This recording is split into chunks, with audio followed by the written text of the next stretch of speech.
Ladies and gentlemen. Yeah! There she is, the Queen Bee Afro motherfucking Guidey, everybody. Come on. She got on a motherfucking Amtrak to be here with you today.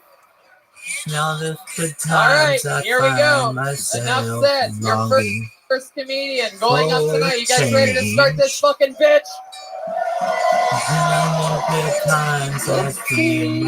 60 seconds uninterrupted goes to Giovanni Pena, everybody.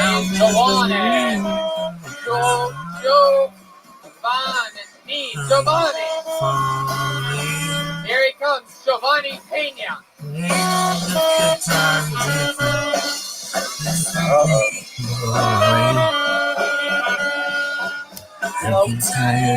One more time for Giovanni Pena. Or do you need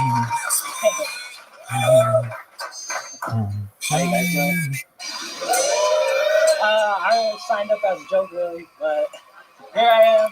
So, I'm from San Diego, LA actually, and I live in San Diego now. I grew up in LA most of my life. I tried living in Tijuana just because of the cheaper rent. But I don't know Spanish. I know I look like I know Spanish, but I never learned. So how I deal with living over there is I basically just put on a hearing aid and pretend I was deaf. So when people just talk Spanish to me, they would be mad most of the time because I didn't know Spanish, and they thought I was lying to them. So I just came up with this idea. So this really helped. So they felt sympathetic to me. There you go, Giovanni. There you go. There you go, Giovanni. Get your ass back up here. Get your ass back up here. Get your ass back up here. So Giovanni, do you know the show at all? Have you ever seen it? Have you ever heard it? My friend over here, he brought me, but I saw you at Joe Rogan on fucking. Right, fuck yeah, you did.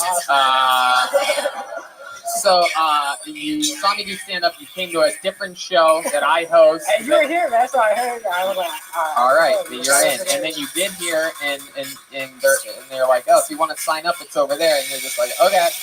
Yeah, was that bad? Well, I don't know. Honestly, my guess is that you'll probably have one of the best sets of the night when the smoke's there.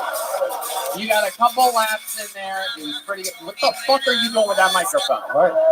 Giovanni, this is the problem that you're going to find in life when you sign up for shit that you don't know what the fuck you're signing up for. Let's check in with Dave Gunther over there. Yeah, can I just say, there's something I don't like about this guy, and I don't think it's his comedy. Come on, man. Yeah, what is it, man? Can't put my finger on him, man. I was going to say, judging by the way you look, this isn't the first time you've been randomly selected.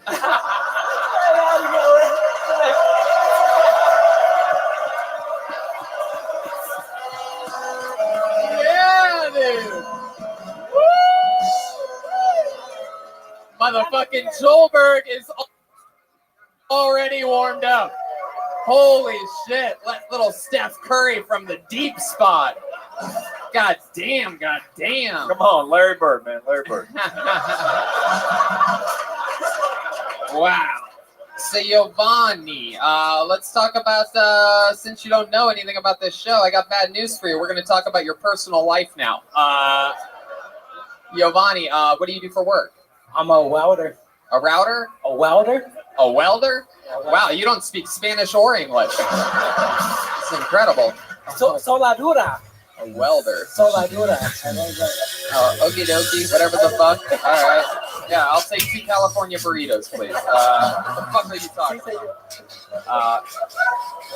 How long have you been a welder your whole life? 2 years. 2 years. What did you do before that? I worked in retail. Yeah, what were you selling in retail? I sold washers, dryers at Sears. Wow, washers and dryers. I moved up from the shoe department up to selling washers and dryers. Wow, look at you. You hear that, kid? Moving on up to a deluxe apartment in America. I love it. So Giovanni, what's your love life like, man? You got a girl? You got the Giovanni looks like someone that was told that the only true American is DJ Khaled or something like that. Posters, yeah. Man, he looks like if ISIS had a boy band. You know what I'm talking about? Yeah, exactly. The Brown Street Boys, perhaps, or Bye. See you later. yeah. What would that boy band be called? 911 Degrees or something like that? It's a beard. If I said I was never. It's also your skin color. Yeah. And the skin color. Very good observation. Well, Giovanni, I mean, I'm going to tell you something. You didn't know what the fuck you were getting into, but instead of just, a lot of people do that. You know, we've had a lot of bozos lately. They're like, I didn't even know what I was here for. And then they're fucking up here, but they don't have the right positive attitude to fucking get through the motions, and it's just annoying for us in the show. But there's something about you.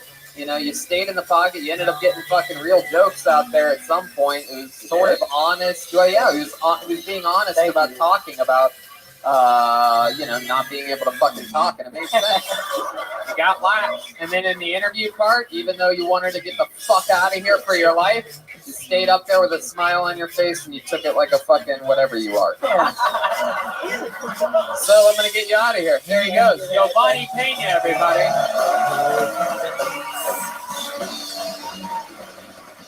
Maybe we should talk more about not signing your friends up if you don't know the show. Don't sign. Well, I mean, it's interesting to me because it's an anomaly. I feel like when the more recent episodes come out, more people hear them. Like it's like people will be like, "Oh, I get it." I'm a big enough fan to sign my friends up, but I'm such a big fan that I also know that that's a horrible idea. Like there's like a fine line. It barely works. Also, It doesn't work. if you're sitting next to him, please report any unattended packages. Yeah.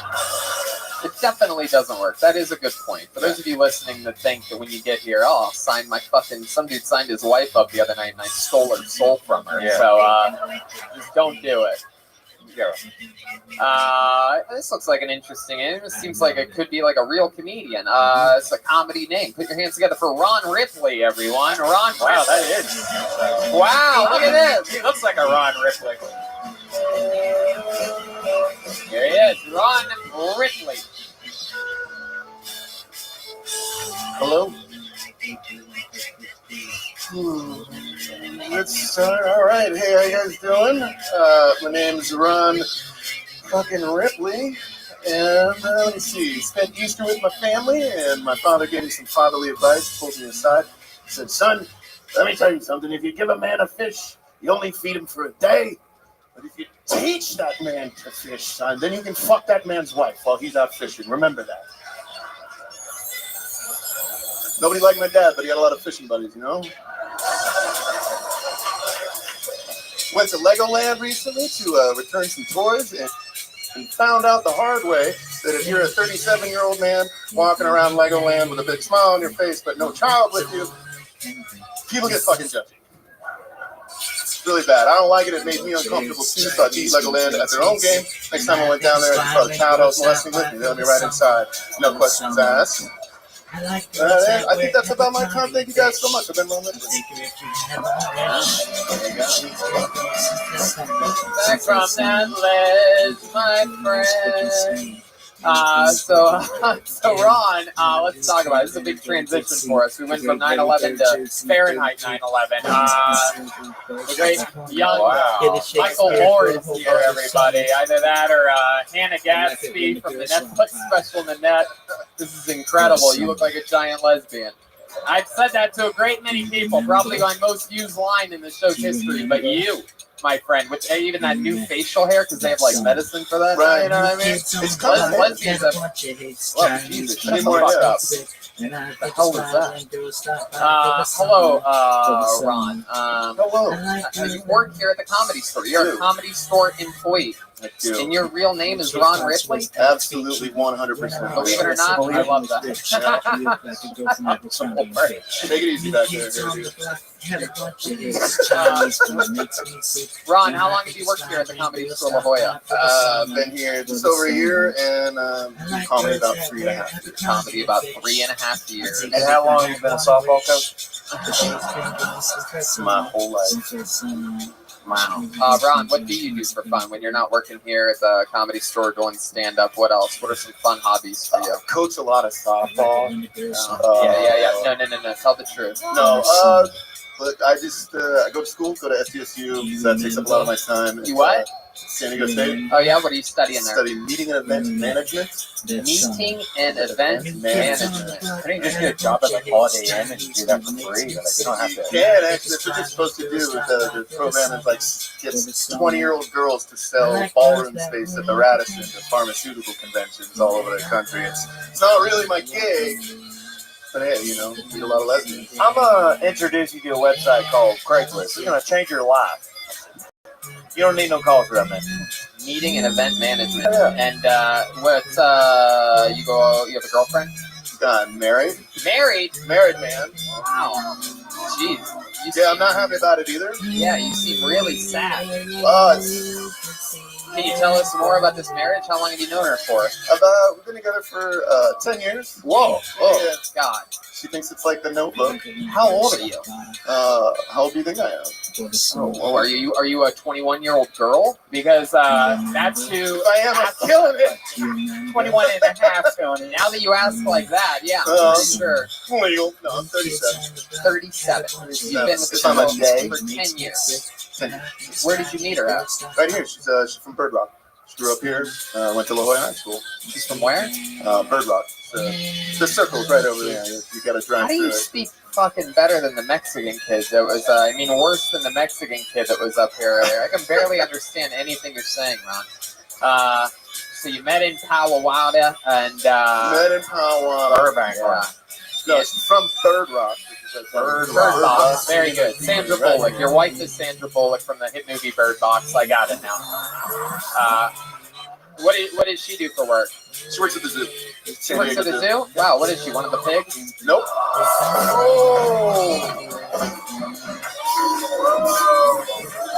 I don't know. I'm just trying to have some fun here. What does she do at the zoo? She. You got to cave. You want none of that fight. Man, call another man's wife a pig, man. That ain't right, man. Man, that's our N-word, man. You don't say that, dude. Also, the N-word is our N-word.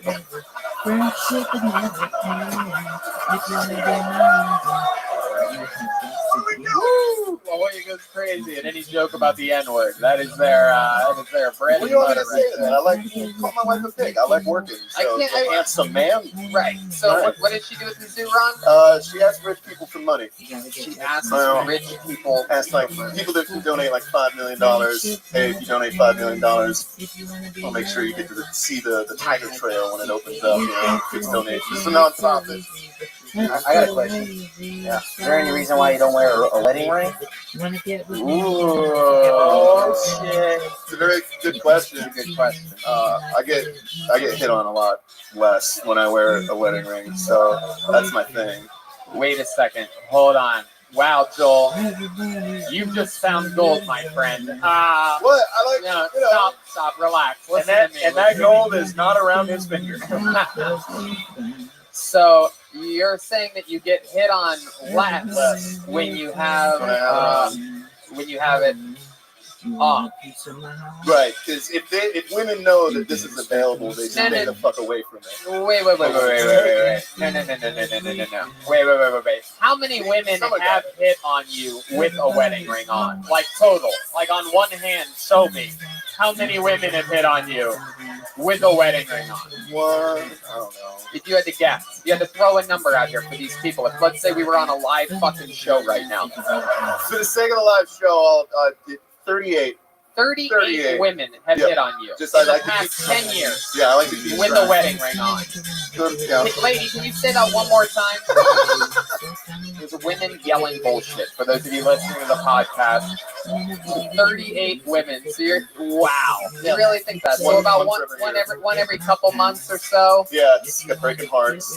Do you have the wedding ring on you by any chance? No. I want to see what happens. I want to see if it's like it's some Lord of the Rings shit where he just puts the ring on and just went. What's your name? No, Wow, Ron Ripley. So cool. the real story is I rolled an ATV and I shattered my hand and they had to cut the weathering off because like a dumbass I was out there in an off-roading vehicle and it hit the size of a grapefruit. Oh, so yeah. you haven't gotten a new one. See, oh, okay. How convenient. There you go. The real answer is everybody just everybody for the rest of the show. Just give us the real answer as the first answer. Some people try to second city this shit up here, and Red Band. What do you think about this guy? Anything about this guy? I don't fucking know. It's like I don't know what's going on. I don't know what's going on. I'm pretty sure he's the guy that sat everybody here tonight. Everybody like your seats, huh? And there you go. Ron, they fucking love you. They love you. There he is, Ron Ripley, everybody. Wow.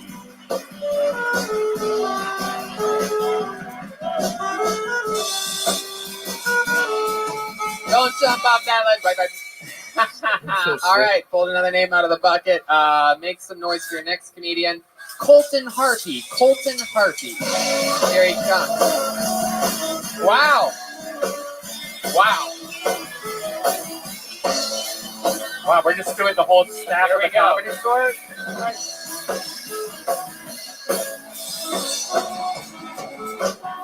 All right, Colton Harty. Anyone here like jacking off? Any big J.O. fans of that?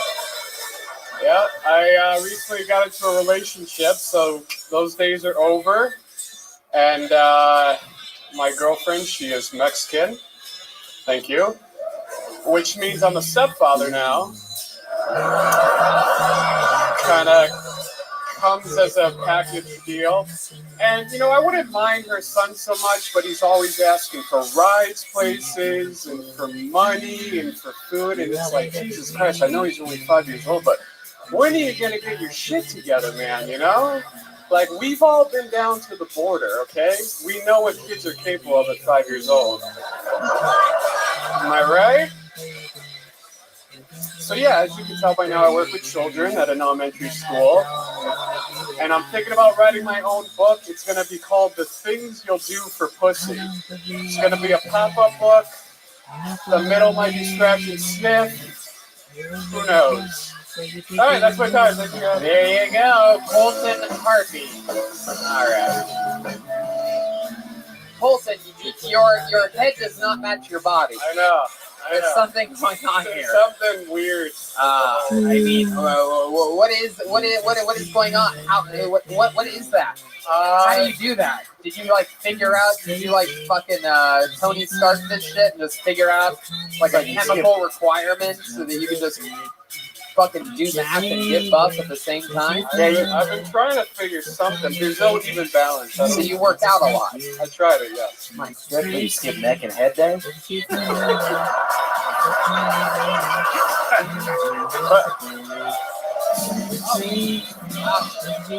Little delayed Joelberg there. Yes, I'm gonna check in with Dave. Yeah, does it bother you how much you work out and your eyes will always be weak? Heck yeah.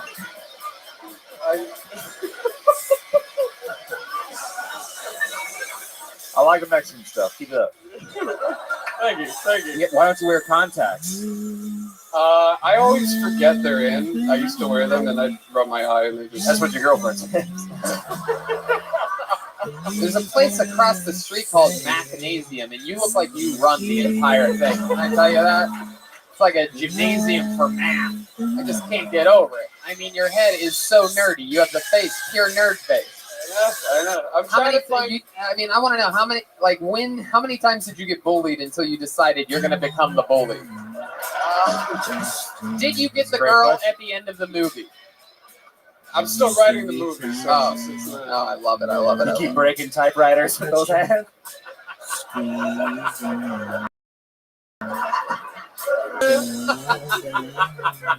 Is it true? Do you break typewriters with those hands? I try to type with my fist. You are a Comedy Store employee, clearly. You are on the other post, the other back door. I still got the guy that didn't know what the fuck the show was out ahead by a little bit so far in this show. just by a touch. Colton had jokes. How long have you worked here at the Comedy Store? I've been here about 3 months now. So. 3 months. What were you doing before that? I actually did work with kids. I worked at an elementary school, and then I worked with. I was a behavioral therapist working with kids with like special needs. So, thank you. Behavioral therapist, special needs. What are we? Whoa, put a wedding ring on this guy. This guy's gonna get some pussy tonight.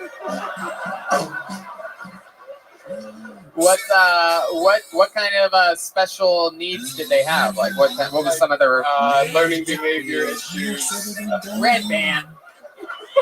Learning behavior issues. What does that mean? Like how like on a scale from 1 to dirt? Like what are we talking about there? Just some of them were pretty dirt. Some of them were pretty. There you go. Wow. I'm not the one. Wow, they don't like it when you say it. I can say it. Yeah, dude, you're coming off like a real dirtbag right now, man. Fucking Joe Derp over here. So, Colton. I keep thinking he's gonna unzip his body into a skinnier version of himself.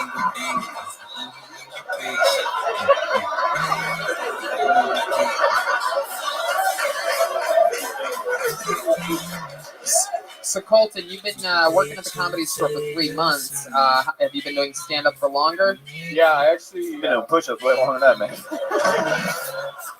I started. I'm originally from Connecticut. I started a few years ago. I did a workshop in New York at Gotham, which kind of got my confidence going and everything. Which still isn't very much, but Wow, jeez, wow. Tough on the outside. Working on it, you know. Soft on the inside. Look at this fucking. To be honest with you, at the gym, I'm the man, but you're not so confident. My goodness, Colton. And what's the? Let's say, is there any like proper explanation for why you're so huge in the arms? Yeah, what happened? Do you only have like a chin-up bar or something like that? No, growing up, I was a huge wrestling fan, and it motivated me to start working. I actually wanted to be a wrestler growing up. Wow. And then I'm like, you know what? I'm just going to try to be funny. If you were going to have a wrestling character, do you ever picture what yours would be? Like what your angle would be? Good guy, bad guy? What do you think? I'd be a bad guy. Yeah? Do you have any idea what like you would create a character? Like what it would be like? The fucking I'd like the focus fucking on my head. like the mean substitute teacher or something Yeah, like that? I would just be like, You fuckers ready to learn? Pick up your smart bells.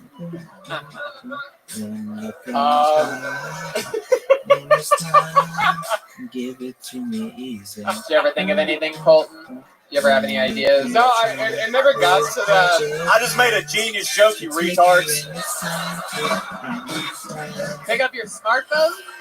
Smart bells instead of dumbbell, retard. Smart bells. Very good. Very good. Very good. Smart bells. Yes. There you go. Brilliant. Brilliant, Dave Gunther. Very good. I can't believe I missed that. Brilliant. Brilliant. Oh, God, that's a dumb one. All right. Well, Colton, congrats on working here. You know, working at the Comedy Store is a fucking big deal. It opens up the possibility of one day getting transferred up to the Comedy Store up in Hollywood, and there's a lot of tradition and everything involved with that, so I'm excited to see you down the road. We'll always have this to laugh about. Colton Harpy, everyone. There you go. There you go. You guys having fun out there? That is true, right? Like that's what all those guys that work here, they all try to make it in the Hollywood. They never go the other way. That's it. No, there's some greats up there. We got, there's, a lot of greats have come from down here. Bobby Lee was originally a La Jolla Comedy Store employee. Brian Moses? Brian Moses, the creator of the hit show Roast Battle, is from right here. He was an employee here when Renee. Yeah, Renee Lancaster. All right. Alberto David Mercado, you have been chosen.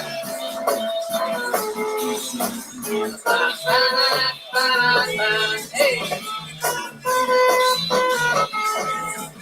Alberto David Mercado, everybody. One more time. What's up, everybody? Hell yeah, hell yeah. My parents are immigrants from Mexico, and when they got to this country, they worked their asses off, they became American citizens, and now they're living the American dream, guys. They hired a Mexican cleaning lady. We made it, y'all! And I don't really understand why some people want to deport the Mexicans. If we deport the Mexicans, who the fuck's gonna cook all the Chinese food? You know, and growing up Latino, I feel like that makes me more accepting of people that are transgender. Yeah, because like my mom has a thicker mustache than my dad. I get it, guys, I do. And the older I get, the more Mexican I become, I swear. I gotta put hot sauce or salsa on everything that I eat, especially white women. Thank you, guys. Booyah! That's how you do it in the pros right there. Beautiful, perfect set by Alberto David Mercado. Absolutely nailing it. You've been doing this a few years, huh? 8 months. 8 months. Wow. Jesus fucking Christ. Look at you. But I'm a nerd and I did speech and debate and shit like that, so. Say that again? I'm a nerd and I did speech and debate in high school and in college. I feel like it helps a little bit. Wow. Yeah. Fuck yeah. That's incredible. Thank you. You're like if the first guy that went on first got his life together. Look, Tony, I shaved the beard, I took speech classes, and now I'm serious about this. Yeah. You remember me from my first time when I was in the hood with you. I was super nervous, man, and I was like, I got to be prepared. Just now, you were super nervous. So the whole fucking day was wow. Look at you. Look at that. And you fucking, look at you. Hell yeah. Just a little bubble. Never meet another Mexican. I mean, whoa. let me know, man. Whoa. You don't know how to play drums, do you? No. Okay. But I can help with sound and he just looks like one. work for free. Wow. And I'll have a Spanish off with him, though. Whoa. What's this? Whoa. Nobody wants to hear it. I don't know. Sorry. Wow. Man, you're the wrong show, brother. Wow. So, Alberto David Mercado. Am I saying that correctly? What do you do for a living? I'm a substitute teacher. Substitute teacher? Wow. On a level of caramba. Do you specialize in anything in particular when you're substitute teaching? No, right now, just subbing to pay the bills. I do anything from kindergarten to high school. Heck yeah, you're just fucking substitute slut. You'll take on anything just fucking at any point. Seriously. Right? I like it. Do you have a preference? Do you like the older kids or the younger kids? Like what are we talking about? What's your favorite age to substitute teach? You can tell us by the number, or you can tell us which part in the Michael Jackson HBO documentary. Or just say Los Chiquitos. Oh, yeah, this is a very Spanish-friendly episode of Kill Tony. We are miles away from Tijuana, and it shows. I don't have a preference, but I do realize like I've been doing it for a while. Yeah, tell us more, you big fucking baby. I don't like kindergartners, man. You don't? No, tell us why. Their teeth get in the way? Hopefully I don't get my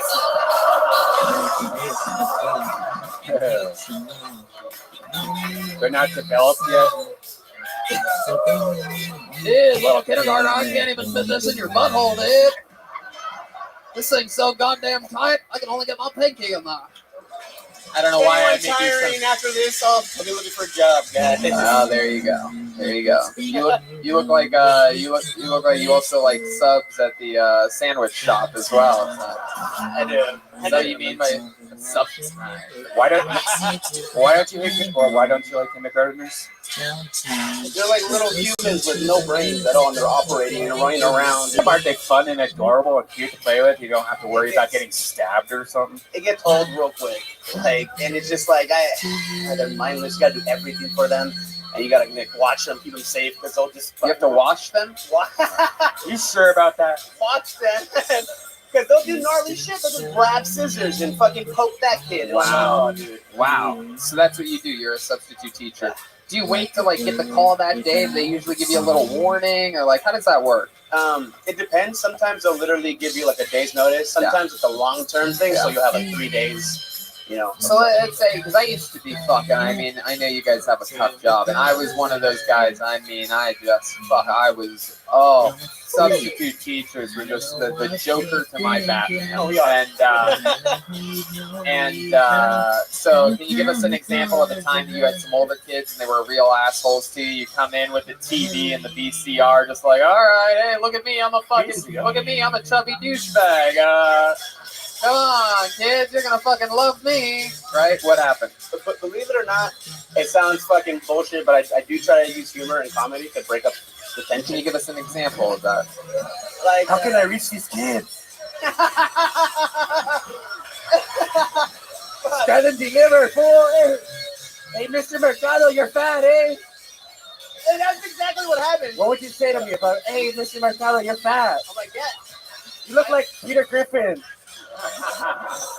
Like, I am fat, and you better watch out, because you'll be just like me. I don't know, man. Oh. Is there a time that you ever had to own a kid in the classroom or something? You know what I mean? Any time where they didn't want to play with your sense of humor, that they went a little bit harder, they get in trouble or something? Meanest thing anybody's ever said to you while you were substitute teaching? You're fat. Really? That's it? Yeah, it's easy. They didn't call you like a fat bitch or anything? Nah. They just said you're fat. Mr. Mercado, nice tits.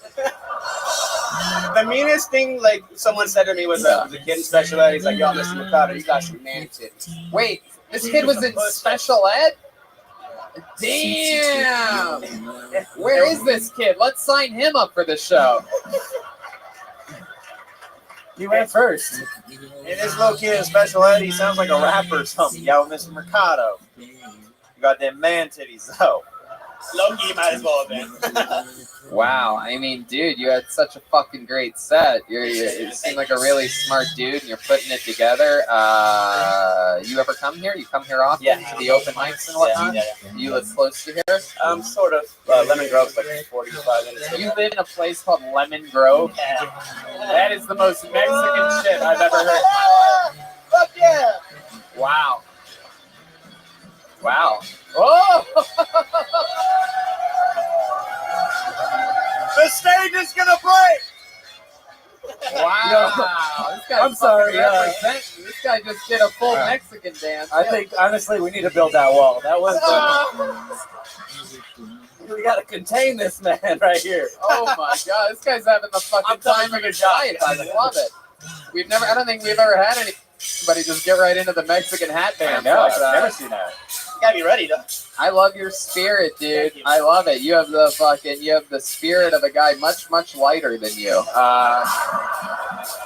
And you fucking crushed it here tonight, dude. I'm rooting for you. I'm gonna remember you. It's Alberto David Mercado, everyone. Alberto David Mercado.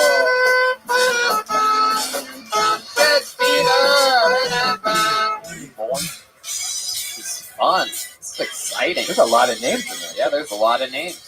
If you get pulled out of this one, you can't do the second show. I've already decided. There's an outrageous number of door guys that have already gotten pulled out of this bucket.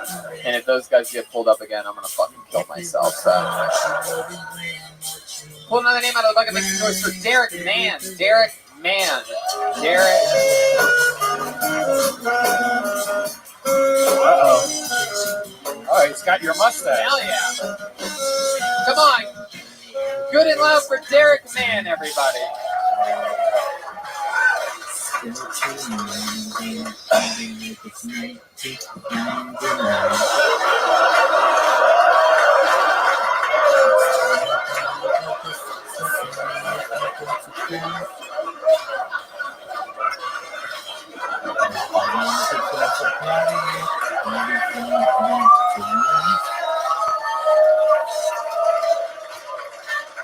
So, this mustache says a lot for me.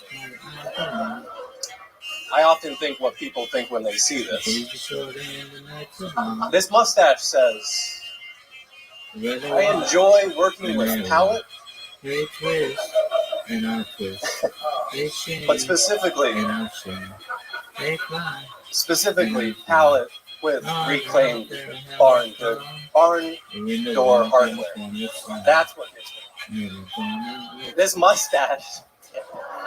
No. Wait. You keep going, Derek, man. You keep going. You fucking go until you're done. This table of fucking Dog the Bounty Hunter's cousins over here. Shut the fuck up, alright?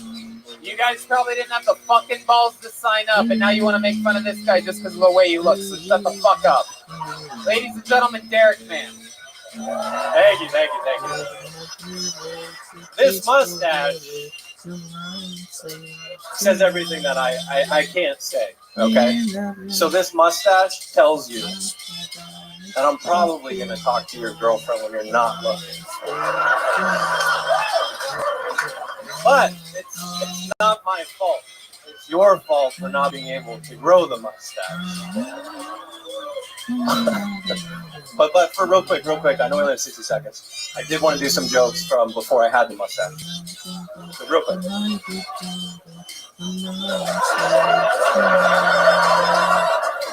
One day I hope to grow a mustache to win my father's approval. But I know I can't because my girlfriend fucking hates mustaches. So single life is great. There you go, Derek, man, everybody.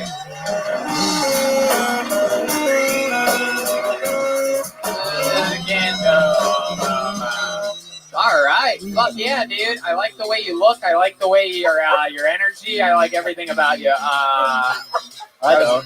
Oh, okay. Yeah, go ahead. He looks like the final stage of the Tony Hinchcliffe evolutionary chart.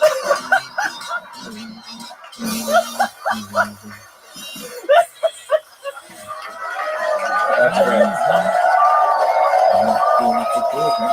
That's after like so 2 more years of growing. It's so funny you say that because he literally, and I've never said this about anybody, he literally looks exactly like my older brother, who's exactly 12 years older than me. So it's a true thing.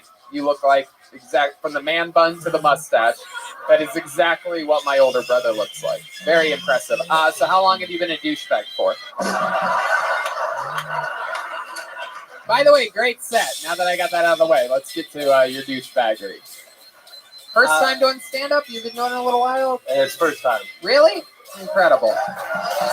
Really, really good. Same advice I'd give to somebody that's done it for 10 years. Fucking tighten that shit up. You don't need all the extra words. What is the reasoning for that kind of mustache? Like, I mean, I've never thought once to ever grow something like that. Like, you tie balloons to it? Like, what is it for? It's for being cool, Brian. Clearly, you've made a lot of fashion decisions that you've stayed committed to. You guys are having fun. Look at them. That's it. Just having fun. How happy he is.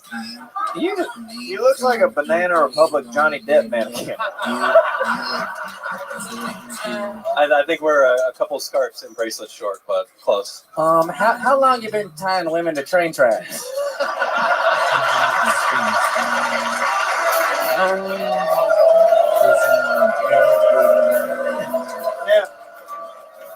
Yeah.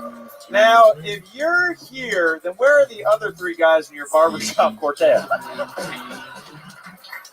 What do you do for a living? I actually do software sales now. Software sales? What kind of software are we talking about here? Fucking... To auto body shops. So I'm always over the phone all day long. Oh, okay. They wouldn't buy it, they saw you.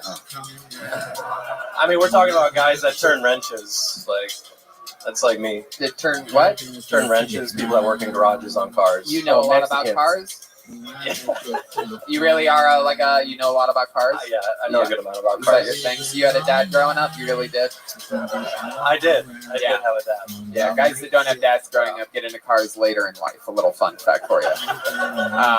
So, do you have a mom in the picture too? They were together? Yeah, divorced when I was 2. Divorced when you were 2? Yeah, yeah. That explains you doing stand-up. That's how that works. And so you've been doing that for a while. So let's talk about the pussy intake. You got a scarf on. For those of you listening to the podcast, man bun. Get your Kill Tony bingo card out. Man bun, all right? We got the curled up mustache. We got a fucking sunglasses hanging from the deep shirt. We got fucking cowboy boots, a scarf, a denim jacket, and way too much confidence. What do you see over there? You got another angle over there, Dave Gunther. What do you got? I'm just upset that those cowboy boots have never seen the likes of cow shit in their lives. Yes. Those cowboy boots have never touched cement before. He just steps right into his fucking car. Hey, when you're having group sex with women, group sex? Yeah. When you come, you go all for one for all. Yes. It is true. I do know. It is true. After the show tonight, me, Derek, and the other musketeer are going out for drinks. He named his dick and balls Porthos, Athos, and Ramos. Yeah, I read one book in high school, okay? One book. So, Derek, I want to stay on point here. I'm going to try my best to get Like through his this mustache? with you. Pussy intake. Let's talk about it. What's some of your greatest accomplishments? Just be honest. You don't have to be funny. We want to know the real deal. Come on, Derek. What's the most you've ever taken down in a period of time? What are we talking about here? We talking knee high, waist high?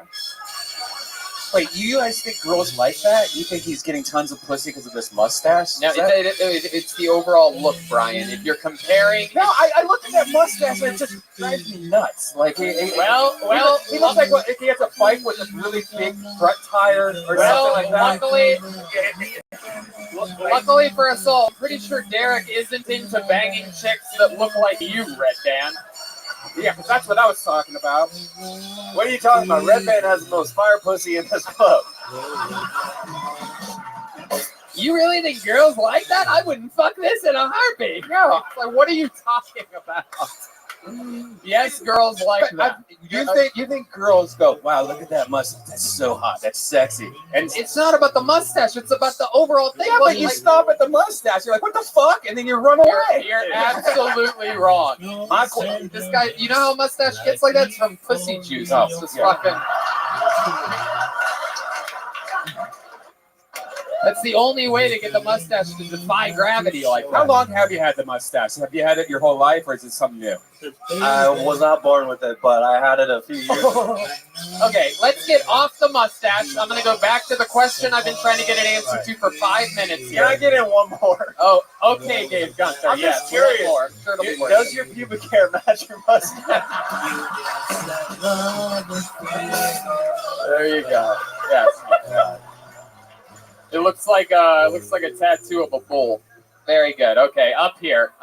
Now, the last time I asked you, I still wasn't able to get an answer out of you because the question blew your mind. You actually overheated and weren't able to answer it. So, your greatest sexual accomplishment? Yes.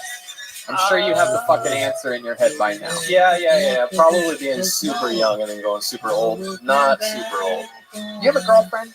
Not now. No. So what have you been doing? Like, what have you been fucking? Well, I mean, to Brian's point, not much. So Have you tried shaving the mustache? let's get off the fucking mustache for a second. You seem really shy when it comes to talking about women. Like, I mean, I don't know what's going on here. Can you give us an example of why you haven't been dating? you Like, son of a why do bitch. you try so hard if you're not getting pussy? No, I had a relationship for a few years and then I got out of it and then I was like, oh fuck it, I'm gonna grow a mustache back. How long ago was that? How long ago did it end? I was just thinking about you, A big year guy. and a My friend, Zoot, are you ready to lose 5 games right now? Bing, bang, boom. And then are you ready to lose at Scrabble? I'm glad that you've come to the conclusion that defeat is inevitable. I'm gonna win Fox on every single game today. Doug, I love what a big game you come in with. Like, you're actually good at this. And then I end up spanking you each and every time. I'm ready, dog. Oh my god, that was terrible. I was just thinking about you when you came in. It was serendipitous that you joined when you did. That was the most worst shot I've ever seen. Dog, you know that was okay. You know that was okay. No, by me. I know, you know that was still okay. I know it's still okay. Now that's a bad shot. Because not only did you remove the tree. Oh, but I messed up. You have a chance. The dreaded water bump. Oh, no way. Dude, How's you, that not a water bump? how is that not a water bump? All right, you ready for this shot? Just a nice and beautiful, just beautiful shot. Dude, you know that was beautiful. Dog, you know it was beautiful. It was 7. You know, this hole is really interesting that sometimes it's at the hole's at the top. I just love 7 though. Oh, I did so I badly. just lost 6. And sometimes it's at the top. Double. Dog, quit with that. Are you ready for the greatest shot you ever seen? Yeah.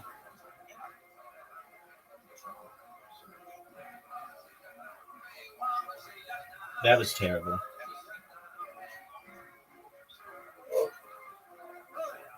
Identical. Way too hard, dog. I was in the pink. I know. All right, you ready for this? Just a perfectly placed shot. It's really hard to judge how to shoot on the pink because you should hit hard, but then don't want to hit too hard. Pink fucking suck. I'm in agreement with you. That's why it's known as a hazard, son. Look at this shot. Right into the water. Oh no. I can get rid of one hazard. Oh, I can get rid of what a terrible one shot. hazard in the game. It would have been the pink. Not the black stuff? Dude, you know you hate the black stuff. Dude, what a terrible shot I had. The black stuff is tolerable if you know how to use it.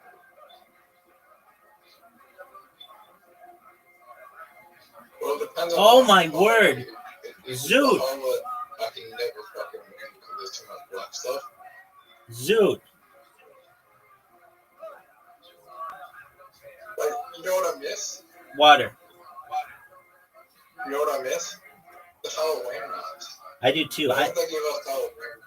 I miss Why did they give us Halloween for this variety? And they said, hey, we're not going to do any other seasonal maps. That was just a once-off.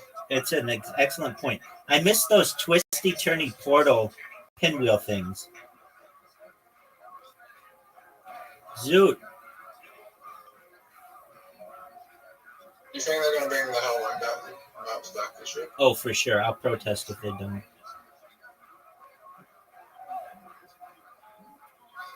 How long? To those maps, 6 months. Oh man, I should have beaten you pretty badly on that hole, and I didn't. I don't like this hole. Oh, bro, it's been 6 months since Halloween, bro. I know, dude. It's gonna be another 6 months. I think I have some messages that we have, and I think they sent those Halloween maps in like September.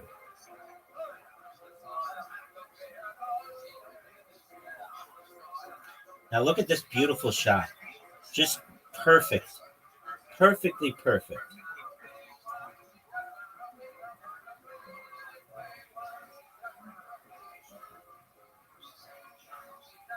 Oh, dude, that was awful.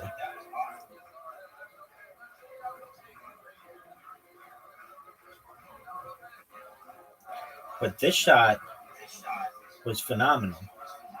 Maybe one of the best shots in global history. Zoot, remember when you were like, hey, I'm going to win 5 games in a row, and then you didn't even win one hole all by yourself? I remember that.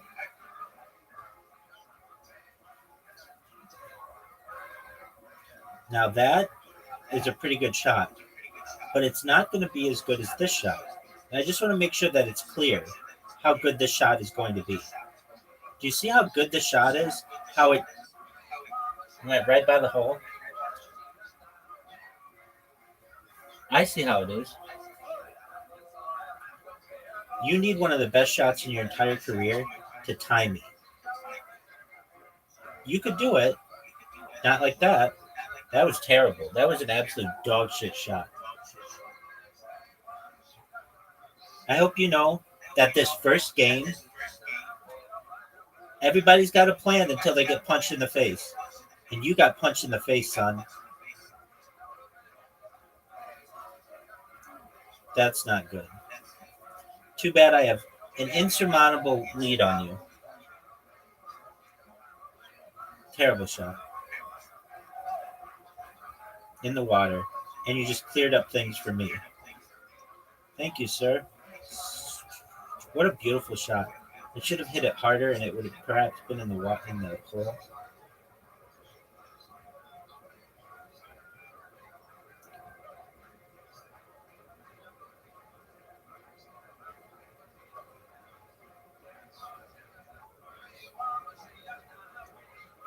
That, my friend, is a pretty good shot.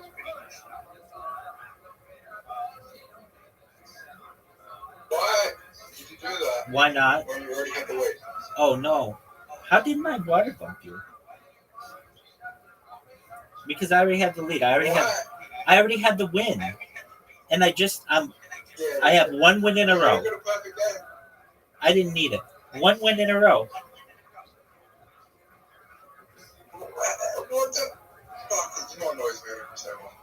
It makes no sense. There is no fucking. It's completely logical. Zoot, I made a mistake. I'm giving you a lead. No, I don't think you did.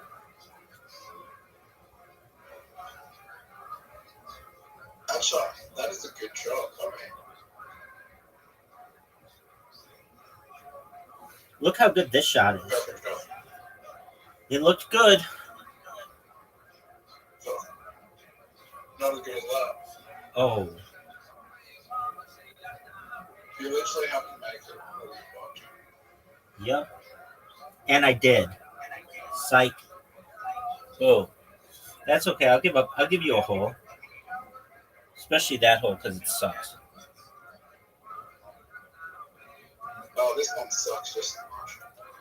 You're terrible at this hole. No.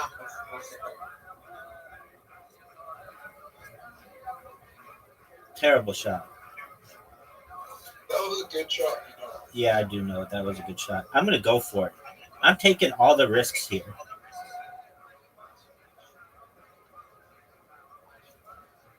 I want to be down 2 holes to none on you and make the best comeback ever. Water. Okay, that was a good. What? How is that water?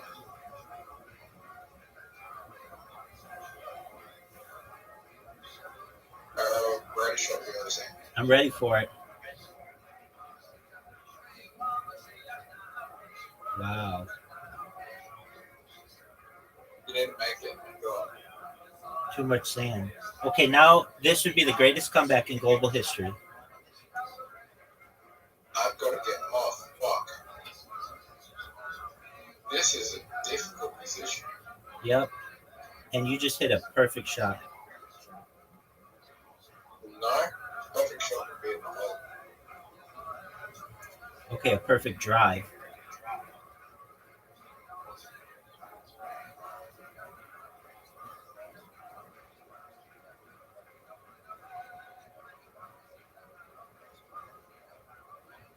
I don't know if I can fuck you too much. Zoot, I'm trying to make the greatest comeback in the history of this game. I've never come back from 0-2 and straight up won 3 in a row. It's something I've never done. Or maybe I have, but I don't recall doing it. I'm making a conscious effort to beat you. Oh, fuck, I'm fucked. You're fine and you know it. This is the worst placement of any hole I've ever seen.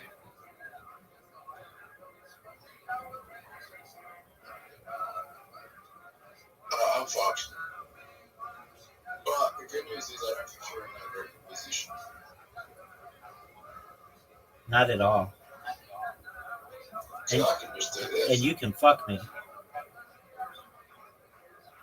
And you did. Oh, but you're going to do the same thing, man. Yeah, but I don't think I'm going to be able to come back to win.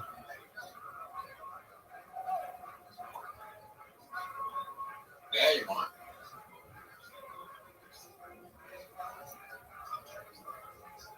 You're in a good position now. You can still fuck me.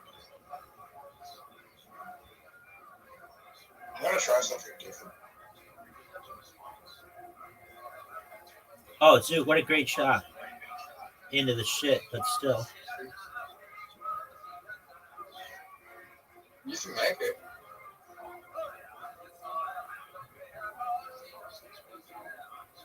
Oh, we have 6 shots to make. I thought it was 8. Oh, no way, I'm fucked.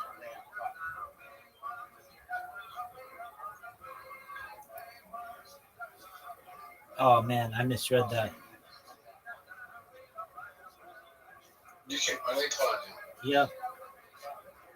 And you have an advantage of going first. Terrible shot. Just luck at this one. Terrible shot. I'm still going to win. I'm going to win 2 holes in a row. What do you mean you don't think I'm going to do much better? Dude, that is one of the greatest shots that you've ever seen in history. It was a 7. Dude, that's a 10, and you know it. It's a 9. No, you know it. That was the Bonnie Blue Lily Phillips love child shot. Stop. Oh my god.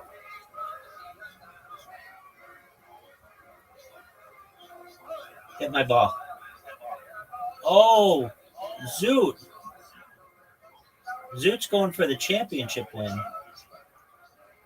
Oh, I fucked him. I fucked him majorly.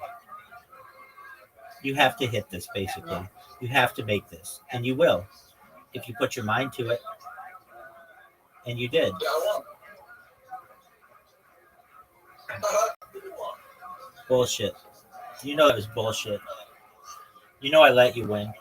I know I let you win. I was fucking around. I don't think. Hey, Zoot, what's the name of this hole? I don't think one of them would that be that going to first bit too experienced. What is the name of this hole? Yes, sir. The S-hole. That's absolutely right.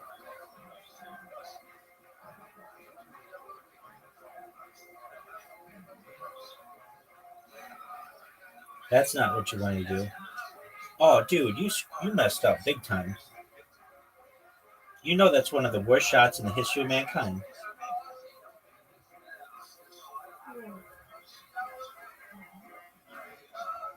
You guys ready for the greatest shot you've ever seen? Yeah, we're all ready. We're waiting with bated breath. Let's see your terrible shot. That's one of the worst shots I've ever seen. You want to see a really good, a really efficient, beautiful shot? There you go. That's how it's done, son. I'm up 1 hole on you. I'm just going to come out swinging. Rabbi, what do you have for breakfast usually? Usually I'm asleep for breakfast. But if I do have anything, usually it's just like coffee.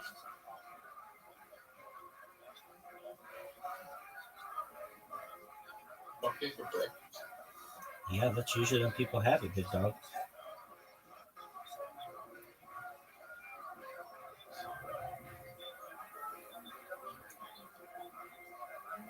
Yeah, just coffee all the time. No, I have like a lot of cream on it. Dude, what is up with your shot? Look at this. Oh, what a shot, Zoot. Zoot, did you see that shot? That was one of the greatest shots in the history of mankind. Yours, on the other hand, was garbage. Garbage. Hey, put this in your mental bank. That shot was Garbage. That was garbage, dude.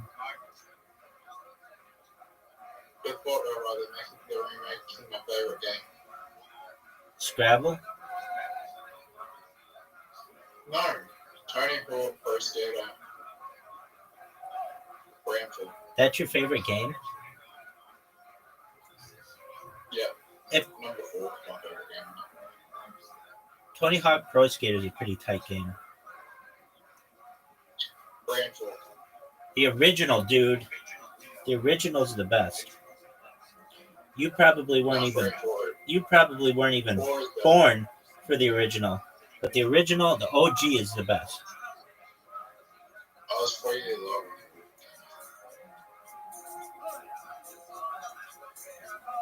Are you happy with your shot?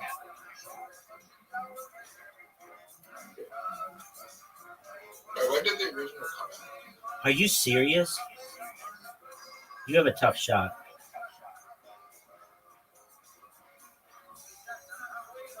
What year did the original come out? Like 2001 or something? I No, it was never 90. I don't know. We'll look it up. We'll look it up after I beat you. Are you ready to lose on this hole? This one's for Bonnie Blue and Lily Phillips. You sluts. You absolute trash hose of garbage pussy bitches. This one's for you. Okay, it was September 1991. Okay, September 1999. There you go. You got it. It was March of 2025 when you hit your shot, which is a terrible shot. Dude, did you not know that this was a bad shot? This one goes out to Lily Phillips and Bonnie Blue. You trash hose, cum dumpster bitches. I cannot hit the second shot. Who would you rather fuck, Bonnie Blue or Lily Phillips? Probably Phillips. All right, well that's a bad. It's hard record. No, Bonnie Blue can get it. She looks 1,000 years old, but that's kind of my thing.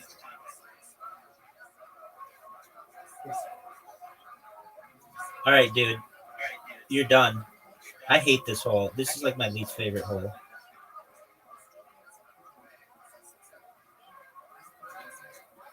Did you stop Bonnie Blue on the stream? Oh fuck yeah. She could upload it to her Instagram or OnlyFans or whatever she wants. That bitch could have my baby. That's something. That's something that we're doing.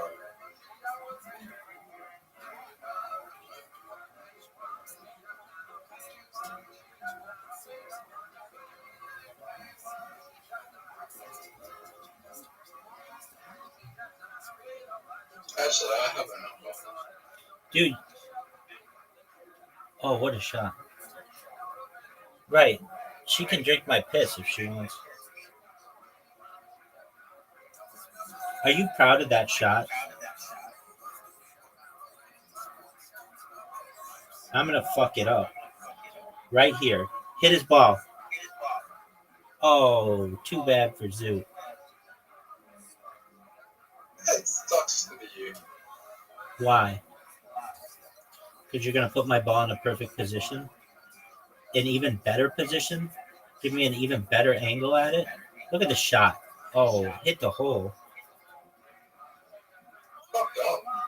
Zoo, just look at the scoreboard. That's all really I care about is the scoreboard.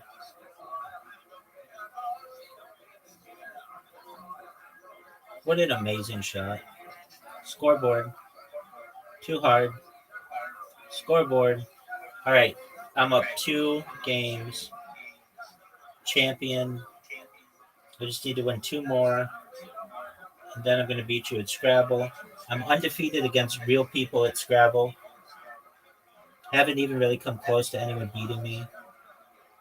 Though at the beginning, sometimes Every time I played Scrabble 3 times a day and they all quit.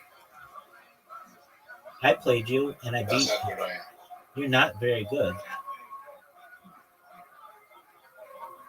Well, no, you're just better than me. Well, thank you. But you're going to get me one of these days, and it's going to cause me to have to shut my mouth, and I'm excited for that.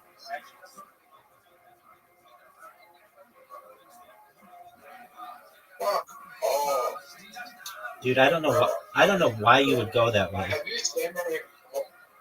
Have you seen how many obstacles there are? I know. I don't know why you would go that way. Because there's a secret hole.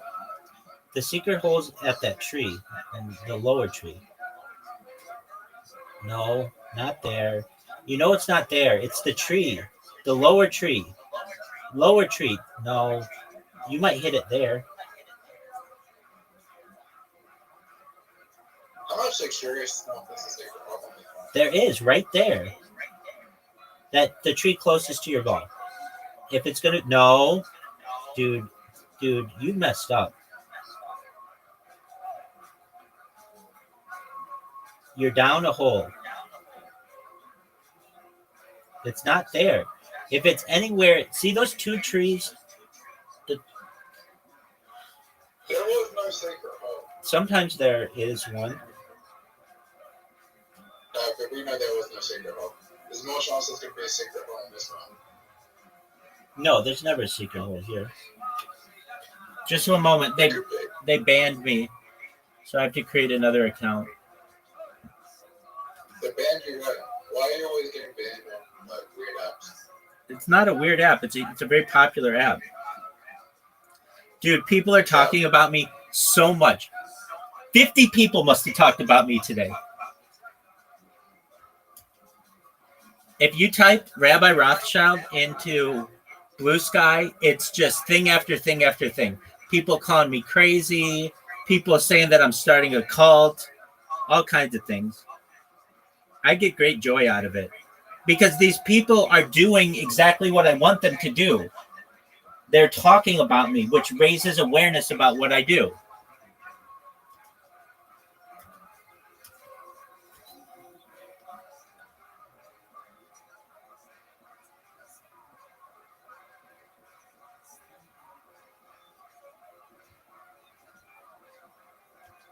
Do you understand what I'm saying?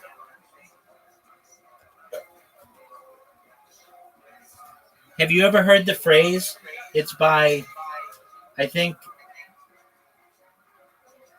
the guy who did Ringling Brothers or Barnum and Bailey, P.T. Barnum. It's by P.T. Barnum. I don't care what they say about me so long as they spell my name right.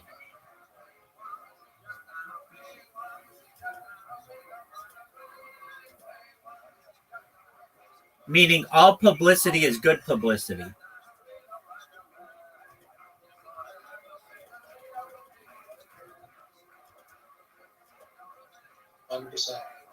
Exactly. And they can say anything they want about me because they don't know anything about me. And then when they actually find out that I'm a nice person, they're going to eat their words.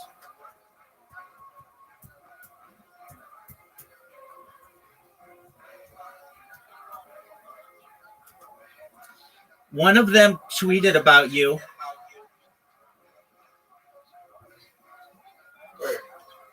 Somebody who came in here and saw that we were playing a game and they took a screenshot, and you can see your little avatar in their thing. Your dog is like famous. My dog is not famous. Well, I mean, they at least tweeted about it or whatever. I know it's not tweeting, but I call it tweeting. My dog has been seen by the 5 people who use that app. No, a lot of people use it, dude. There's 5 people who use that app, and then probably their algorithm is not going to see my dog. Still, even though there's only 5 people using it. Dude, there's this thing that somebody made, this chart of how much of Twitter is just about Elon Musk, and it's like it's like such a skewed app. That like the whole thing is just one big suck off fest for that dude.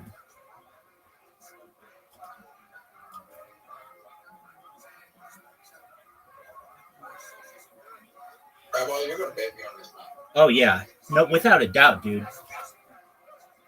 Because I'm gonna do some risky shit. I want to see it. Let's see it. That's a terrible shot. You know it.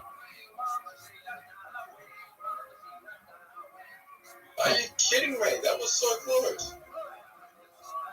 Look how beautiful this shot is, Zoot. Just perfectly placed. That's a 10. No, it didn't go in the hole. Have you ever seen a hole in one on this map? No, it's impossible. Or whatever, like, How do you know if we got unless you, like, it's impossible under normal circumstances. Are you saying with a... I'm saying, like, I'm saying if you, like, reprogram the app, then you could get a hole in one on it. It doesn't even... Dude, we tied on that hole? How did we tie on that hole? Does that go to it? That was an incredible shot, Zoot.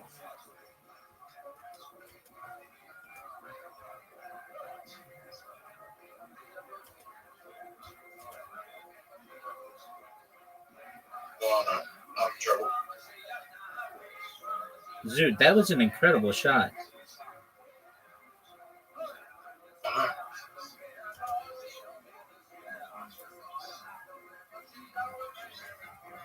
And we're both playing... If we're both playing like this, we're never going to progress.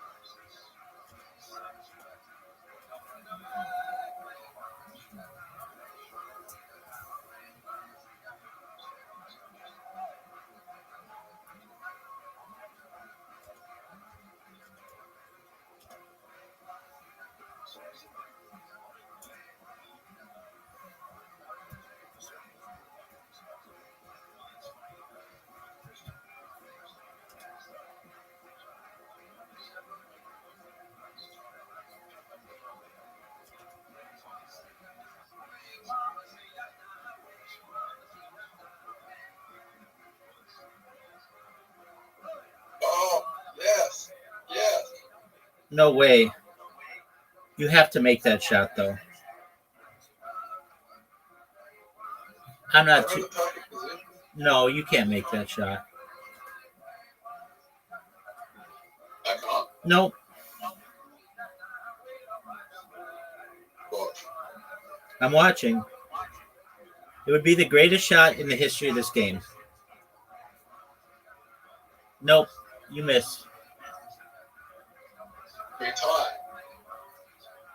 Bullshit. This is the decider.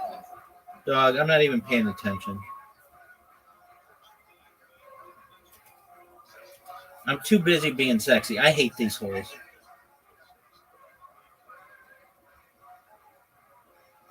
Oh, what a good shot. Lily Phillips would cream on that shot. Really, so looks will fuck you up. Dog, that bitch's cooch is toxic. She's a 10. She's not a 10. I'm a 10. Everybody else is at least a 9.9 or below. Nobody else streams their life. If that bitch streamed her life, then she'd be a 10. But she doesn't, so she sucks. I mean, she does. She does strain something else. Oh my word, how did I miss that? She doesn't stream it. It's uploaded. My footage is raw. I'm the hardcore rabbi. I'm raw, baby.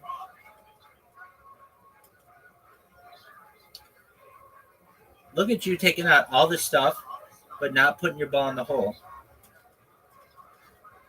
I am beating you while creating blue sky accounts. All right, Zoot, you ready for this? Look how good this shot is, Zoot. Zoot. Do you see this? Do you see this, Zoot? Zoot. Was that one of the... Scale that on 0 to 10. Oh, Zoot, that was really close. Too bad it didn't go in.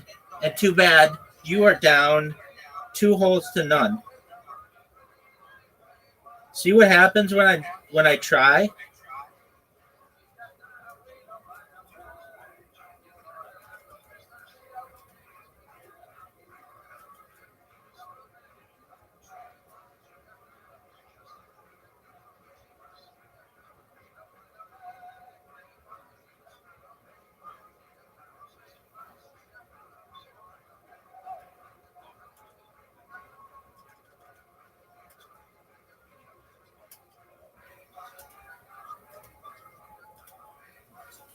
Oh, dog.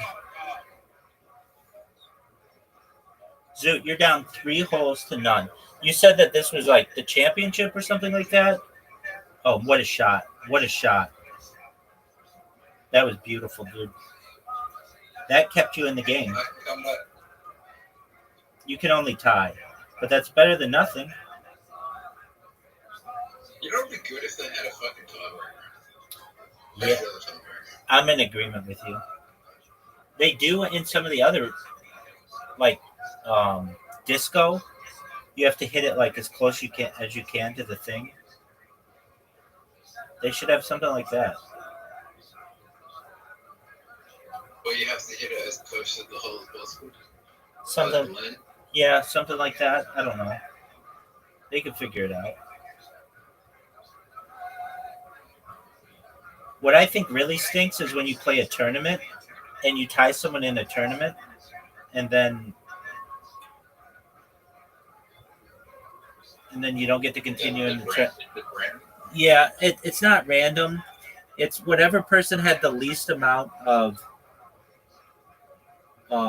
shots in the. That shouldn't matter though. I agree with you.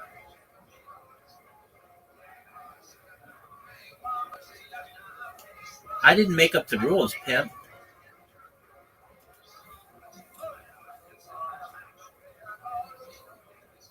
Because, like, the least amount of shots you can get wins just by putting people in the car and shit. You know? Exactly. Now, are you ready for me to beat you? You're done. It's over. You still wouldn't win.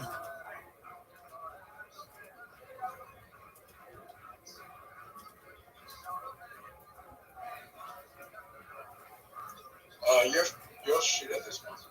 Dog, you know I'm the best.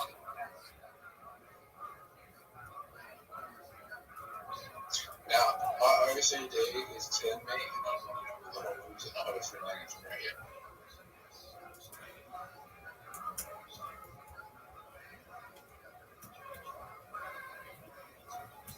Rabbi, I think this way you are.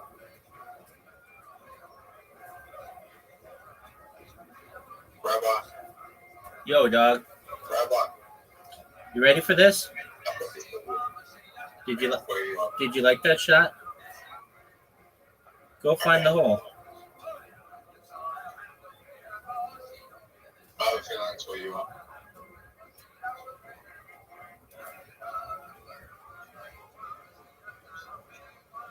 How did you do that? I just missed it because I'm not paying attention. I'm doing a capture right now.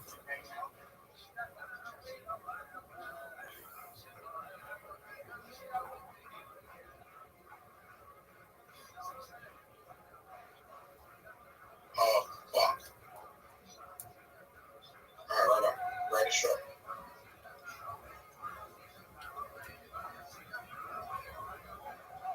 Can you make that shot? No, maybe this way. Be a really good shot.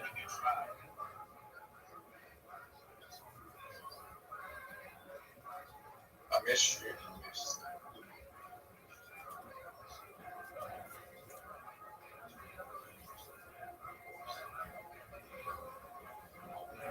Score. Oh, you got fucked. So you absolutely got fucked. And I had a perfect game. All right, let's play Scrabble.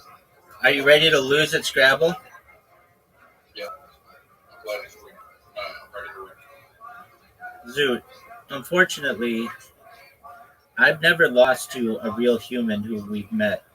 I've won 28 games. I'm 28-0.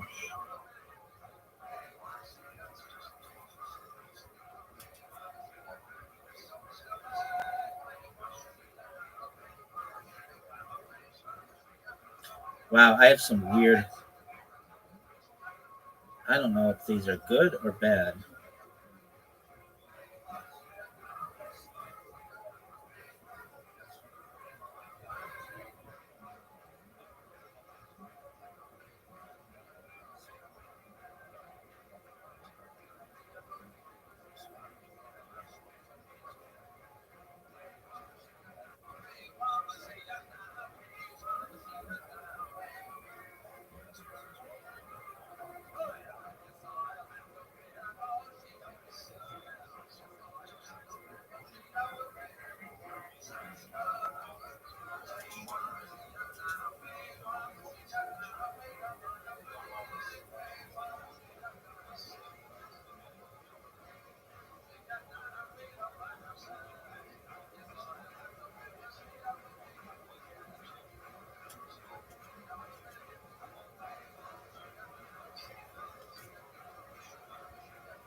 You know what I want?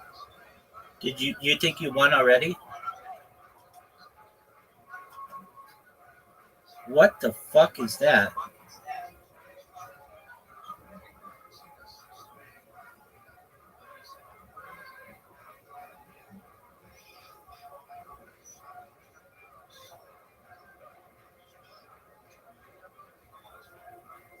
I was like, what the fuck?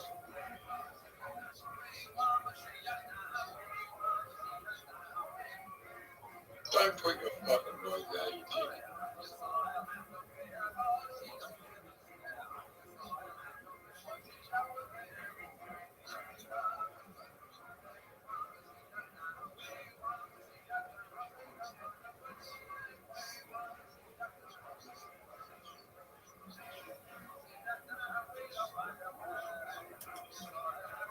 Why you're a dick.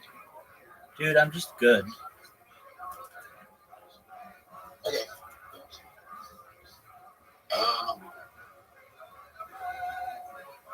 Oh, you're in trouble.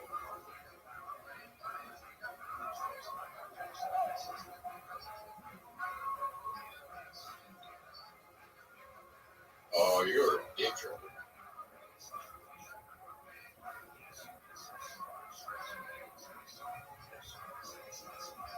What the fuck is that word?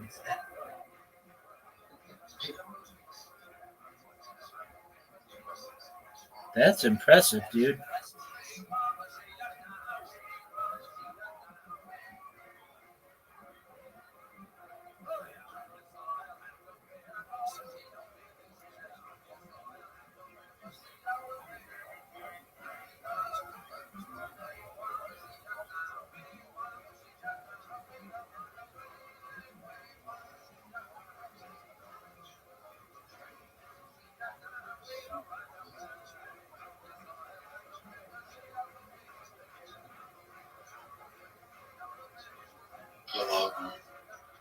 Dude, what? Man, you're playing very, very well.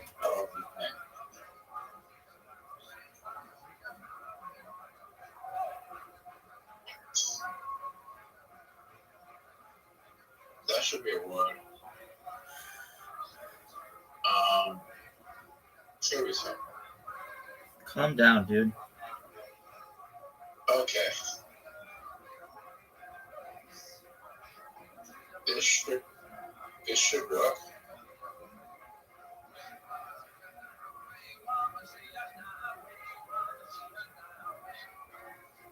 Okay.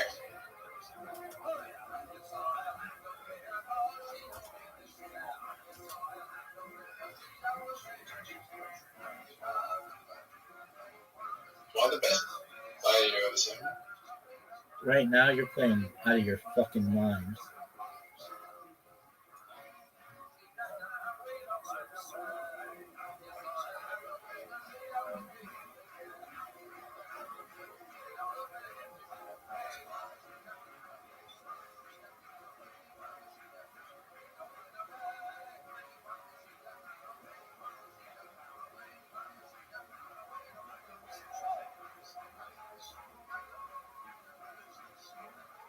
Rabbi. I don't know, play? I don't think you're playing Rabbi. Okay. I'm not, because I'm creating another account.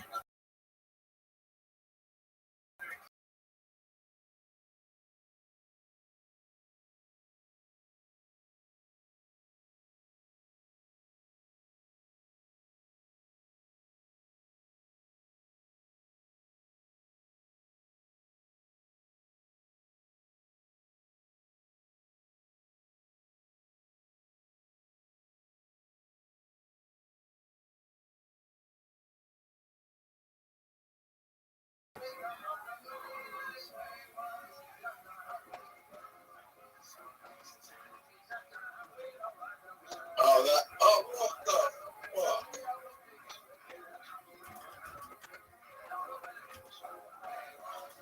What were you saying, Zoot? Zoot, you were saying something, but I don't really. What was it? Zoot, I wasn't paying attention. I was very busy doing this, making accounts so that I can go viral and provide for the poor people of the world. But what were you saying? What was your?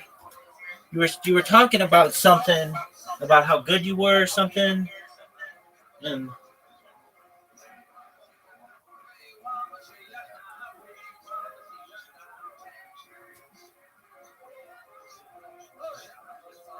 I can't come back from that.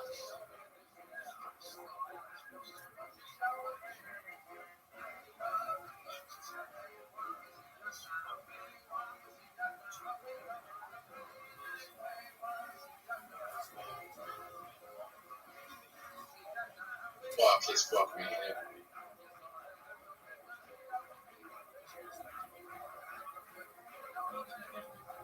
no, I didn't.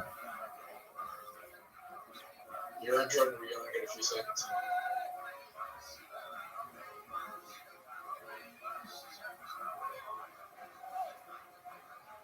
Okay, that was good.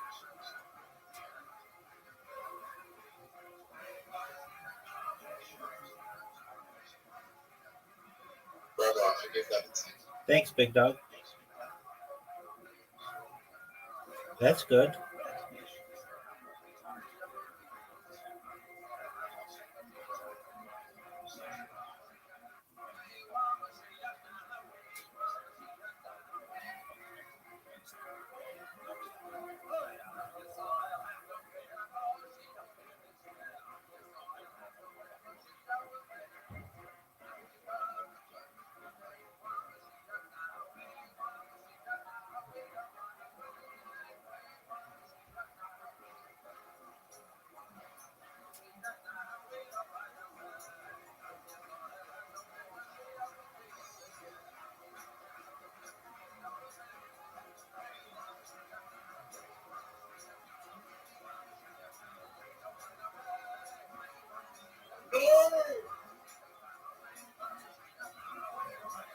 Fuck you. Thanks, dog.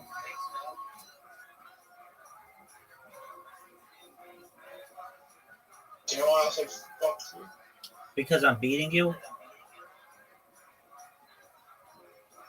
Yeah.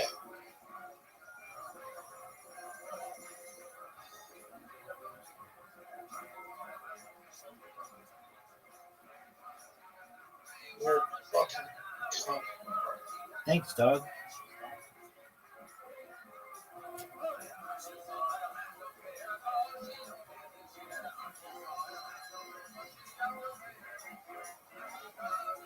Fucking met me on real front now.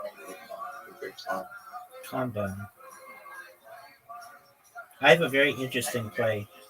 You're gonna have to pass. You don't have enough time. I had the letters there, I just fucked it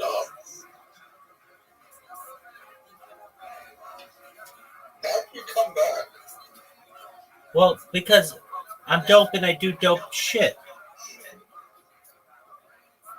No, you chicken. No, I didn't.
Guys, what's up? Yes, sir. You're fucked.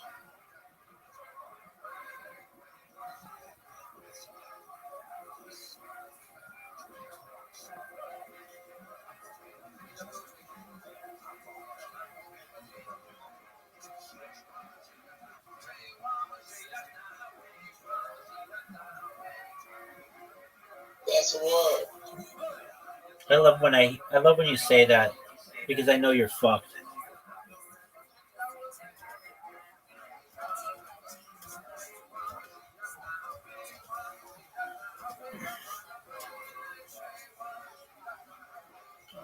Tour?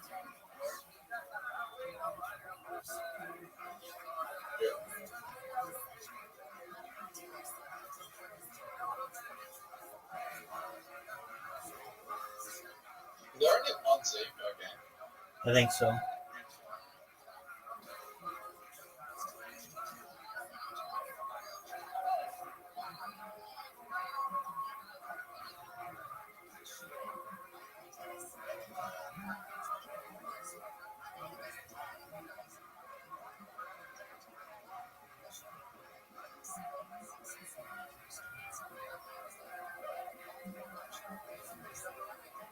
Oh, you're in trouble.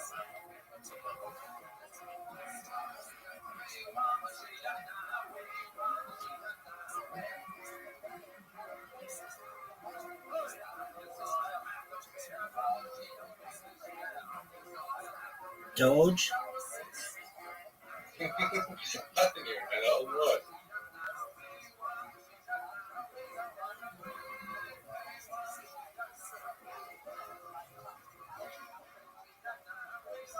Did you know Doge wasn't worth the fourth flat in Twitter Army No.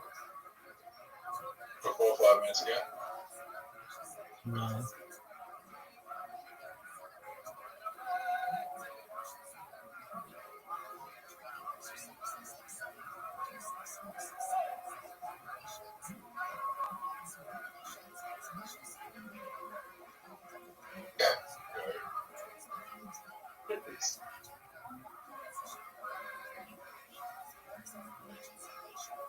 Would you rather me not for this? Come on, man. What?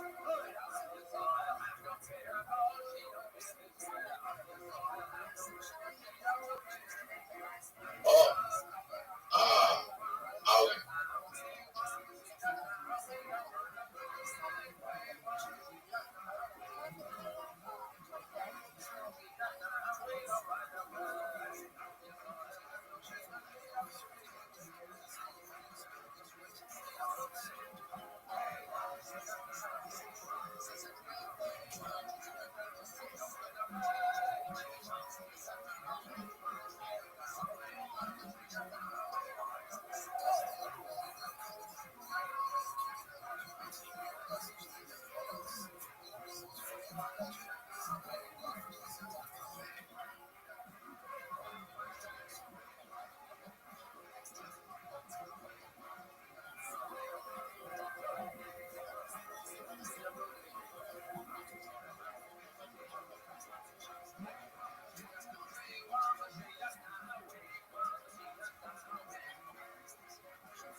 The British spelling of tire.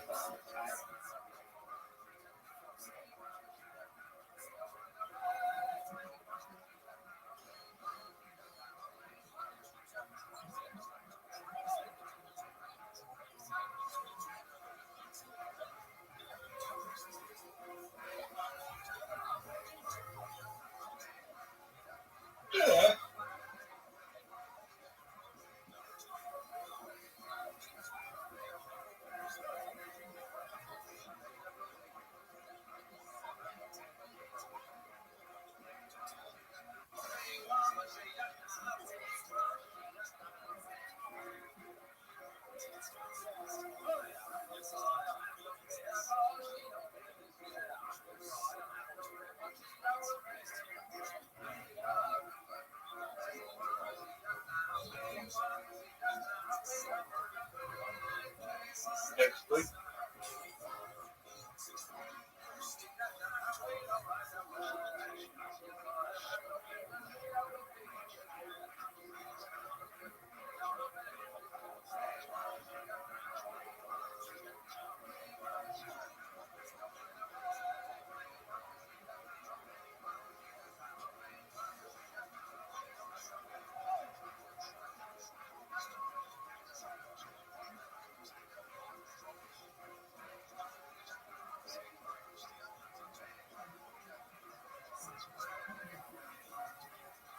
Have you ever thought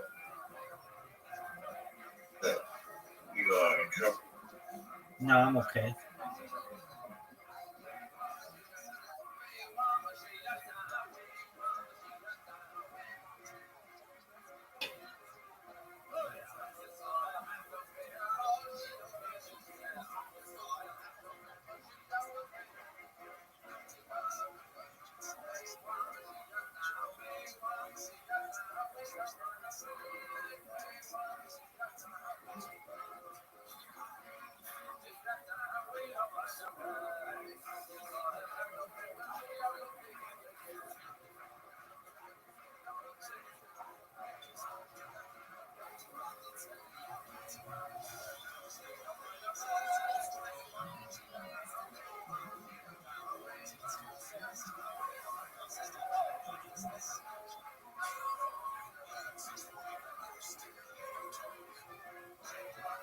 Oh, you're in trouble, Rabbi. Okay. I don't know how to spell a fucking word.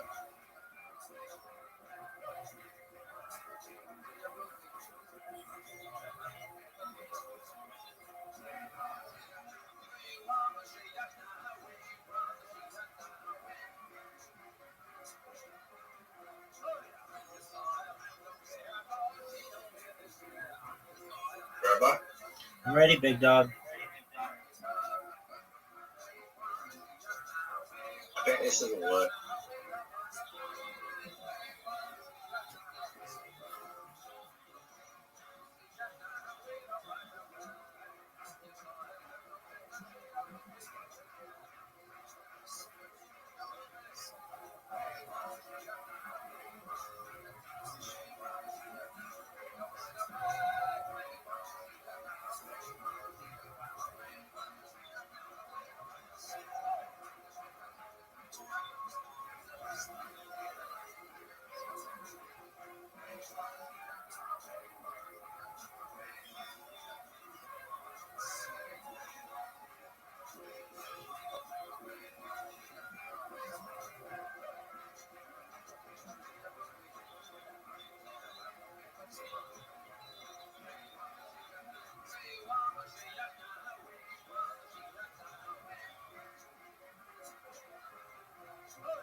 Well, that was good.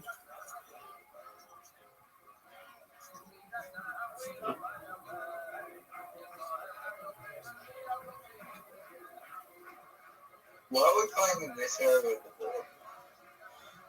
I don't know, big dog.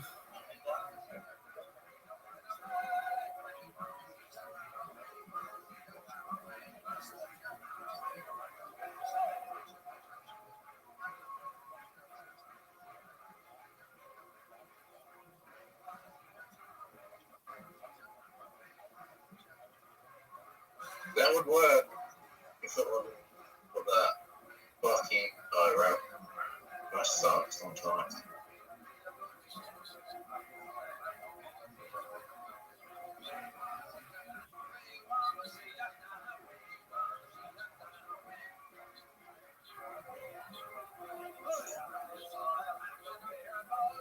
I'm sorry.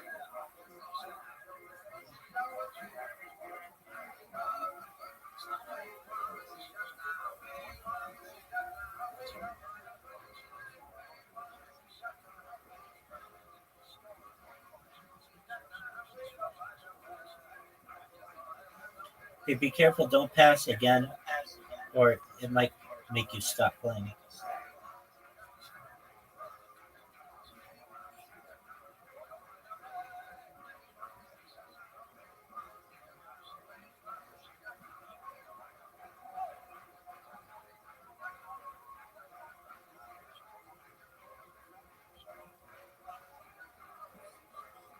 Dude,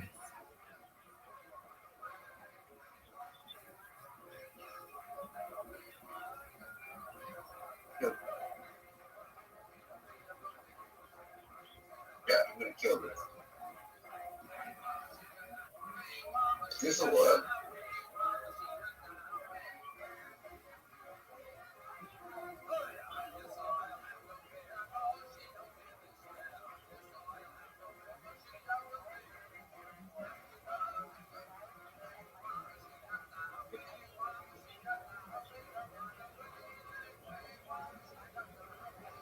Rabbi, I'm in trouble.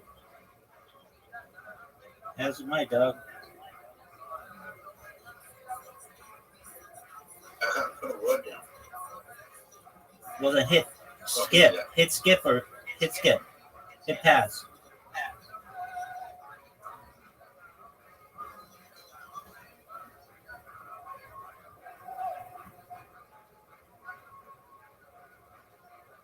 Can you put a word down?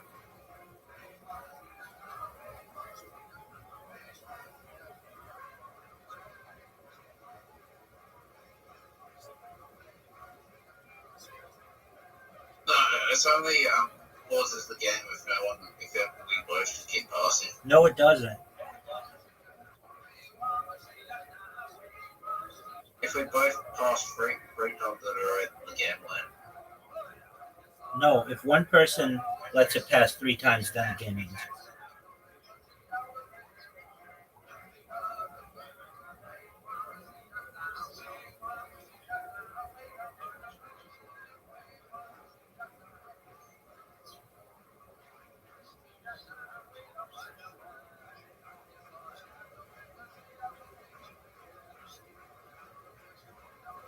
I'm in trouble. All right, then swap tiles.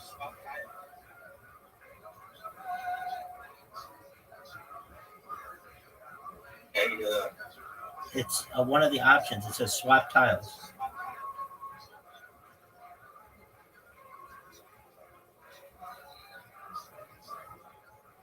Oh. You let your tongue on. Yeah, of course.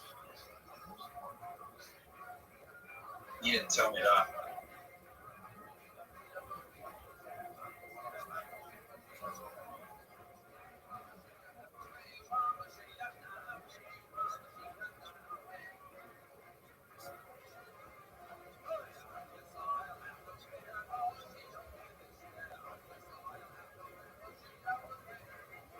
What should I have for dinner? Whatever you want, big dog. Kangaroo? Sure.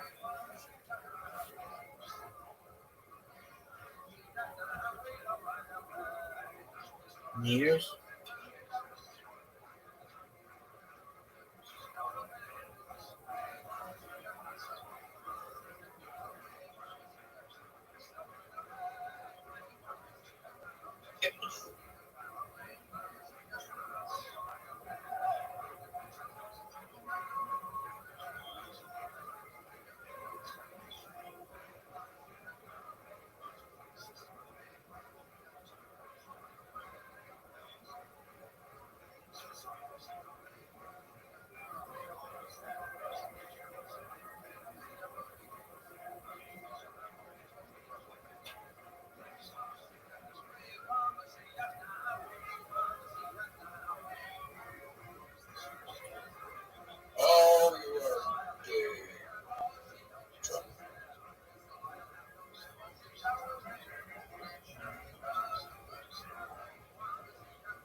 Oh, that was good.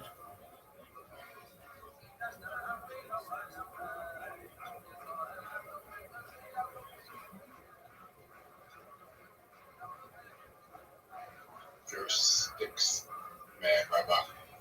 Thanks, Toad.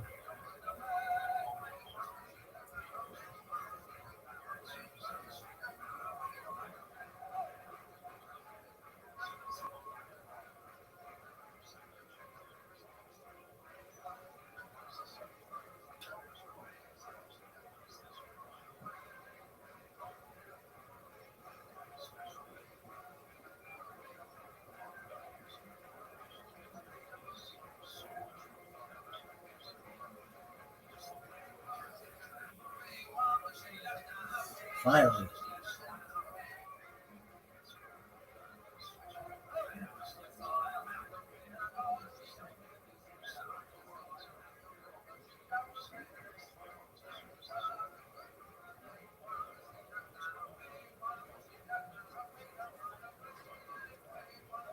You wanna win? Just hit pass then.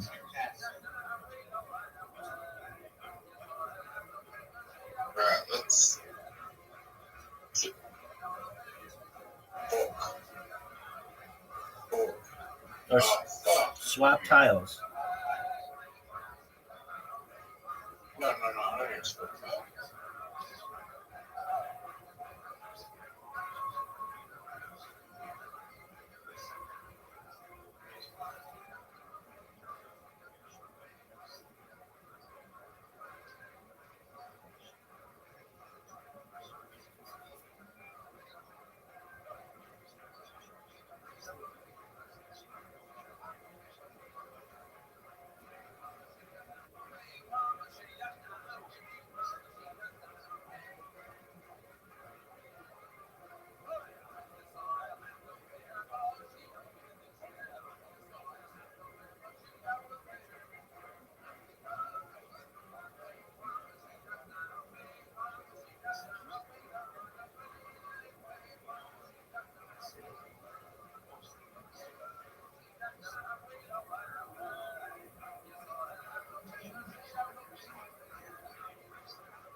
Play something or you're gonna lose.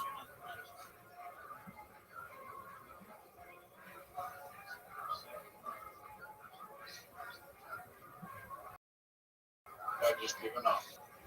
Don't give up.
There we go.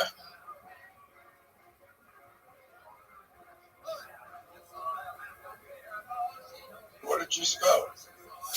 Fawns and cogs.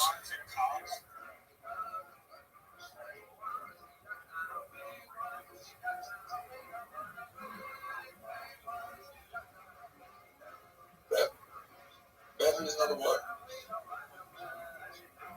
Is Kevin what? No. Kevin what? No. Kevin what? Keb. What is a Keb? Yeah, pep. Keb is not a word. Short for pep. No one uses it like that. I do.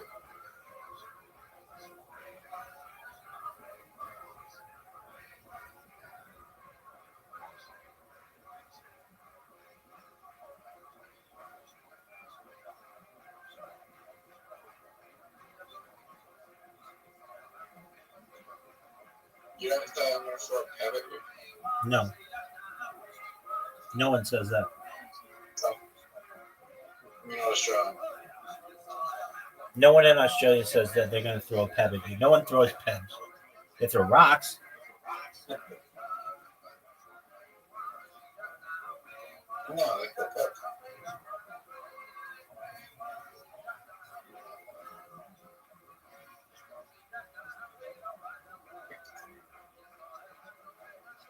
In 5-10 years from now, people will come back to this stream and be saying we're throwing pebs at each other. Okay, that's cool. I mean, don't do that. That's kind of dangerous. Word, dog.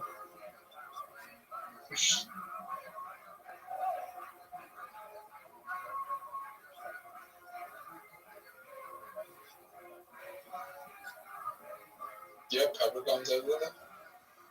No. We have BB guns. You know, baby guns? Yeah. Here, we call them pepper guns.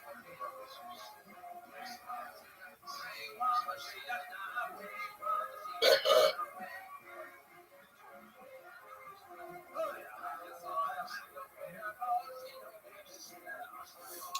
Oh, I have such a good word. Maybe.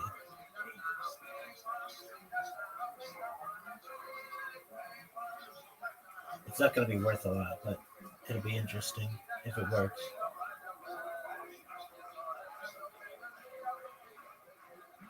Oh, paves, that's good.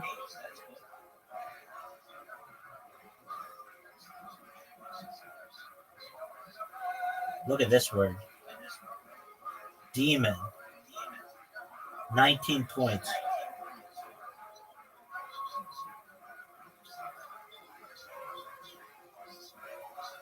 Where did you get demon? At the very top of the screen, they used X and the no.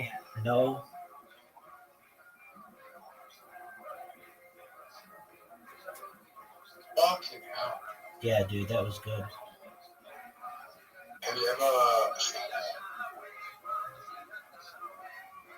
feeling that you're going to lose? Nope, I was still going to win.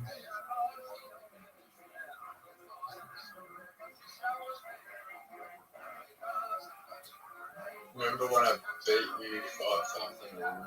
Nope, it's never happened. Going to.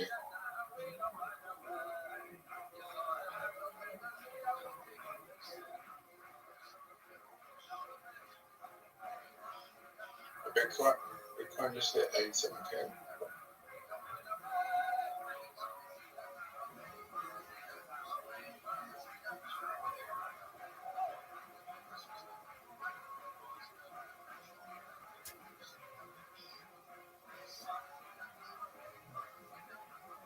What Bitcoin right now?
Finally.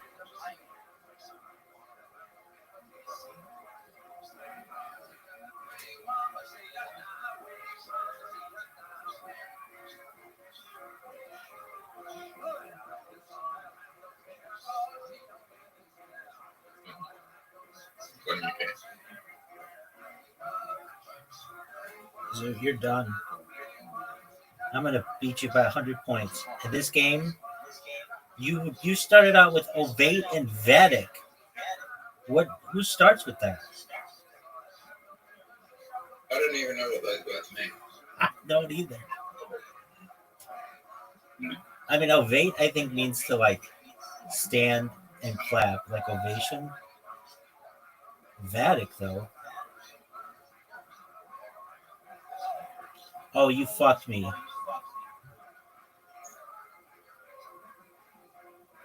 How did I fuck you? You fucked me big time. There's no way you can put a Q there. Dude, you fucked me. You fucked me.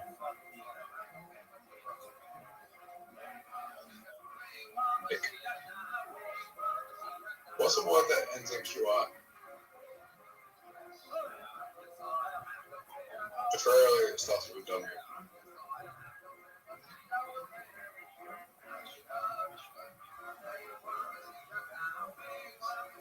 Have you ever had... I'm not going outside.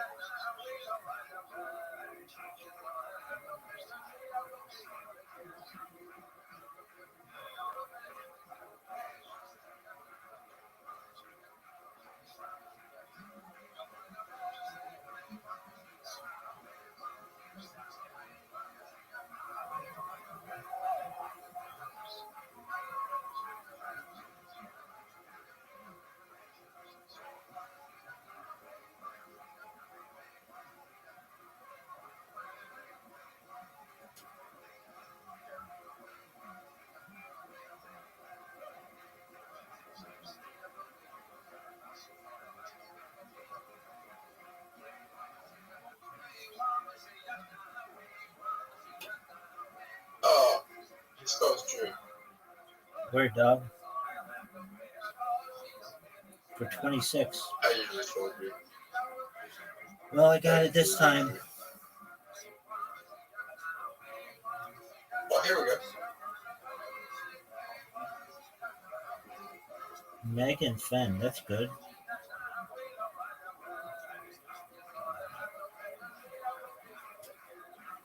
I got bad news though.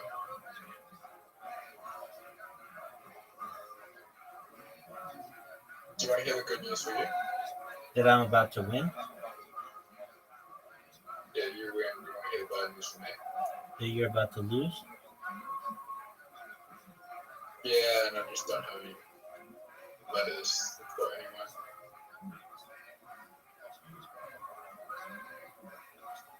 What do I? I can go here. Yeah. Joe. Oh, that's good. Do you think Joe is the name? Yeah, it's like coffee.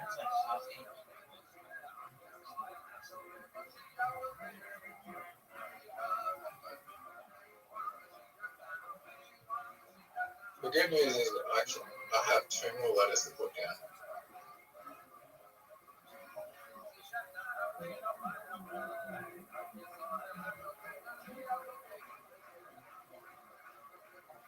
I don't have anywhere to put anything. Austin. 31.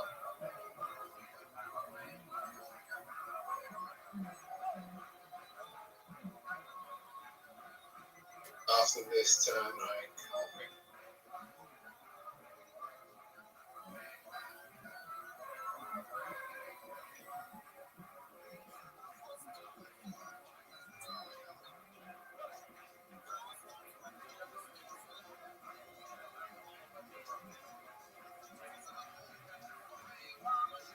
Okay.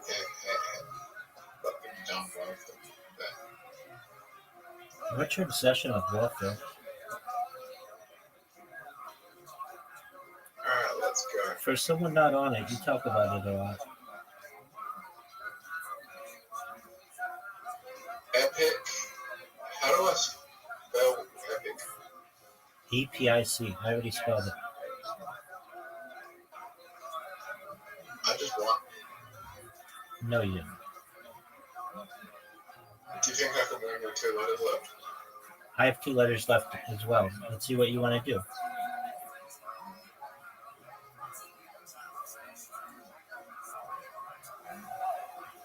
Oh, fuck.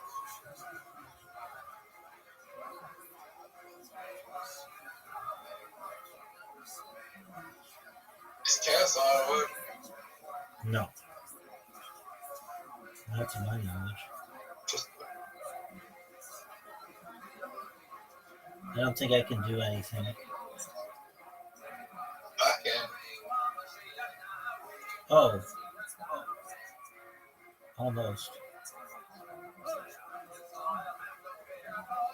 I can do like. And do it. I don't think it's gonna let me.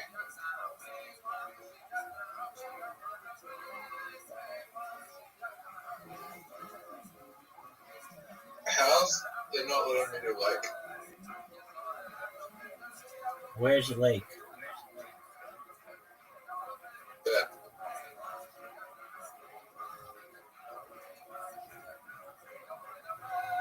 Where's the lake?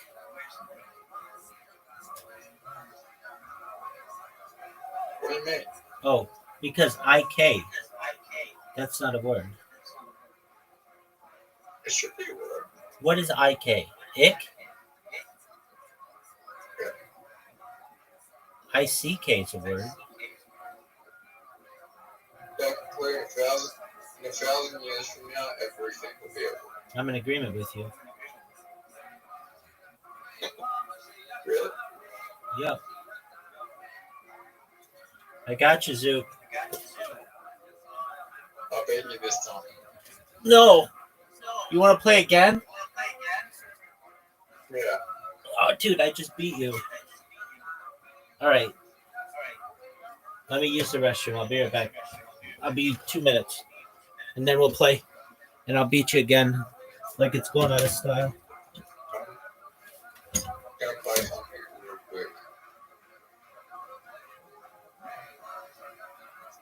I'll play DOS real quick.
All right, big dog. It's time for... Give me a second. Take your time, big man. I'm just in a game mode. You're not doing nothing. You know it. I can win in the next round. You're not going to. Probably not in the next round, but the one after.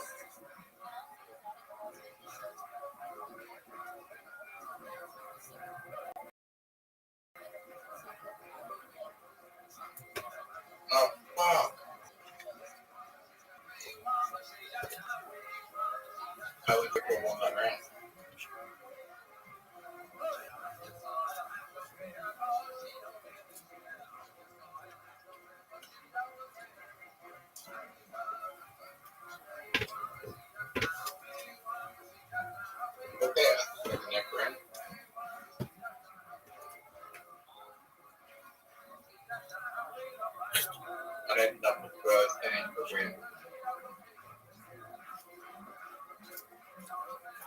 Rabbi?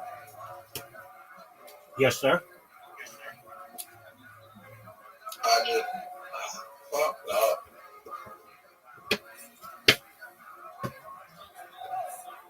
I'm hoping next round. Take it on Doc.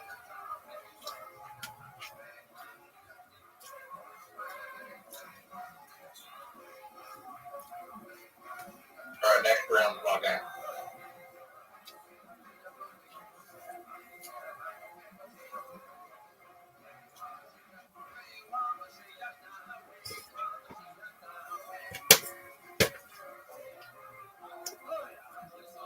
Are you ready? I just want. And, all right, let's done now. $10.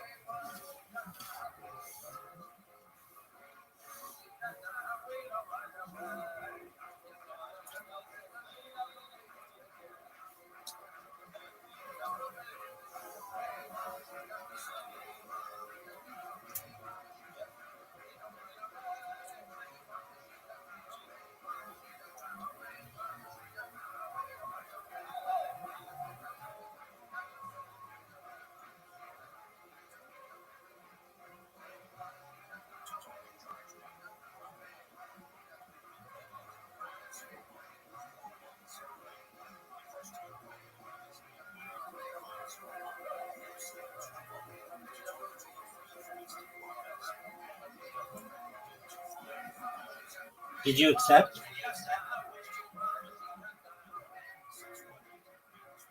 Yeah.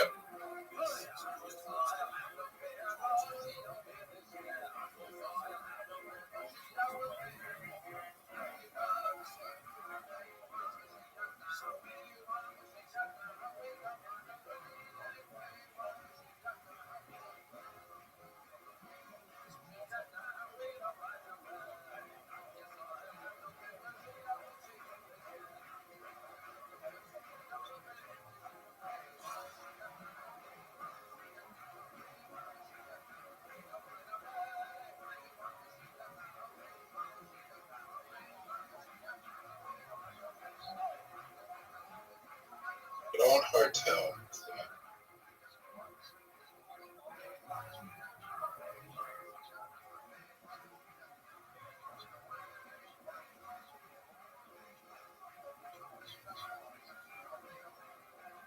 A hotel would be good. What would be good?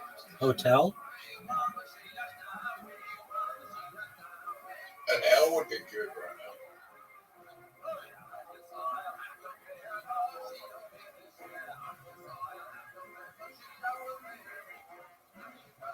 Terrible position.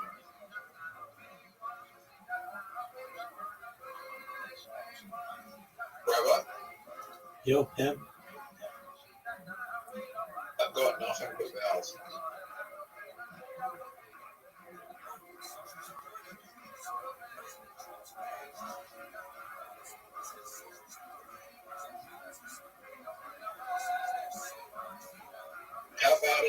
How bad is it for you? It's not good. Do you have only vowels or something?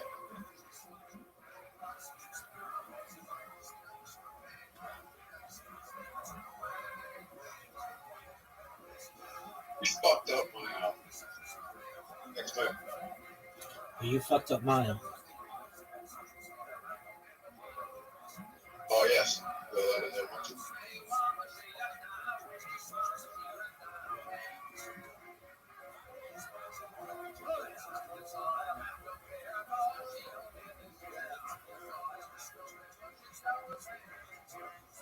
Did you know?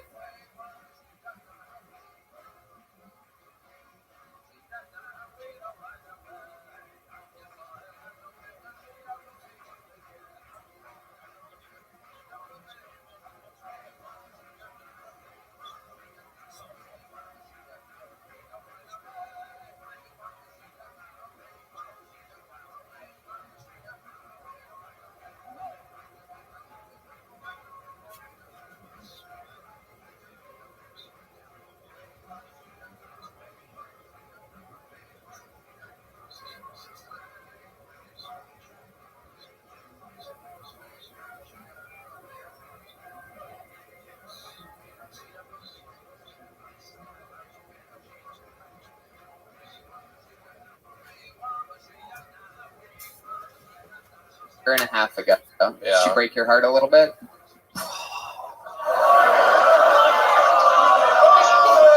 Is that a yes? No, yeah, but it's Yes, so the answer is yes. No, It's okay. You have nothing to be afraid of. You had a great fucking set here. We're talking about your real life. no, I'm good. It's more of like realizing how much control you do have over yourself and life. Give us an example of what you're talking about. Did you just spout a fortune cookie at us? What was that? Dude, this mustache. What the man. hell was that? Why do you look like a hipster Tapatio bottle, man?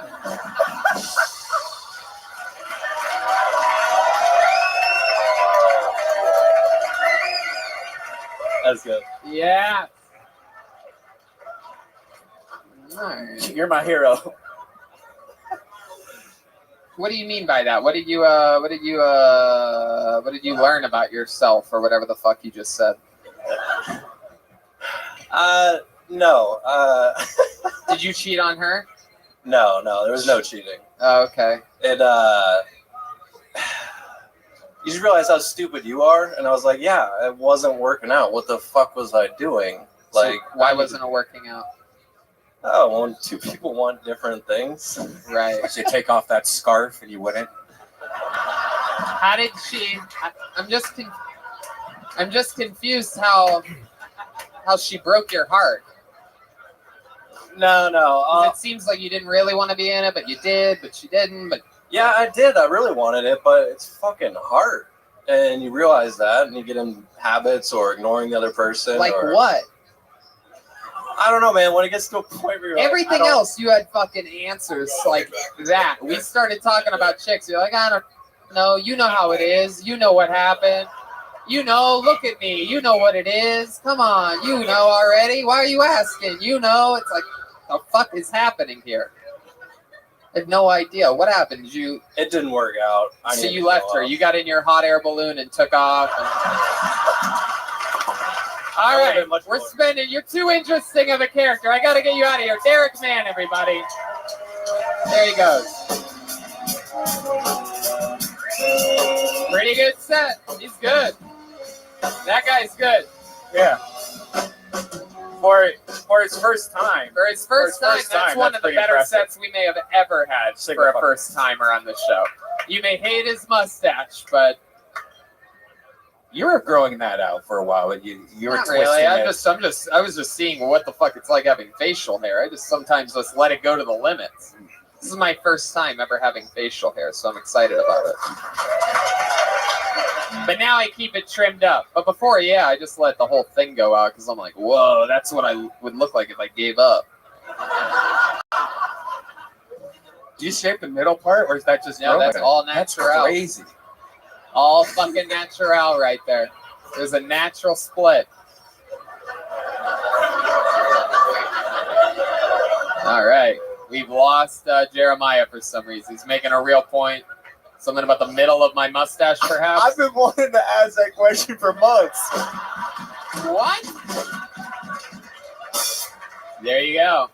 I don't know why you wouldn't just ask. Turns out my friends are extremely, obviously intimidated by me or something like that. Pull another name out of the bucket. Make some noise for it. Well, all right. There we go. Red Band's got the timing of a fucking gorilla zoo. Gorilla glue? Put your hands together for Tim Hill, everybody. Tim Hill. Onward.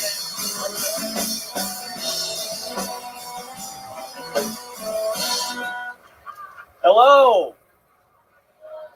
Yeah, I drove past the TGI Fridays on the way here, and the sign out front of the TGI Fridays said, if you smell like marijuana, our waitstaff won't help you. I was like, gee, that's funny. You want a bunch of sober people at your TGI Fridays. It sounds a hell of a lot like a TGI Thursdays, if you ask me.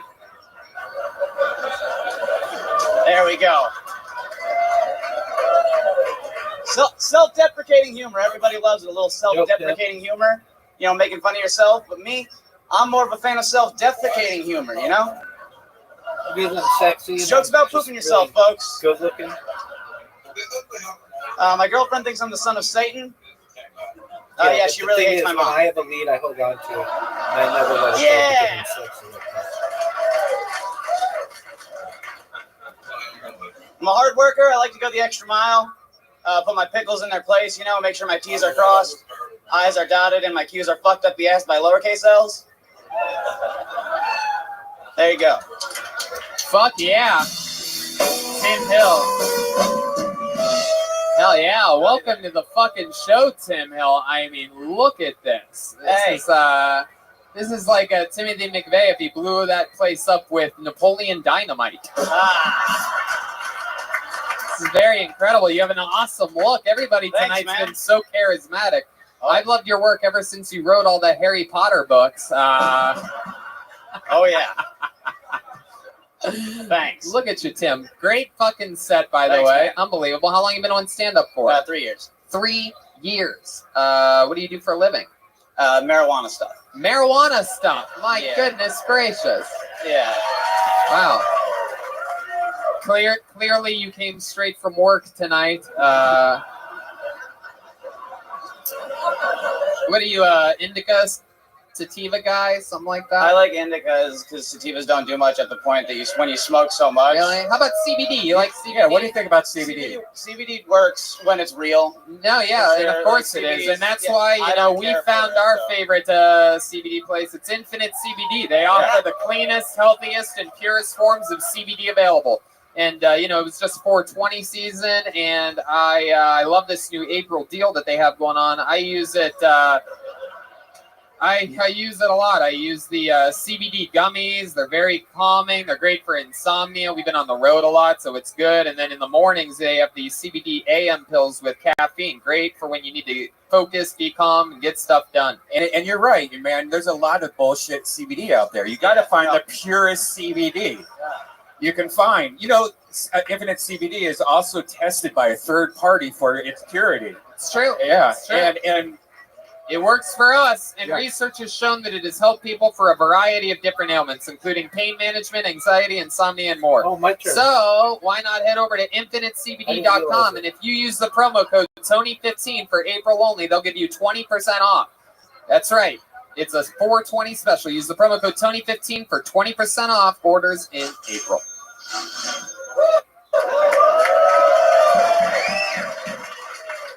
Thanks, everybody. That's my time. Have a good night. No, you stay up here, Tim. You stay up here. So let's talk about it. What else are you into? Why do you look like you take skateboards to go bird scootering?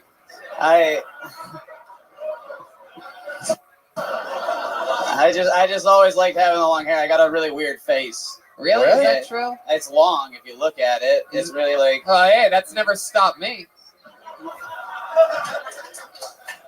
No, I just always grew the hair out long, and like... Is that a way to unlong your face? It seems like that makes it longer. I guess, maybe. I don't know. It just... I've always wondered that. Like, it doesn't really counteract. Like, if you look at... I can't remember whether it's Bert or Ernie, whichever one has the long head. Like, he goes with a... He has this weird, like, mohawk hairdo. I'm like, why are you doing that to yourself, dude? Why you already have a long head? You're like Bert. No. At least you're the top, not the bottom. I'll start sticking it on up. What? I'll start sticking it up. Well, that would make it. I feel like it's connected to the beanie, man. What are you into other than what do you do for hobbies? I play a lot of video games, but other than that, I just I work like most days a week, all day, and then afterwards I just do video games until I can go to comedy. Right. Interesting. Nothing else? Nothing physical? No disc golf or anything like that? You ever go to? You ever go to Morley Park and just let it rip? You know what I mean? I don't do a whole lot. No, I just I moved out to San Diego to work marijuana and do comedy. That's interesting. Other than that, it's just video marijuana games. And comedy and avoid the sun. Yes. Yeah. No, I don't like it here. How much do you weigh, man? 135. Wow. Really? Holy shit. Wow. That's how much I weigh. You're a little bit taller than me. Yeah. Wow. Look at you guys. Both of you together is what I weigh. Yeah. Look at that. Those Infinite CBD gummies they put on the pack. Hell yeah. My goodness. How do you keep such a thin frame? Is it just natural? You have fast metabolism? Hyperactive thyroid. Ooh, I shit a lot. My food just goes all the way through. It's not like I eat and I shit. You see how beautiful honest answers are when they just answer without overthinking. Why are you so thin? Hyperactive thyroid. I shit all the time. It's beautiful. What is? No hesitation there. Not like the fucking mustache man pondering his brilliant thoughts. Oh, yeah. So, Tim, let's talk about it. How big's your dick? Normal. We're curious. You're long, you're thin. We're wondering, does the dick match the everything else? Yeah, you got big ass feet, man. Close to this. Oh, okay. I wasn't expecting a real answer, but the crowd went crazy. They loved it. That's average, like 9 inches. Yeah, 10 inches. No. I shrunk it. What the fuck Can you suck your own dick? I don't. No? Boy, oh boy, do I wish. Have you tried? Have you like bet that? Not in years. Really? Do you have a girlfriend? Yeah. You do? Yeah. Does she look like you? No, she's like this tall. She's a little person. Oh. Really? Yeah. She's a little person, or she's 12? She's 4'6". No, she's a 21-year-old who is 4'6". You're dating a 21-year-old that's 4'6". Yeah. My goodness. Wow. So the pedophile head is all making sense now. She's like a little fleshlight. Get them when they're young. Is she here tonight? No, she's not. My goodness. Tiny little one, 4'6". You guys ever do any weird sexual positions? You ever put the old bread in the toaster? You know what I mean? No, is it? Yeah. No. What the fuck is Nothing too wild. It's really easy to roll a lot, actually, though, to change position. Oh, the old quick, bowling ball down the quick gutter. switch. You know what I mean? Easy to roll. Pick her up like a bowling ball. Yeah. That's right. How long have you two been together? Like 5 years. Where'd you meet her? High school. Wait a second. What What high school? Wait. You guys, how old are you? 22. 22. She's 21. You met 5 years ago. Hold on a second here. Yep. Oh, yeah. How long were you guys fucking illegally for? A year. Whoa! Rapist! Or the blank Wow. And I'll do it again. Come on, look at him. Would anybody have guessed walking down the street that this guy would ever rape anybody? Come on. He looks like if Jeffrey Dahmer took up professional skateboarding.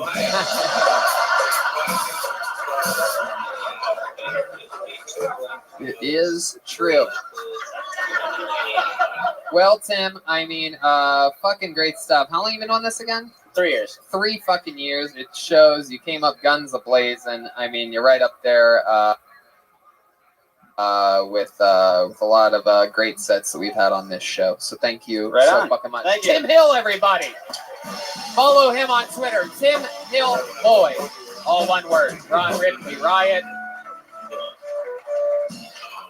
It's all happening. Mm-hmm. Back to the old bucket. Yep.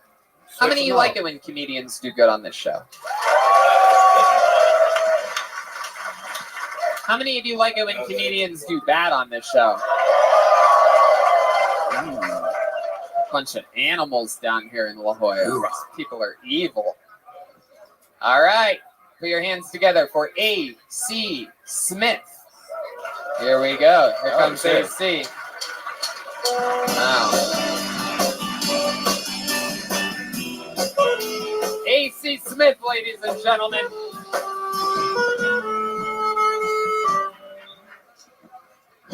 Good Lord, I hate women.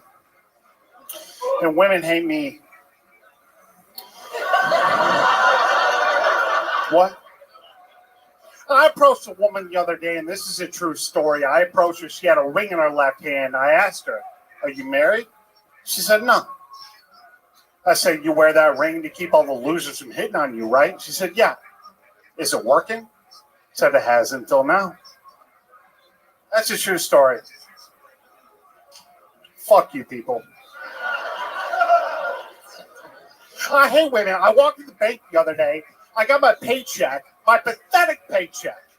I'm going to deposit it, and I see this gorgeous bank teller. Gorgeous. What can I say to this girl to impress her?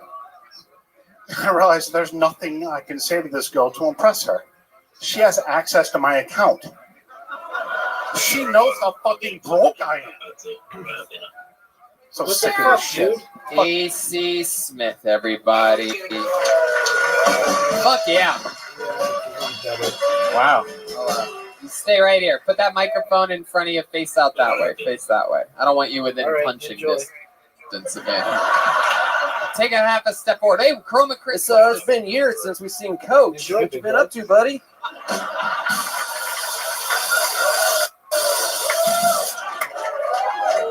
Out of the slammer?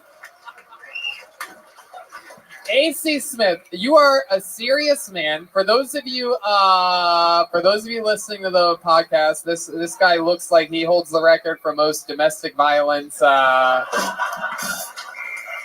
Fighting out of the red corner. And he's standing way too close to us. Yeah, just step away from the talent. He literally looks like the like Hall of Fame of beating women, perhaps.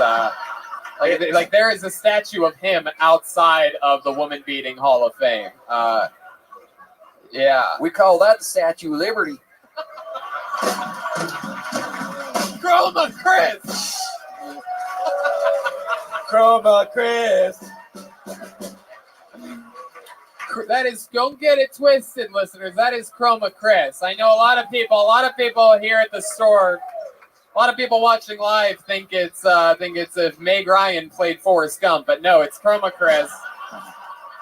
Chroma Chris. But let's keep it on AC Smith over here. Have you had bad experiences with women like that? Like ex-wife or something? Do you really hate women? Yeah, I hate you, Joanna and Jacek. Wow. Okay. Relax. AC. Wait. AC, What was the last word you said? It was a UFC joke. He gets It's okay. I get it. Yeah, it's okay, guys. Okay. Everybody take it easy. I just didn't understand what you were saying. I don't want to bully AC. I don't want to get him mad. You know what I mean? Yeah, I mean, he might smother you with a pillow like he does his women later at night. Shush. AC, you seem like he's a very passionate man. You made me genuinely laugh really hard when you said, I got my paycheck, my pathetic paycheck. Like that was, there's little natural moments where at some points, twice for like a half a second each, you were the funniest person on stage all night. But other than that, you seem genuinely angry. Now you have this earbud contraption around your neck. Is that to monitor your blood pressure or something like that? Just earbuds? Is that a question? Is this your first time doing stand-up? Yes, it is. Hey, AC Smith. There you go. Here comes the goat of the first time. Little first-time sheep. Don't sheep on him. Thank you for dressing up for us tonight. AC, what type of heating and cooling equipment do you do for a living? What do you do for work? What's your real job, AC? If you care, I'm actually very successful. Okay, what are you successful in? Yes, I do care. I just asked you what you do for a living. And that's my... And then I would ask you why you dress like a guy that works in heating and cooling. If we find out that you're really successful, it's a win-win for me, you see. I'm very successful at what I do. I beat up at least 3 or 4 women a week. You don't want to talk about what you do for work? Absolutely. I work as a civil engineer in Las Vegas. And what was the last thing? Law service?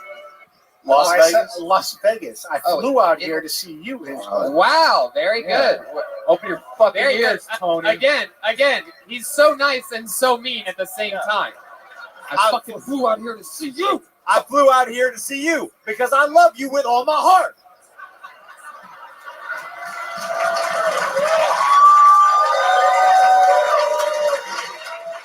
Just a friendly reminder, we are in Las Vegas, Nevada, Saturday, May 11th, making our return to the dive bar. You're going to be there for that? I have tickets. You already got tickets. I love it. You got one ticket for you and one for the one you're going to beat the shit out of that night.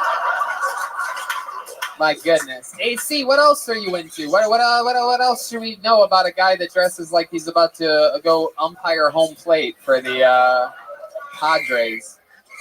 Through my teens and through my 20s, I was an amazing drummer for a band. Whoa!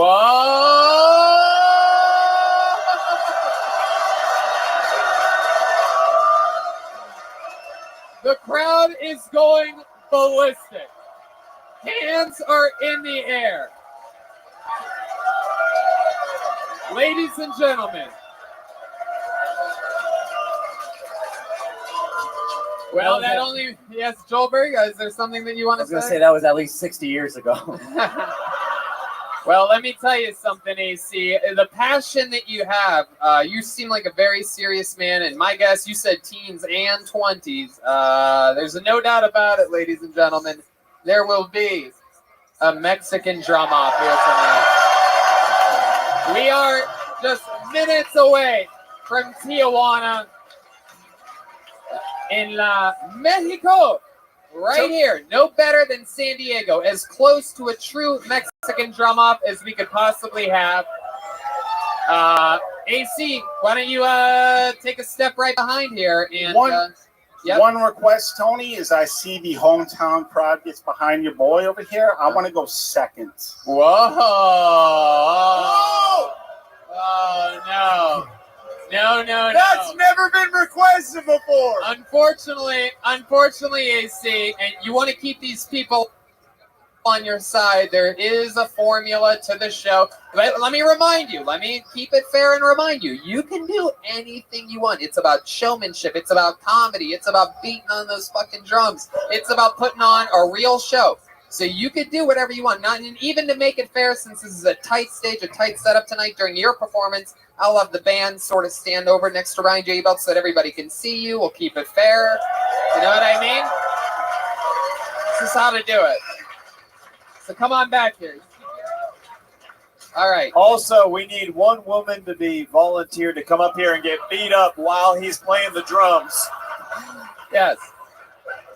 We need someone to be we need a woman to be the bass drum here tonight. Yes. Hold on. Joelberg wants to say something. Oh, I can't believe this guy's good at hitting things. There you go. Joelberg can't even help himself, even when he's getting ready. You ready for this, AC? Will you sit on the throne? I don't think you people are ready. I'm phenomenal. Okay, AC, come on. Let's do it. All right, be careful. All right, there we go. It's a real hazard up here. I was really excited about this until he just said he was phenomenal. Now I feel like he might be fucking with us, but we're going to know real quick. Ladies and gentlemen, you ready for this? Mexican drum off. Are you in position? Your foot's not even on the bass pedal. You sure you know what you're doing? You sure? Ladies and gentlemen, AC Smith.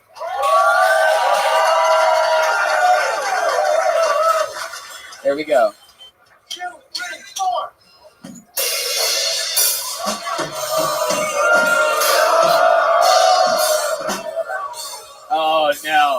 Oh no, that's one of the worst things ever. Here he goes. Come on out. Come on.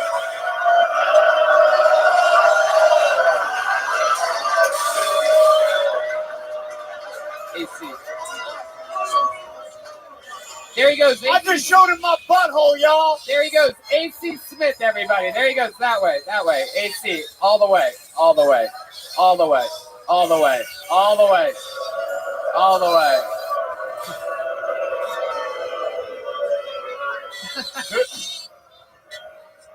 You know what? Sure, that may have sucked, and that may have been one of the worst moves in the sportsmanship of Kill Tony history. Do him one more time, AC Smith. But you know what? Let's face it, we know who was going to win this thing, and still here to give you a drum solo. Gilberto Jimenez, everybody!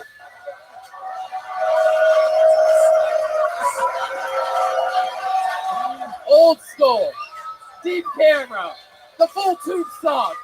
Gilberto Jimenez, everyone!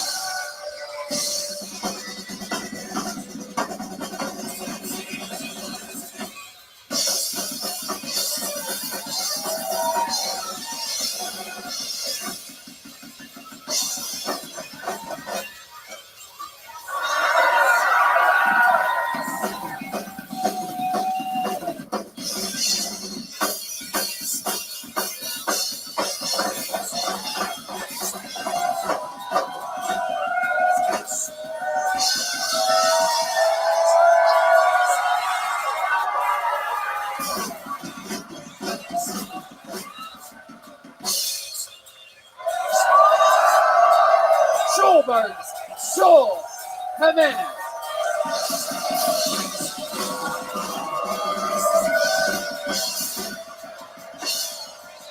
Wow. Standing ovation. Just incredible. Fuck yeah. This place is in complete chaos right now. I like it like this. So let's keep this fun train moving along, shall we? Place is in chaos. Everybody's fucking hyped up. These fucking idiots want my job. They got Aphrodite. But Mexican drum off. Everything's crazy. How about one more surprise, huh? Let's fucking do it, shall we? Could you guys possibly be having any more fun?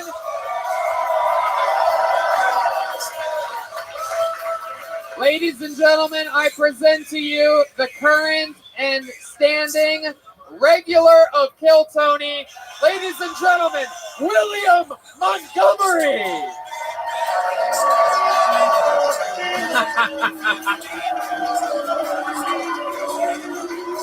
Wow, here he is in the flesh, ready for San Diego for his very first time. This is the real William Montgomery, everybody. I don't know who's running this place, but I was trapped in the porta potty for 45 fucking minutes. I have diverticulitis. But seriously, don't mistake me for the pilot. I only operate the flight simulator.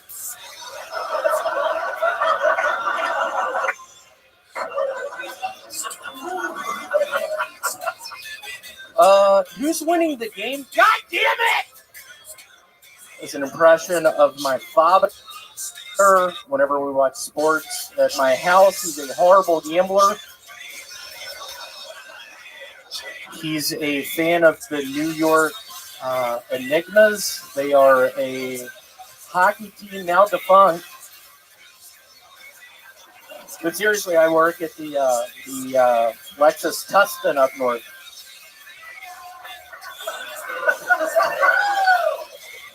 I sell hatchbacks and SUVs. Wow. There you go. William motherfucking Montgomery, ladies and gentlemen. This is William's first time ever performing at the La Jolla Comedy Store, everyone. I actually, 2 years ago, I was roofied out back. Ended up in a garbage can. I had frostbite on my fingers. It was, freezing cold. Yeah, and this is what William looks like, everybody. For those of you wondering, he looks like a guy that's been in line waiting to see Caddyshack at a theater for 30 years. This is his thing. Also, The Lion King. I wore the same thing for the Lion King premiere. He looks like if a wildling got cataract surgery. It's true. Where do you even find those shorts? Those are jams, right? They're Jams. That is with 2 Z's. It's a pretty prolific company. I sponsor some of their sales on eBay. You can look us up. We are New York Enigma fan. Okie dokie. Wow. This is mind-boggling. You do look like what it would look like if that big guy on Game of Thrones finally got to fuck that new female knight that he's always wanted to bang. Right? Little fucking redheaded, like chubby little bitch baby boy.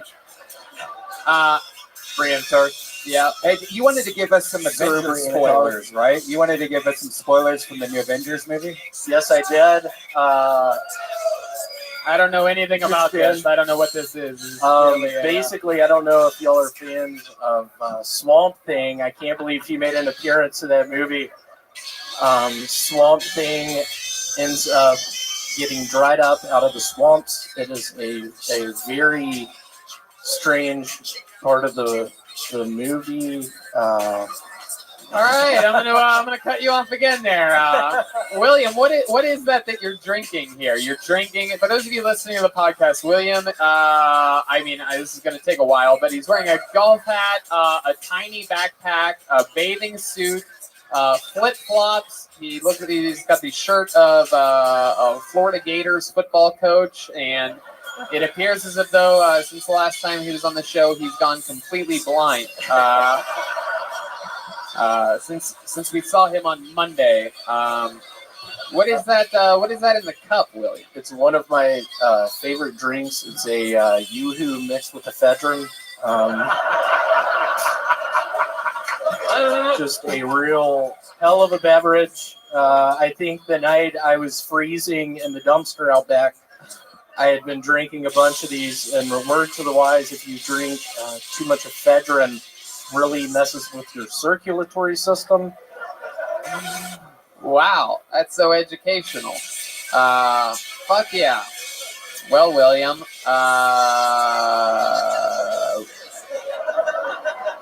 have you gone to a doctor to treat this diverticulitis you have? Last night, I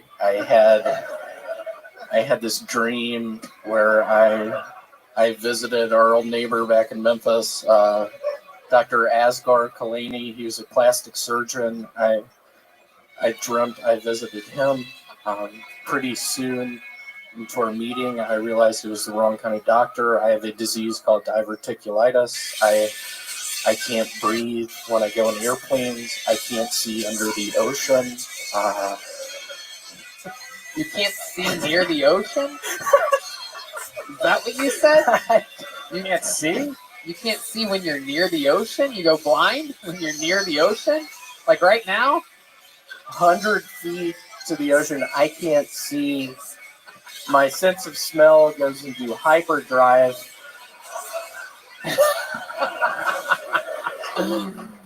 Wow. I mean, what can I say? There he is for you. This is what it looks like. The great and powerful William Montgomery, ladies and gentlemen.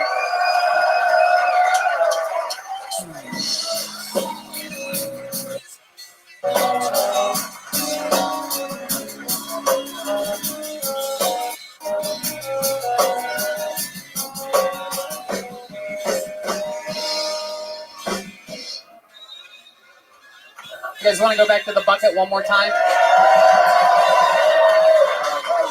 What was it? Okay. Let's try. This looks like an interesting name. Make some noise for Pretty Ricky, everyone. Pretty Ricky. Oh, look who it is. Wow.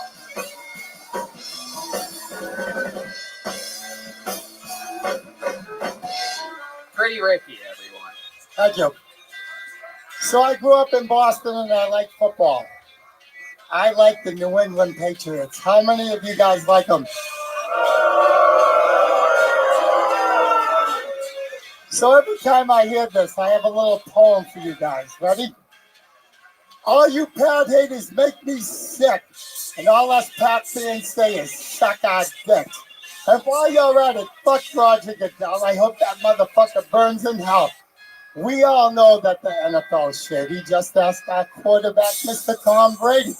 If you had $1 million and you bet it all, are you worried about the fucking ear or the fucking bad calls? There's one thing that we won't tell. Without gambling, there's no NFL. All the fans are gamblers and drunks. No church on Sunday. Who would have thought? Because we don't care if they beat their wife as long as our fantasy team comes to life. I wish all you would learn to cheat. Then you wouldn't be so fucking easy to beat. Wow. All night long. Yeah. Pretty Ricky. Wow. That must make me Tall Paul. My goodness. You are a scary looking dude. I like your fucking style. You look like you crawled out of the sand here in La Jolla and just started fucking living. But I guess you're originally from Boston. I don't know. You sort of look like a brain damaged Howard Stern to me. I can't quite put my finger on it. Yes, Paul. Yeah, how come your shirt looks like mac and cheese and your hair looks like fettuccine, huh? It's true. You look like a retired Because I got it from you, my brother. You're my twin. Wow. Don't touch the talent. Man, for 32 here, Pretty Ricky. It's not going good for you. It looks like you spent one too many nights at Rob Dyrdek's fantasy factory. My goodness. Just a big old NFL ramble, huh? That was your thing? You're the NFL guy? Not really, Tony. No, you just tried it tonight. Heck yeah. What's your story, Ricky? This is your first time ever doing comedy, right? You signed up. You decided to take a chance. You were with the table of hecklers from earlier. No, I know. That's exactly. So yeah, Tony, you said right away. You go, oh yeah, you're heckling, and you didn't even have the balls to sign up. So I did have the balls to sign up. And that's what you did. So that was you that was heckling earlier, and then I was trying not to heckle, but it fucking happens. It happens. You seem like a guy that day drinks, right? Well, Tony, on that note, I absolutely day drink because, as Frank Sinatra says, I feel sorry for So the people who don't drink. wake up and that's as good as they feel all day. All right, there you go. It's Pretty Ricky.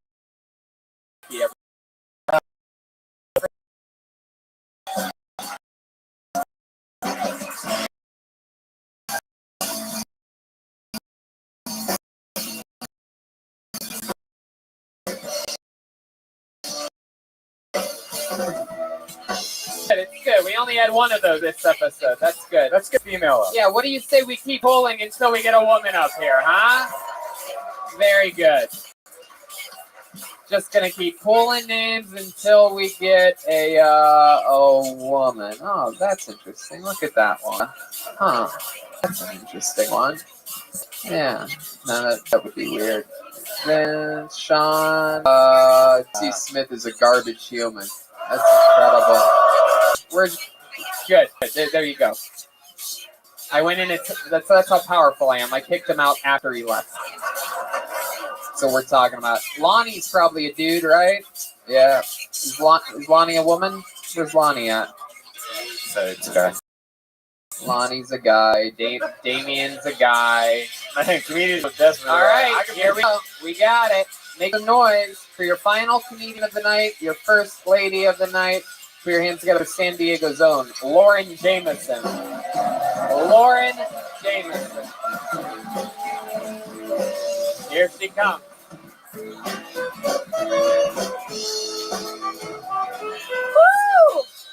Greetings, y'all. I am Lauren House Jameson, GOT freak. Anybody else out there? We're missing it. We're missing it right now for this. So this better be good. So much so that I'm a GOT freak that I just had anal for the first time. It's Sharon's House Sunday, or Sodomy Sunday in this case for me. I mean, I felt like this was a safe space to talk about this. I'm amongst, 100 of my closest friends. Well, anyway, it's a big accomplishment, this milestone in my life. So I did what any girl would do. I called my dad the next day to tell him about it. Either to brag or maybe to blame him. I don't know. Fucking knows.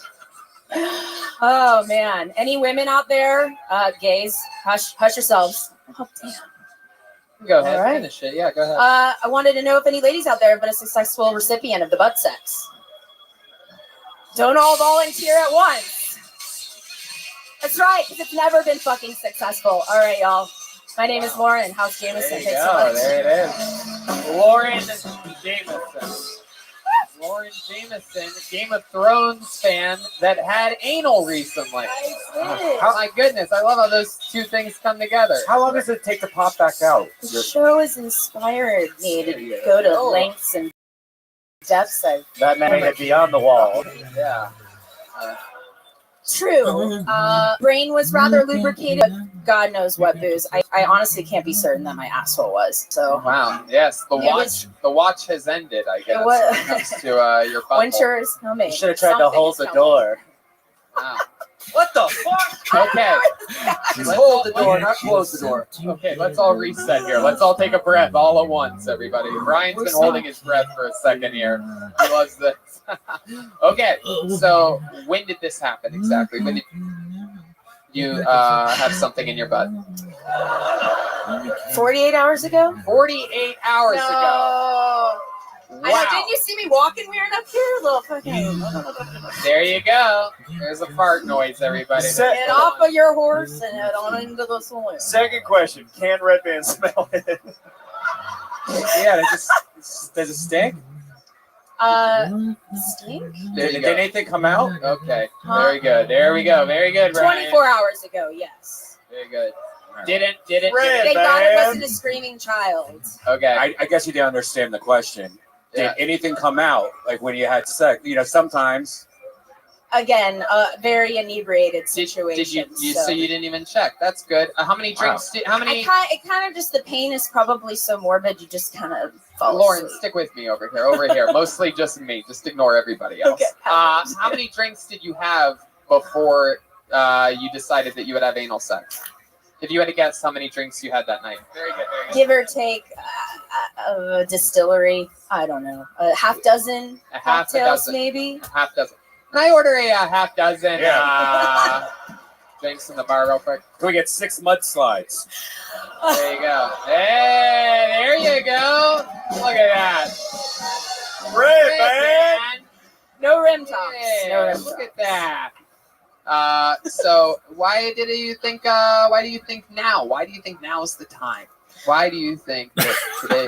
I don't know. Did he go for it? Did he shove it in there? Did he ask you? He's like, I want to. You know, he actually moved away, so I feel like it was kind of like a parting gift. Really? So 2 days ago, the guy left.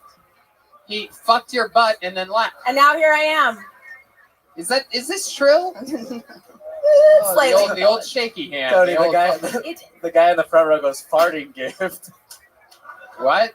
The guy in the front row said farting gift because she said parting. Very good. Never mind. Next time, just say it. Don't say the guy. I wanted to give credit. No, I sure. Okay, good job. Anyway, fucking great. Let me tweet at him or something, Joel. So, what parts aren't real of the story? What parts are made up? That he left? That it was 2 days ago? What The 2 days ago thing. It actually, it's my year anniversary. This happened a year ago. Wow. Yeah. What anniversary? But I'm still left with. What anniversary is it? The 1 year butt stuff anniversary, right? It's something to celebrate. I think it's a big deal. Wow, I mean, I've never done it in my You just life. talk through all the quiet spots. Huh? You really- just keep rambling, huh? Yeah. You should have shoved it in your fucking mouth instead of your ass. Jesus Christ, you're a bumbling little one. You just got hinge clipped. What? What? Is that a new thing? Hell yeah, you just got hinge clipped. Oh shit, you did. What do you do for work, Lauren Jameson? For work, by day, I'm a realtor. Ah, I hate that word. Realtor. Yeah, I'll give you a real tour of the back closet of this place. You know what I'm saying? Just kidding. Just kidding. All right. Say maybe. Just kidding. Just kidding. So, you sell houses. Basically, yes. Wow. I work for free, trying to make other people's dreams come true. And you sell them yourselves. You show everybody everything all the way to the back door, right? I mean, whatever it takes to sell. Yeah, to sell, right? This is a number 2 bedroom over sexual. here.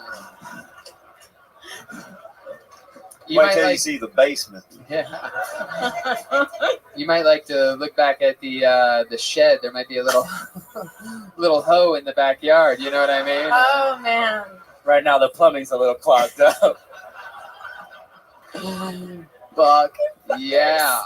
Mhm. Wow. So did you enjoy it? Do you remember? It was just the one-time thing. You were drunk? I mean, yeah, a little bit. It was like, you know, he wasn't even that big. That's the thing. Like but just I guess up there, like everything can feel big.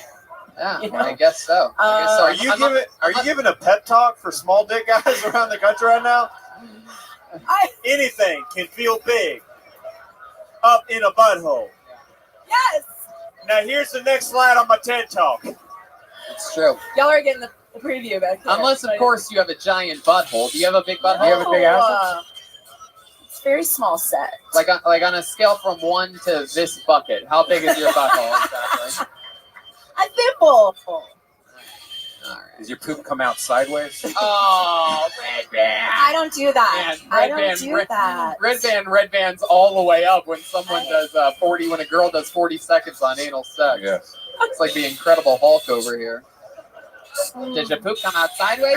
Yes, it's a superpower. Speaking of Avengers, from the Lost Very World. good. Lauren, tell us something fun about yourself that we'd be surprised to know. Like, you know. I didn't just share all just a minute ago. If that's the biggest part of your personality, that's sad. I don't know. Let's see. I'm from 1 year ago, I tried anal sex once. The end. Goodbye, everybody. That's a wrap. You into anything? Any hobbies? What would be any life accomplishments? You know, like you once beat John Bonet in a beauty pageant or something like that.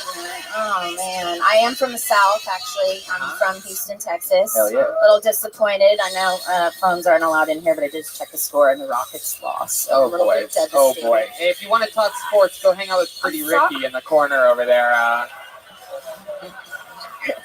can't believe Houston lost. Yeah, that Roger Goodell's a real asshole.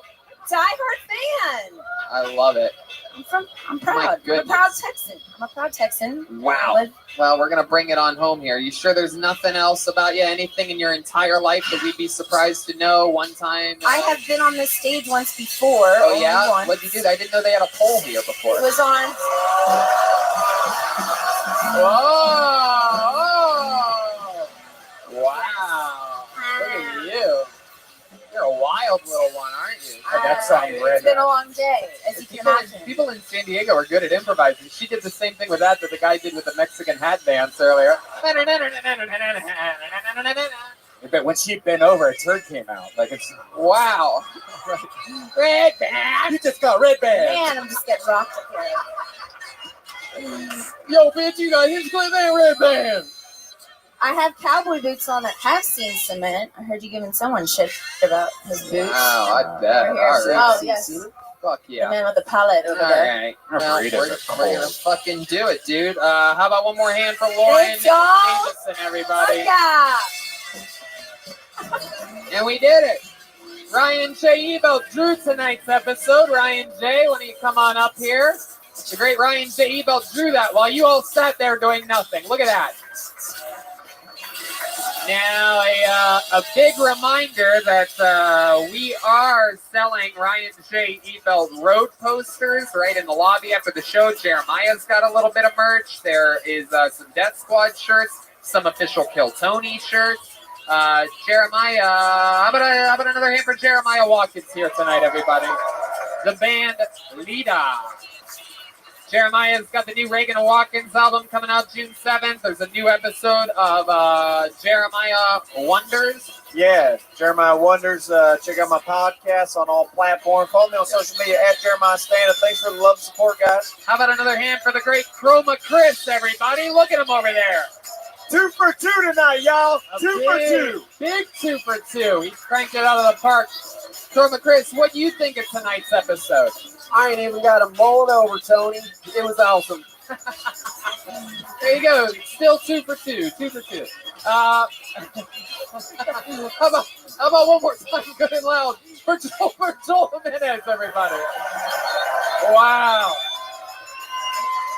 Mostly sorry on all social media. Shout out to the guy in the front row. Anything else? Thank you to Ludwig, and I love you guys. Peace. I love it. Don't forget Caveman Coffee. Why don't you save 15% by using the password KillTony for that, and use Tony15 over at InfiniteCBD.com. If you have any ailments, try it. They'll give you 20% off your orders in April. We'll see what the deal is in May.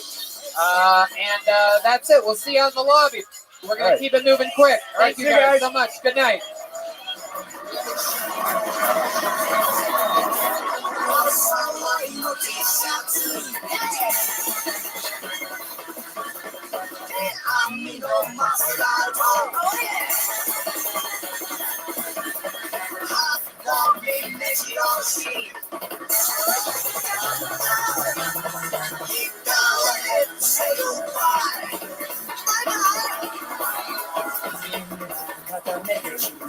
Show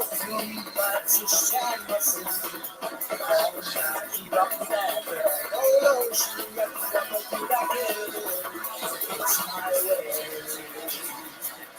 my way.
Hey, this is Redman, come to you live from the Comedy Store in La Jolla for a brand new episode of Kill Tony. Give it up for Tony Hitchcliff. La Jolla, we're here. Make some fucking noise. Come on. Wow, Oh, yeah. here we are. Show number 2, the final show of the night. Brian Redban's here, ladies and gentlemen. What is up, guys? Wow, look at this. We are live from beautiful La Jolla, California. The great and powerful Ryan J. Ebelt is sitting right over there, all the way from Los Angeles. He draws every single episode of the show, and he is here live on the road with us in La Jolla. You guys excited for this? It's one of the first places where Kill Tony ever went on the road. Yeah. Who here was at the first show also? Just a few people. That's Look at crazy. that. That's Look at awesome. that. Sometimes people get tickets for both shows. Sometimes it's fucking new blood. Here we go. Some real fucking creepers over there. Speaking of blood, we're about to go on the road. Yes, speaking of blood, we're about to go on the road. Wow. Clearly that California burrito's hitting you pretty hard that we had in between Don shows. Carlos. My goodness. Yes, speaking of blood, we are going to continue our crazy tour. Goes through Phoenix, Arizona, Las Vegas, Nevada, Salt Lake City, Boise, Spokane, Portland, Vancouver, Seattle, Lawrence, Kansas, Omaha, Des Moines, Appleton, Milwaukee, Chicago, Madison, Minneapolis, Poughkeepsie, and New York City. A lot of blood. All the way through. Sacramento and San Francisco in October. There are rumors circulating as of this evening. In between shows, I started hearing rumors of a new San Diego Kill Tony quarterly, perhaps every few months. Oh, yeah. For La Jolla? What? Could it be possible that once every 3 months, It's Kill so Tony- easy. Why not? Kill Comedy Tony stores are could home. come to San Diego every Sunday, once every 3 months. Just rumors at this point. Make sure you listen to the beginnings of every Kill Tony so you don't miss big announcements when they happen. Every Monday, we're back at the Comedy Store. No matter how much we go on the road, we make a trip back on Mondays. Like this Monday, we have the great Nick Swartzen on the show for the first time ever.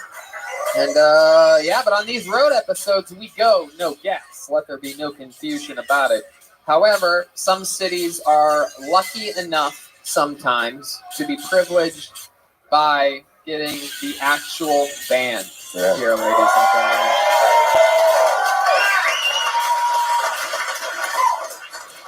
The band, every single episode, commits to being in and staying in different characters. Sometimes it's the return of famous Kill Tony band characters, like the you never Prisoner, know. or And you never know what it is. And I usually have a guess because they always send me a song to play them out. You know, they didn't tonight, so I'm just going to choose a song. Wow. See if it goes with it. Oh, wow. This is very exciting. Wow. Okie dokie. That's very exciting. And we're going to all find out together. They stay in character. Maybe it's the famous prisoners. Maybe it's the nerds. Maybe it's a brand new character that we've never seen before. They are the best damn band in the land. In San Diego, you got the whole fucking band. It's the Kill Tony Band. Jeremiah Watkins, Stolberg, Joel Jimenez, and Chroma Chris. Here we go. Here we go. Anything can happen. Who's it going to be? Whoa!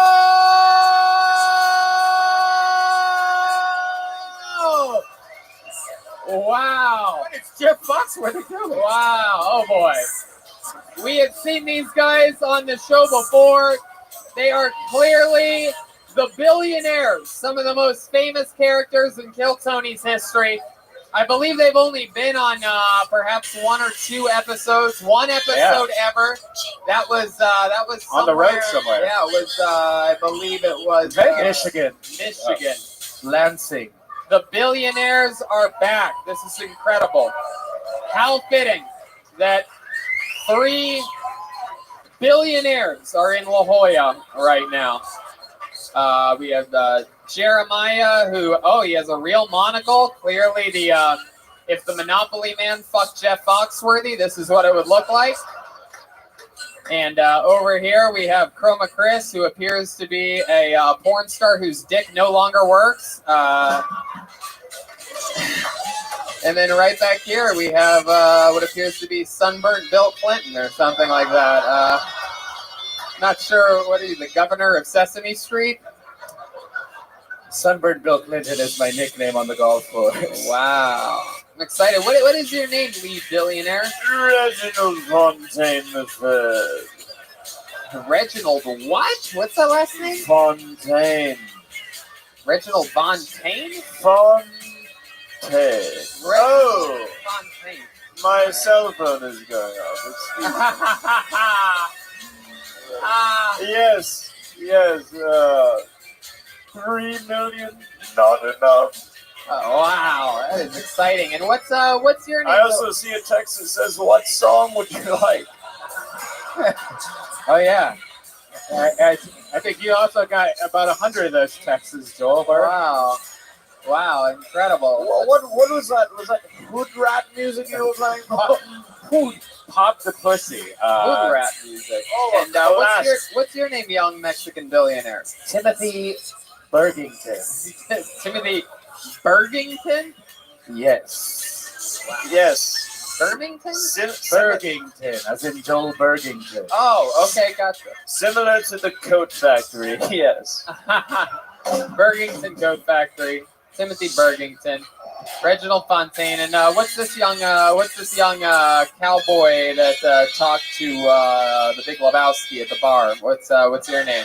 Roger McWaters. Walter McWaters. All right. Well, we have Roger McWaters. Oh, Roger McWaters. Tony. Roger McWaters. Did you roll the R on that? Roger McWaters. All right, Roger McWaters. Yes, Goldberg. I may or may not have borrowed that fake cash from a friend and may need it back at the end of the show.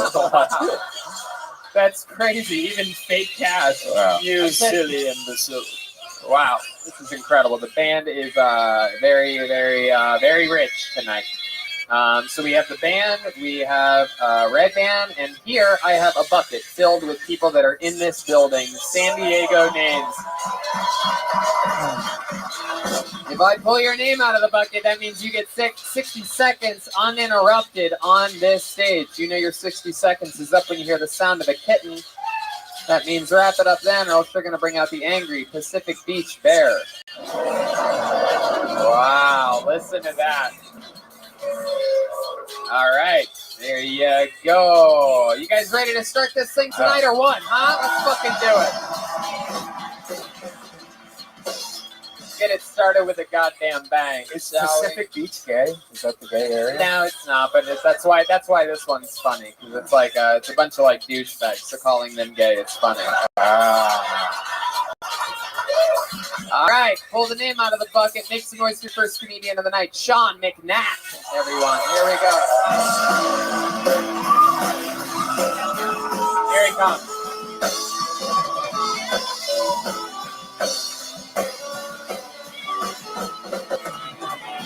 One more time for Sean McNack. How's it going, guys? How do you guys feel about abortion? All right, well, I just had a kid recently, and because of the inconvenience of abortion, I thought it was more of like a drive-through situation. So you kind of drive in, and your life isn't fucked up anymore, but Turns out I was wrong.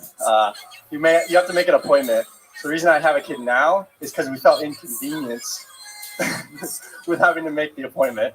We go in and we're like, we have to come back and make an appointment? They're like, yeah. I said, we'll just have the kid. Fuck it, you know? So, Mom's fine with that. All right, there you go. 53 seconds of thunder. Sean McNatt. Very good. So Sean, how old's your kid? 9 months. 9 months. How old are you? 9 months. 24. Oh, wow. Some of that wacky La Jolla improv there for a second. The weirdest part was that it worked on the audience. I literally respect you guys a little bit less than I did 2 minutes ago. Whoa, whoa, whoa! He said he's 9 months old. Whoa! I'm just here to have fun, Tony. Fuck you. Doesn't even need to be good to make me laugh. Whoa! Yeah, 9 months old, he's my baby. Who's the big baby? Who's the big baby? All right. You're 24. You have a 9-month-old baby. How old's your girlfriend? Wife? She's girlfriend. 25. Girlfriend, 25. How long have you two known each other? 9 months. What?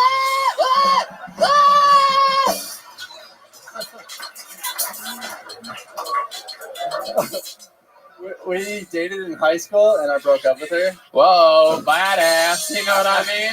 You had to show her who's boss. And then we met up like 2 years ago. When we were dating. Wow, and then you put a fucking baby in it. God, Jesus. So what, was it an accident or? Yeah. Well, it was like thought it was her butt. Red man. We didn't mean to have a baby, obviously. You But didn't mean to have a baby, but you wanted to come inside of her that time that you did. Absolutely. Do you always come inside of her? Or did you tell her that time, like, I'm gonna come inside you? Was it like that? Did you just always do it back then? You just fucking dumped loads in her? Wow, look at you. And now you're a Padre, dude. Hell yeah. True. Yeah. That's true. Sports. It's true. It's true. It should have been a Dodger, dude. Yeah.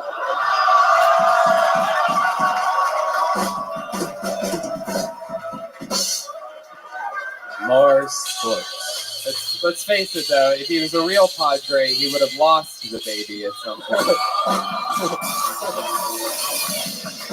You fucking motherfuckers.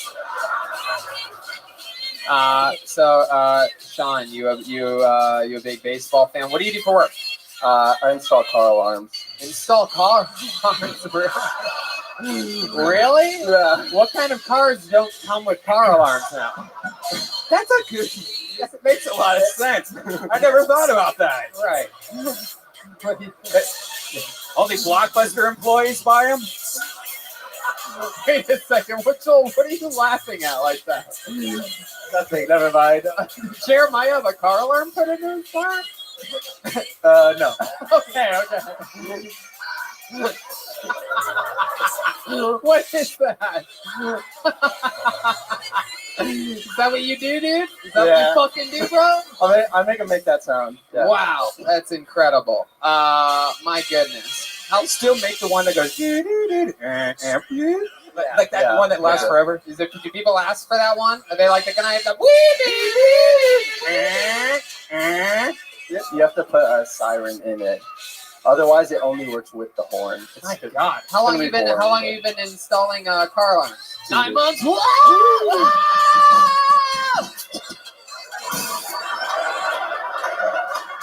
2 years. 2 years. Yeah. Fuck yeah. I have a horn question. This is a legit question. Okay. Like, I have a Honda Civic that it's like the dumbest horn ever. It's like, like it's like a baby horn. Is it easy to take out that horn and put like a new horn in, or is that like complicated? I think you'd have to get a new car. It's a fucking question. You don't have to be a dick about it. Spoken like a true imbecile. Don't replace the alarm, replace the car, because I'm a billionaire. Let's get back to the. Get back to no answer. whatever. Let's get back to you, Sean. So you seem like you would be okie dokie. Brian, you okay over here? Is everything all right? All right. So Sean, you seem like you'd be a horrible father. So let's talk about it. What are some of the things that you're bad at that surprise you about the baby? Some things you will do, won't do. You won't change your diaper. Well, I didn't have a dad, so I think I'm doing pretty good. That's impossible, dude. Jesus. Man. By the way, just because you didn't pull out doesn't make you a dad. Okay. You have to earn it. So, does the baby live with you? You live with the girl. You're all together. Yeah. Well, and so, what's your least favorite part of being a dad? Having a baby. Well, just like time constraints, you know. What? Don't you have a dog? It's like yeah, it's that responsibility, but like obviously more, so you can't do certain things. Like what? Like I used to surf a lot. Right. Every day. You ever think about surfing with your baby and it accidentally drowns? You ever think about that? Having a baby is like having a dog where you can't smoke bowls around it. Am I right? It's a real big damper on my surf life here in San Diego. My goodness. So, Sean, now that you're a dad, you can't surf anymore. Is there anything else you can't do or that you miss doing? Like, you still hook up with other chicks? Or you say, No. Loyal to the soil. Did she get it sewed up okay? Like she get the daddy stitch? Yeah. Is that kind of weird to you? Like you don't like to look at it anymore? No, she's good. She should be a stripper. Wow, is that true? Yeah. My goodness. What was her stripper name? What was her stripper name? Yeah. Was Genevieve. Wow, Genevieve. There you go. My goodness. Seriously, drop those off at the front door on your way out. Genevieve might be one of the saddest stripper names I've ever heard in my entire life. Was that her stage name, Genevieve? Hey, who's having a good time out there? Get ready. We have Ethel coming to the stage. Ethel coming up. Genevieve is up next.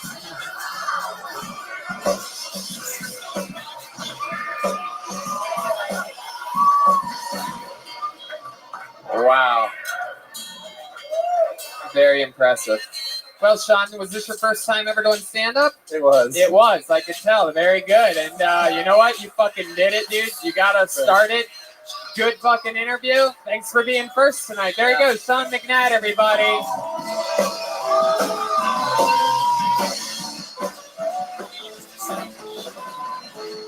You know, when a woman gives birth to a baby, after that, a lot of times, like at comedy shows, they pee themselves. Did you know that? Yes, I did know that. Did you know that? Did you just find that out No, or something? Like right now, did you just Google that? I recently found out about that. Yeah, no, that's a common thing. They also poop sometimes when they're making babies too. It's a big deal. No, I mean like later, like months, years later, if they laugh, sometimes pee just comes out. Like the muscles that used to hold that in just. Very good. Very good. You've worked the crowd up into a frenzy with their scientific fun facts. Did you roofie yourself in between shows? Did you get a little drinky poo, Bri? Yeah. Wow. All right, let's keep the fun train moving along. This is bad handwriting, but I think it might be Shawnee Boy. Is that a real thing? Shawnee Boy or Johnny Boy? Here we go. Here he comes. Here comes Shawnee Matt Boy. Edgar and Kirk Fox mixed together. Oh my God! Wow. Shawnee Boy, everyone. What's up, Lajala? Shout out to my fellow gringos. I don't know about you, but I can't pronounce half the names of the cities down here. But I've always had a philosophy to not commit to one porn category because I didn't want to like program myself to only be attracted to MILFs or something. So I would just bounce around from category to category, week to week. And then when I finally got into animated, I was mind blown / frustrated. My boy Inspector Gadget is not featured in the animated category. Like they don't see the potential and money to be made through that. Like he's a one-man band. Like go Gadget, right arm, triple-sided dildo. Go Gadget, left leg, tentacles. he could be fucking at least 7 to 10 girls by himself, and I think a lot of people would get off to that, or at least I would. So maybe I'm selfish, but that's just me. And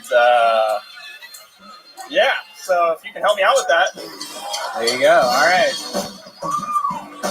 Shawnee boy. Oh, Shawnee boy. So, what did we do here tonight? We came up here. We talked about what kind of porn we watch and what kind of porn we don't watch, and then that's pretty much fucking it, huh? That's really it. that's all I had for you. Wow. Well, I'll tell you what. There will be blood. I am not happy about this whatsoever. You fucking beach bum, Daniel Day-Lewis. This is incredible. What? Why are you so upset? Some type of. What are you?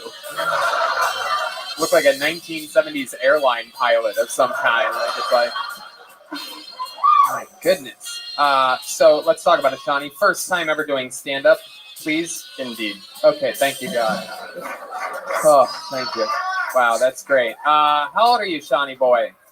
25. 25, wow, almost Shawnee man. What do you do for a living? I work for my father in Northern California. Okie dokie. Oh, so the weed business.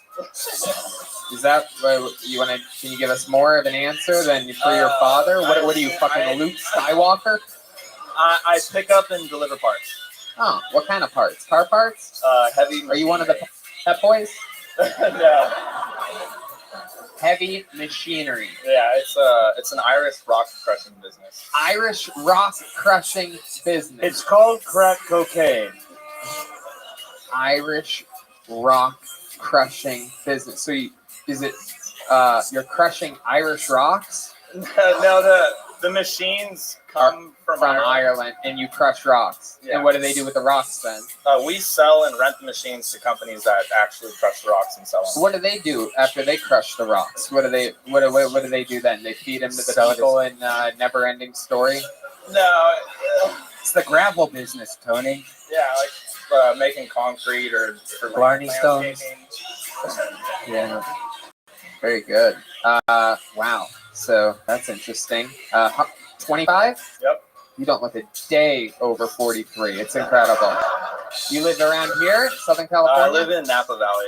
Napa Valley. Jeez, man, that's a wine country up there, huh? Very familiar. Did you?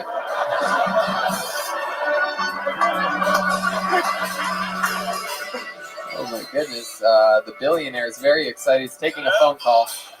He's clearly on the phone. Oh, it's your father. He's disappointed in me. My goodness. Shawnee boy, is stand-up something you've always wanted to do? It's something I've always fathomed, mainly once I started listening to this podcast. Ooh, fathom of boozy bitches up there. This gravel guy. My goodness. So, well, you've done it. What else are you into? What else do you like to do? What does a guy like you with a mustache like yours like to do for fun? I dabble with basketball and video games. Basketball and video games? Yeah. Or basketball video games? Is this like Irish rock crushing? What is this? What exact words are we talking about here? Yeah, I just go to an open gym every Sunday, but I'm definitely not the best. You should go to an open mic. Go to open gym. Hell yeah, you seem like you'd probably be good if you go every Sunday. Some type of like, right? Some type of like, you have some creepy Steve Nash shit going on with your face, right? Yeah. How about your love life? What are we talking about? Are you crushing those fucking Irish rocks with your heavy machinery, or what are we doing? I'm doing all right. That's why I'm down here.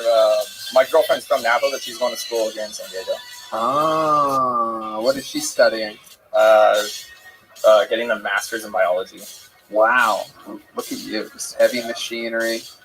Yep. She's the brains of the operation. What is she into? Does she have any weird hobbies? Is she into anything fun? You ever? Is there something that she does that you can't stand? Like black eyes.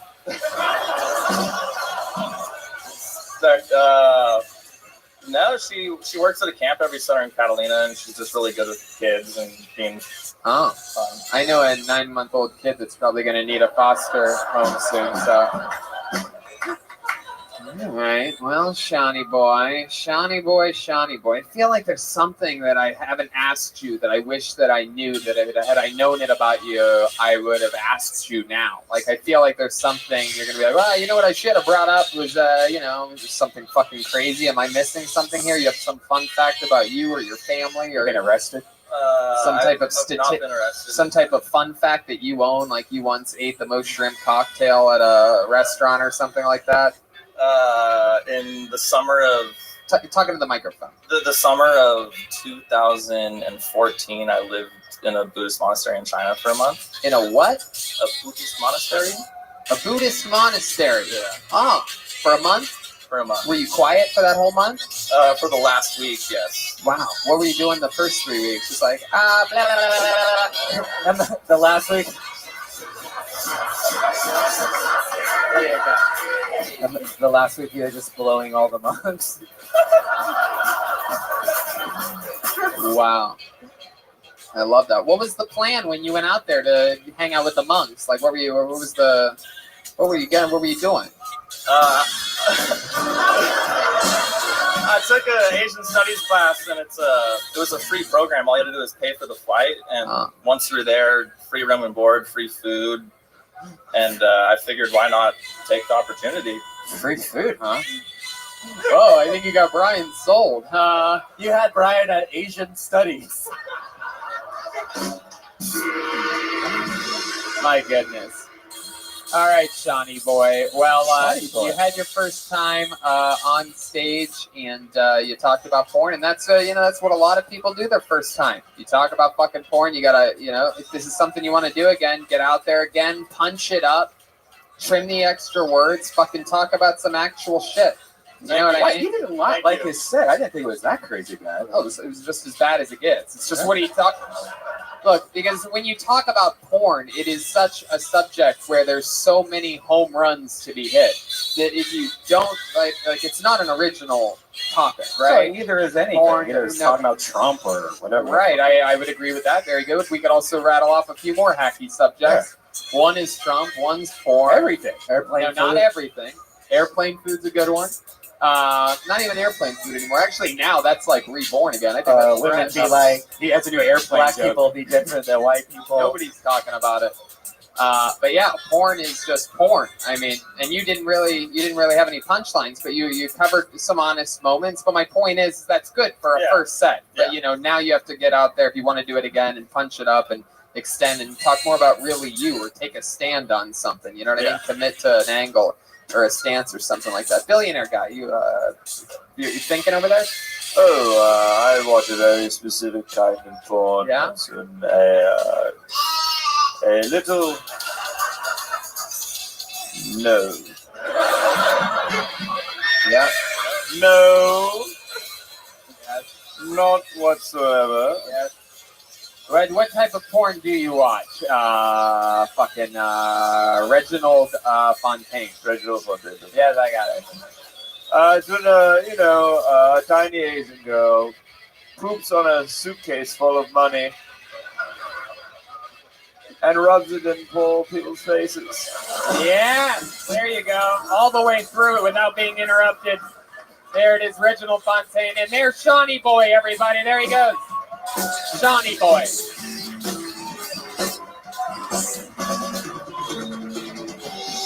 Oh, yeah. Oh, yeah. I fucking love it. Let's keep this fun train. His name was Earl. Keep it moving on. Hey, there you go. Fucking. It's a little something. I remember that show. Put your hands together for your next comedian, Patrick Allen. Here we fucking go. Wow. Oh, yes. Here we go. Oh my God. This guy looks like William.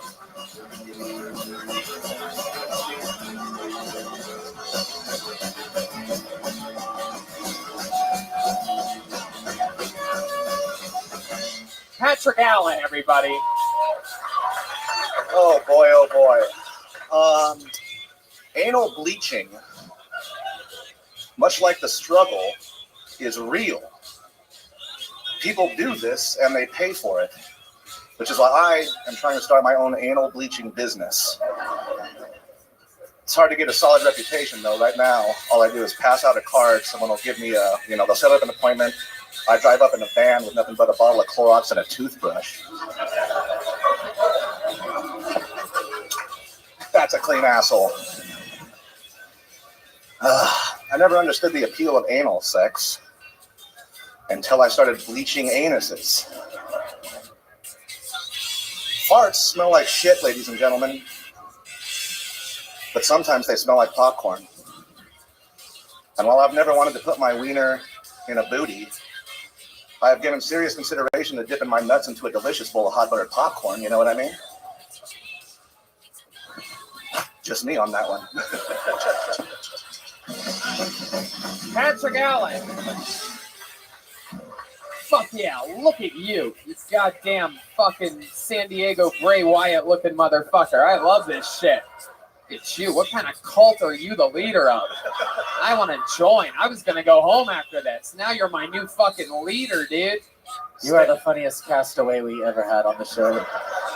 Stand-up comedy is so easy a caveman can do it. My goodness. I mean, you are just a little bundle of charisma, huh? Did somebody like rub a fucking lamp in a 18-wheeler and you come out and grant 3 wishes or something? They rubbed the magic bong and he came out.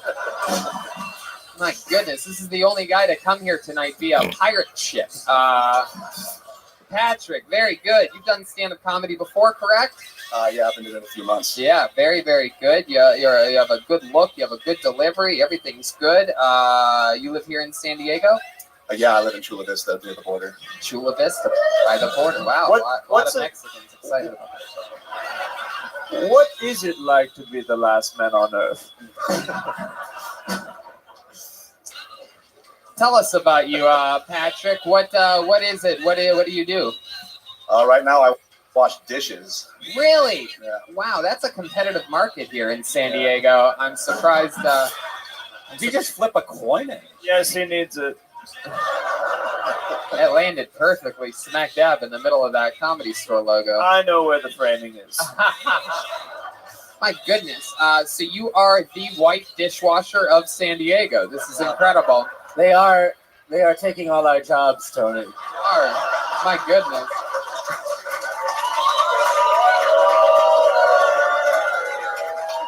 How long have you been washing dishes for? About 2 years now. 2 years. My goodness. I have very little ambition. No, I love it, which means that you have a lot of spare time to have fun and do other things. What do you do other than wash dishes and do stand-up? I'm actually just finishing up my DUI class tomorrow. Yeah! I love it. Very good. And guess what? He's graduating at the top of his class. He's either graduating at the top or the ZZ bottom. I'm not sure. But very incredible. When you got your DUI, how much had you had to drink? What were you driving?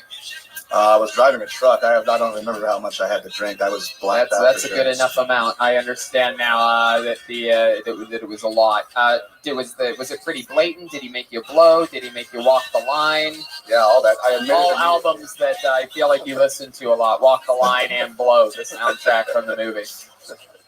Yeah, I admitted immediately that I was drunk, but he still made me jump through the hoops and stuff. So. Really? He made you jump through a hoop? My goodness. Wow, Did you get pulled over at a circus? Here you go, boy. Jump through this fucking hoop, boy. You're gonna light it on fire first. Watch your whiskers. You know, I got a DUI the other day. Cop made me recite the alphabet, shoot myself out of a cannon, the whole thing. Did this happen to be on the yellow brick road? You're trying to get your courage. Fuck yeah! My goodness, DUI class. So you're free to drive again? You've been driving? No, I have to wait till I complete it because I actually ran from the warrant. You ran from? I went to I bailed myself out, and where I had someone bail me out, and if you don't go to court, then they're allowed to hunt you down. So I went to the first one, but then I never went to another one after that. Oh my goodness! Can you believe they caught me now? Wow, what kind of dog the bounty hunter had to find you? He must have thought he looked in the mirror or something like that. I actually got pulled over riding my bicycle without a headlight. I was just about to say you got it on a unicycle, so that is unbelievable. You really got a DUI on a fucking bicycle? No, I got the DUI in a truck, but I ran from the warrant for 3 years, and I got caught for running from the warrant. Oh my god! Wow, that's fucking incredible. That is incredible. So Patrick, what else? What else are you into? You seem like a guy that has a few hobbies. You do anything in the water? You seem like you'd sit around in a raft all day, or perhaps swim your way from Westeros over to the King's Landing or something like that. No, I'm what the kids call an incel, so that takes a lot of time. Now that is all sort of new to me. I've like read this in descriptions. It's basically, I don't really know much about this. So it's people that just fucking don't want to have sex with anything.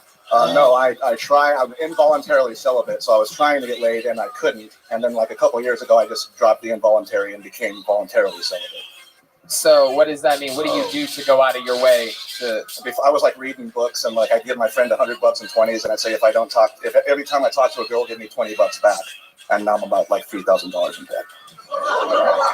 Well, he can't drive the creepy van anymore, so he can't. So when was the last time you've been with another? Like 6 years, something like that. Wow. Oh, I got like sad. nothing. You haven't like made out with anybody or anything like that. Not with this going on. Right. You're not into it at all. How much money would it take for you to kiss a woman right now on the stage?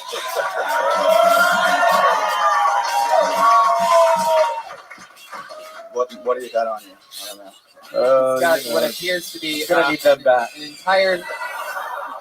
It appears to be an entire rack of fake $100 bills. That'll do it. Wow.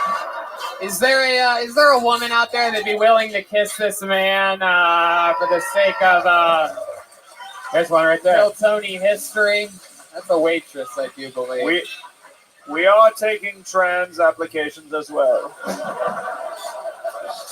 No, I guess It looks like involuntary is not the only N-word that you dropped. You know what? Why don't we do something fun? Here to give you your first kiss and to do a 1-minute set. You know her as the former regular of Kill Tony. It's Allie McCoskey, everybody! Wow.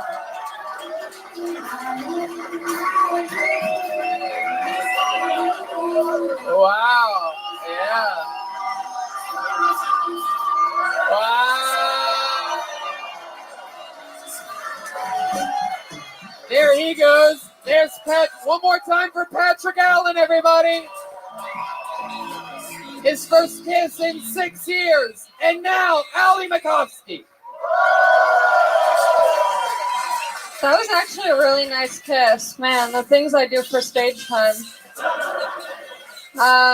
Porn has fucked me up. I've learned how to have sex from watching porn. You know, my parents never taught me. I'm glad. I'm not bummed about that. I'm very happy. I would never fuck a man named Larry.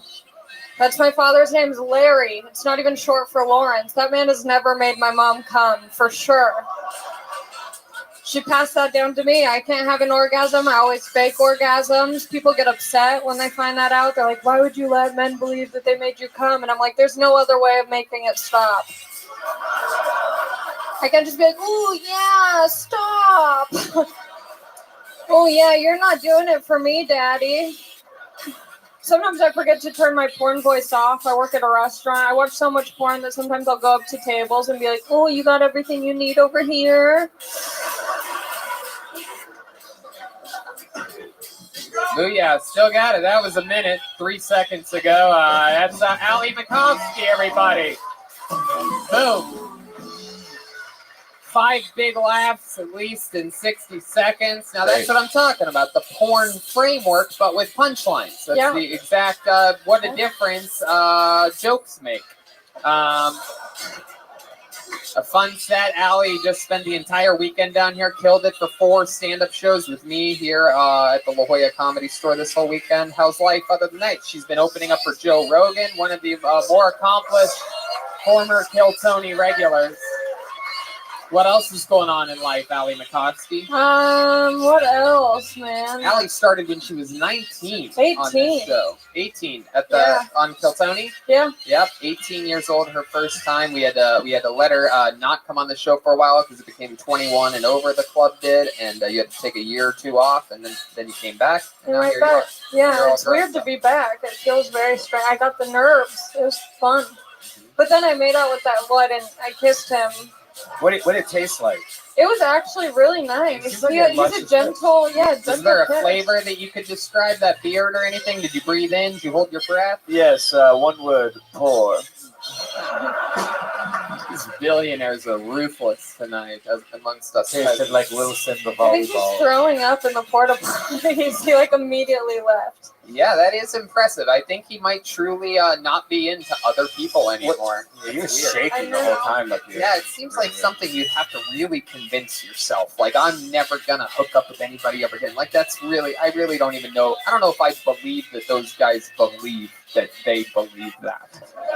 Like, I don't really believe any of that. I'm like, oh, what's that again? I don't know about that. Just like fucking yeah. I don't believe it. Yeah, I like Dean Delray. He's a comedian, and he's like, I just don't want to do it. You know, like I want to spend my time on comedy. Yeah, and I'm like, that's crazy. He's like, does he have a secret life that he doesn't want us to know? Yes. Yeah, okay. Yeah, these guys are all jerking off to the weirdest of things. That's what it is. They're just not into humans anymore. They're into like fucking pig butts and shit. You know what I mean? So, Allie, life is good. You're doing great. I always say you're one of my favorite comedians anywhere.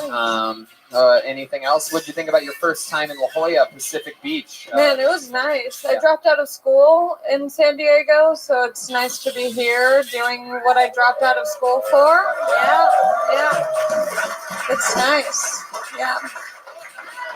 Well, listen to all those fellow idiots clapping for you. Well, Allie, we're super proud of you. We fucking love you. You're absolutely killing it continuously all the time, and we fucking love you. How about one more time for the great Allie McCoskey, everybody? There she goes. Fuck yeah. Back great. to the bucket we go. Everything's good. You guys having fun out there? How many of you like it when comedians do good on this show? How many of you like it when comedians do bad on this show? Wow. You guys are not the nicest people in the world. These are mean. All right, pull the name out. Ooh, one-word name. Look out. Make some noise for Jordan, everyone. Jordan. Oh, here comes Jordan.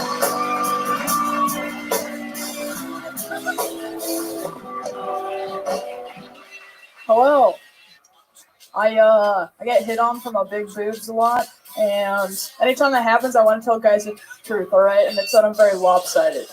Very lopsided. All the ladies in the crowd are like, oh, that's fine, sweetie, that's normal, right? That's fine. No, you have not seen my tits, okay? Holding the mic like this so you can't tell. I don't know what happened at a certain age. One of my boobs just checked out, dude. It was just like, I can't just keep going without me. I'm just going to rest on this roll here for a second, I think. Just catch up at the end. Like, if I'm naked and leaning over my boobs, it looks like a bar graph of a company that just had a very successful quarter. Alright? It was just Q1 and Q2, dude. It's fucked up. Someone's getting promoted, though, so that's cool. Like, if I ever have kids, they will for sure be breastfed, but for the sole purpose of sucking me even. Alright? That's it. Alright, I'm Jordan Coburn. Booyah! Yay! Wow! Powerful. Very impressive, Hello. Jordan. Thank Very, you. very great set. Thank Is you. it true? Yes. These are the big boobs that you were talking Yeah, about? I bind them in very small sports bras, so it's hard to tell now, but... Oh, you got Yeah. some fucking hangers, huh? Yeah, dude. Oh, yeah, it's just fucking... They're like... Wow. It's true, yeah. My goodness. This is very impressive. Well, he's busting out his monocle there. Do you have big areolas or small ones? Yes. Brian is interested in the What was size that? of your Big areola. areolas or small ones? Big areolas or small ones? Well, compared to those big things, everything's... They're like medium areolas, but I'm ginger, so Ah. it's like... Puffy. translucent Oh. or puffy. I don't know, dude. I don't know that another. My goodness. Yeah, I feel like I'm selling out my gender here. Are we just glazing Selling out your gender? Wow, you hang out with Answering too your many bad different- female comedians, my friend. Whoa, the fact that you even said that right there is very scary. I feel like I'm selling out my gender. Don't want to hurt the ladies. It's like it's all right. You guys just don't worry about them. How much? I would like to buy your gender. I feel like I'm selling out my gender. Do women bust your balls a lot about being too female or something like that? No, I just went to a very liberal college, and that really gets drilled into your brain. You know? Right, But of I'm getting out of it, doing comedy, becoming like a real person. I love that. so- How long you been doing stand up? It's good. 2 years. 2 years. What do you do for work? I do a podcast. For work. Let me ask you again. What do you do for a living? Yeah, I do the podcast. It makes Wow. money. What podcast? It's called Mueller, She Wrote. It's about the Mueller investigation and everything. Oh, cool. Oh. Blip, blip, blip, blip, blip. Now I get everything that's happened here. You don't want to sell out your gender. You're a fucking Hillary supporter, you weirdo. That's your problem. You're still not over that shit? Yeah. You make money off a podcast about the Mueller investigation. Where do you think those podcast listeners are going to go? Yeah. Now. What, now? Yeah. Well, what do you talk about now? There's still so much going on. Like, there's so many different... You have a podcast built around one conspiracy, sweetheart. Oh, wait, I heard you have Trump socks. Yeah. I don't know if you're real or not, though. Oh like, my about God. the Trump You are stuff. hilarious. Okay, so let's what Chroma Chris? Nope. Let's get back. I was just gonna say your podcast sounds lopsided too.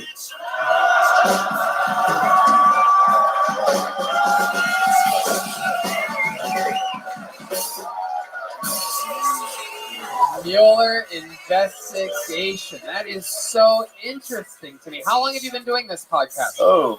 We did it when the first indictments dropped. Right. So, like, the end of... The indictments for the people that sort of had something to do with the campaign at one point, but really nothing ever came to it, and everybody said that this was that was going to happen when all the winners in life were saying nothing is going to happen, and then nothing happened. I'm going to say yes. Right, just exactly. to keep it moving. Yeah. So this interesting. has been a fun conversation. So what's your theory? Probably. Just out of curiosity, though, because you have an entire podcast about the Mueller investigation. Normally, I don't get political on this show, but you just said you have an entire podcast, not just an entire podcast, but a podcast that you make money off of that's based completely off the Mueller investigation. So I'm curious. Now, you must know a lot. You must be educated on the subject. What do you think is going to happen next? Do you think President Trump's going to get impeached? No, I don't think Democrats are going to do that because I think the establishment Dems will think it'll hurt Democrats' chances in the elections to do that. Are you moaning at the Democrats or me? There's just one lady that doesn't know what's going on at all in the world. It's okay. She watches The Simpsons instead of the news. It's all right. It's okay. She has no idea what we're talking about. Yes, but yeah, no, I don't think that they're actually going to move to impeach him. I don't think they're going to. Yeah, because they can't. Because he's just a good president. The economy's booming. Anyway,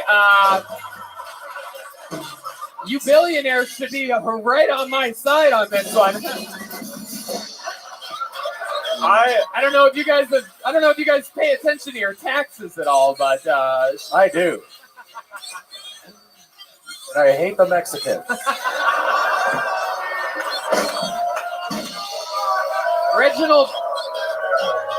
Yes. Reginald Fontaine. Yes, I was going to support you, and then you got very venomous with me all of a sudden. And I don't take that. You talking to me? From anybody. Are you talking to me? All right. Well, Jordan. I have no idea. I don't know what happened. I think Reginald thinks I may have said something that I didn't. No, I won a lot of money when Hillary lost. I'm very up for this. You won a lot of money? Oh, I bet against her very hard. I'm gonna need that money back. Actually, I let a So Jordan, one last question for you, since we got political here. Who are you going for in this next election? There's an entire field of Democrats. I've noticed that one of the things that I find interesting is that a lot of the major Hillary supporters hate Bernie Sanders for some reason, which is the only person who has an actual chance of winning at all. So do you stand with him, or are you with one of these people that are going to get smashed if they try? Yeah, I think because it's like a populist era, Bernie is the best chance. Yeah, At no, least he was the first time before the Democratic National Mm. Committee that you probably support ruined him. I would love to have like a more nuanced conversation. I about know this you want me on your because I- podcast. It's not happening. I'm getting out of here. There goes Jordan, everybody. Jordan. There we go.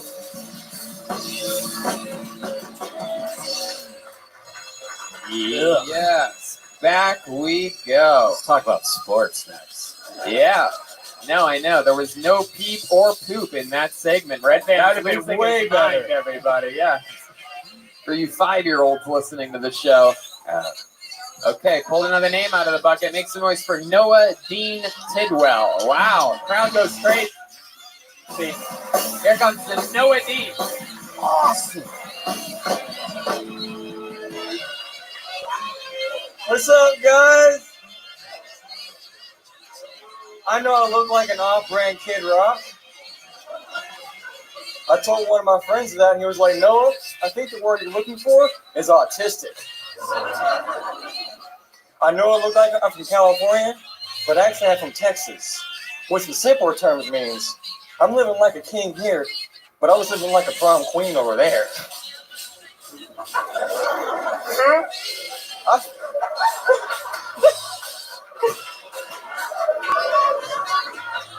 Any other Texans in the house tonight? I'm from a little town in Texas where you dip stuff, you drive your daddy's pickup truck, and you wear your ankle bracelet to job interviews. Or stick your pecker in your cousin's butt. It just depends which side of the freeway you're on. I was on the ankle bracelet side. Just so you guys know I'm cool. Thank you. Fuck yeah. Noah Dean Tidwell. Yeah. I would like to buy you as my manservant. Heck yes. I'm gonna need those back. And out of all the things you said you could have looked like, you do not look like the Kid Rock thing. Crack rock is what he meant to say. Noah Dean Tidwell looks like Sean Penn if he fell asleep at the beach. Maybe you could have gone with a garbage pail Kid Rock. Wow. Chroma Chris nailing it. You do look like Garbage Pail Kid Rock. That is very impressive. For those of you listening to the podcast, that was Chroma Chris. And that's what he fucking looks like. Somebody yelled out Spicoli or whatever. He kind of looks like the guy. Yeah, there's a little bit of Spicoli in there. If someone fucking had an ECW match on his face or something, fucking like a cheese grater or something. So Noah Dean Tidwell, how you doing, man? How do you feel? I'm pretty great. It's my second time on the. Were you back in LA? Yeah, it was like over a year ago. In January of last year. Oh yeah, who was the guest on that episode? He's some black dude. Wow. Holy shit. Oh my God. I will give you $10 million to be my manservant. God. Wow. That is incredible. Noah, do you not like black guys or something like that? I have a black roommate. You have a black? Oh God. Did you say you have a black roommate? $15 million. You have a black roommate. How long have you lived with a black guy? And are you sure this is not your cellmate? What are we talking about here? It's been a good year and a half. Do you trust him? Yes. You have a safe or a vault or something in your room under your bed? The thing is, I don't know if he trusts me. Oh, is that true? Did you ever steal anything from him? I smoked his weed a few times, but he doesn't know. Wow. I don't believe it. Anybody? But afterwards, I reimbursed him with weed, like without telling him. Like I was like, "Hey, bro, you want to smoke a blunt?" He was like, "Yeah, bro, cool." Wow. Fuck yeah. Has anyone ever told you you look like if Rocky Dennis was a surf instructor? No, indeed. It's a deep cut. Look it up on the internet and you'll thank me later. So you're originally from Texas. How long have you lived in California? For about almost 2 years. About 2 years. What do you do out here? I work at Lowe's. You work at what? Lowe's. Lowe's. What do you do there? I help customers and bull crap them and stuff. You help customers and what? I bull crap them, like bull crap them. Yeah, bull crap. Wow, you are officially from Texas. I help customers and I bull crap them, one or the other. Nowhere in between. I like if they want like we have like a 2 for $12 deal. Anyone 2 for $12. And if they want that, they're like, well, what kind of soil is this good for? I'm like, well, you need this. And honestly, I don't know, but I'm acting like I do. Right. No, for sure. I fucking get it. Loyal to the soil, man. You gotta fucking sell that shit. Are you from southern Texas, like Houston, Galveston area? Or? More Fort Worth. Whoop, whoop. Wow. All right. There you go. Woo woo. Oh, I think your roommate responded to that. You look like a melted Hulk Hogan action figure. Yeah, that is true. That is another analysis. You're welcome. Yes, the penultimate warrior, yes. Noah, what do you do when you're not working or doing stand-up? What do you any hobbies or anything like that? You look like the kind of guy that collects snakes, perhaps, or something. But believe it or not. Believe it or not. Believe it or not. What is this, fucking Ripley's?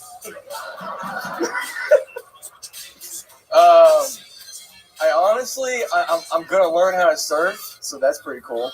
Wow. Wait a second. $500 million.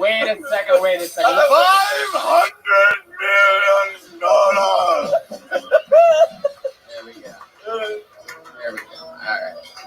Okay. So you just said something. I asked you what you do when you're not, right? Yeah. And then you said, "Here's something I'm gonna do." I'm asking you what you do. Well. And don't go bullcrapping me. I may bullcrap you a little bit. All right. Okay. I write. I do. I don't want to say do comedy because that's other than comedy. I write and love. I write. I read. What do you write, man? Why do I feel like you don't know how to read or write now all of a sudden? I feel like you're just lying. Write first. Yeah. I write. I read. Bullcrap. I'm a very uninteresting person. I'm not very interesting. I know that, but I want to know what you do when you're being uninterested. Like, you ever kayak?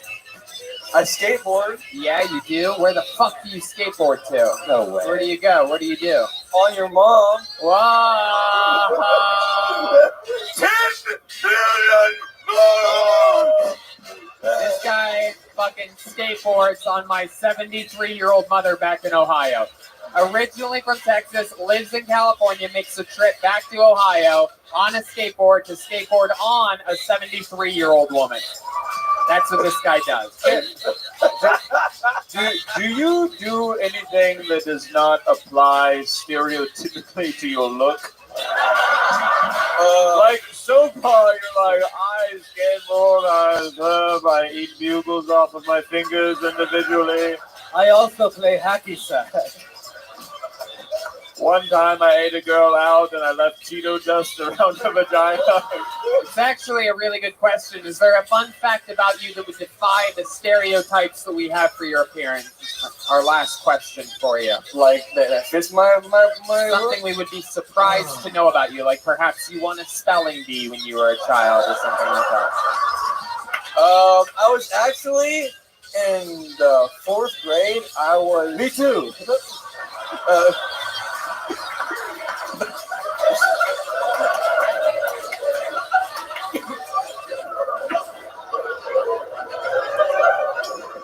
Finish your was waiting for you guys to stop.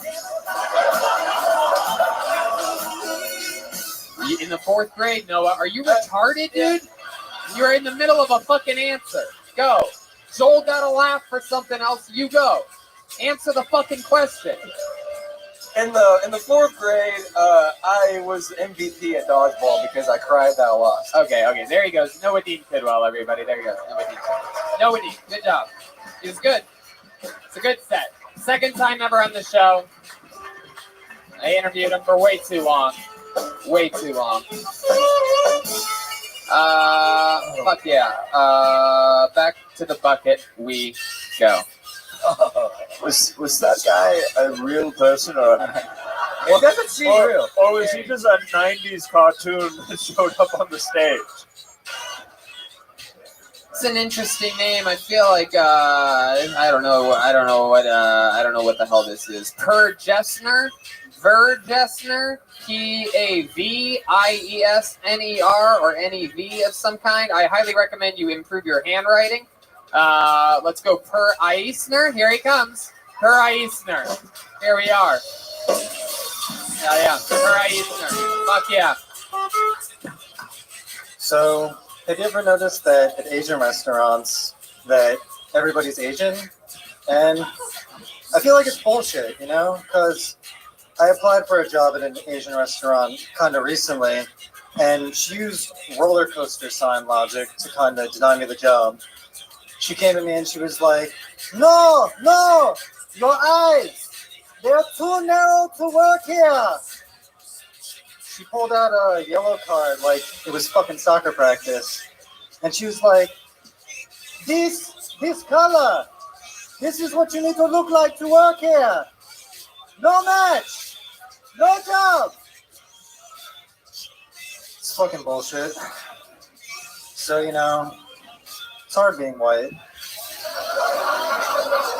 You know, I know a lot of people don't think that. You know, you probably say, oh yeah, you know, you're white and you probably get everything handed to you. And I know, but yeah, that's it. Was there an end to that? Oh my god. Hello. All right, what's your name? Harry Eisner. Harry Eisner. Yeah, my friend put the name in the card. She has terrible handwriting. She's Oh. not from this country though, so yeah. Why would you have the friend that isn't from the country sign you up for the show? Why would you do that? Well, we kind of cheated and we put my name in 3 times. What?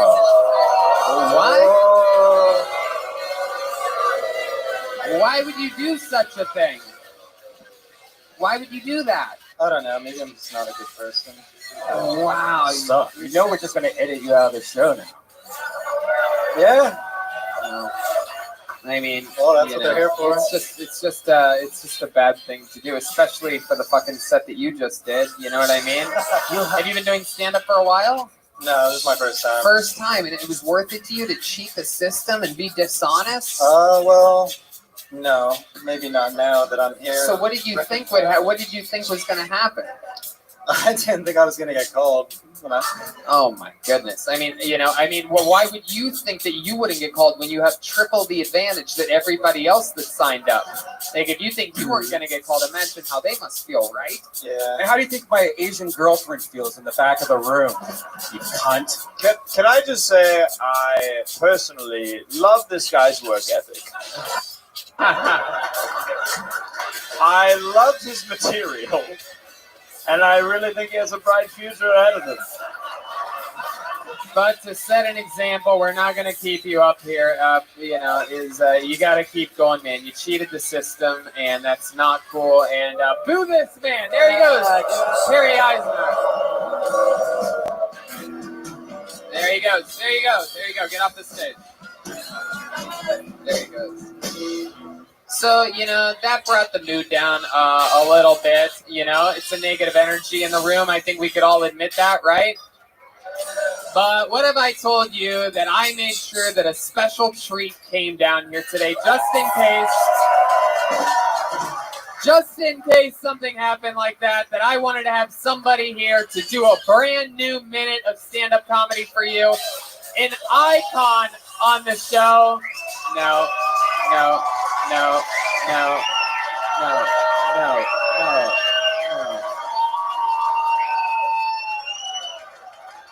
Unbelievable.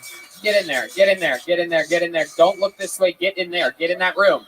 Go in that fucking room. Really fucked up, dude.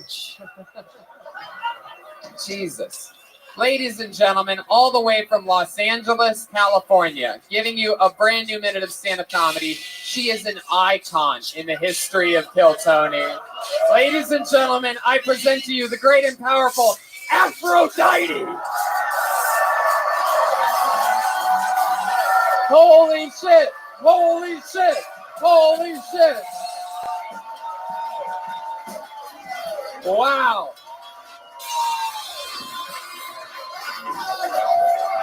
Come on, people, make some fucking noise!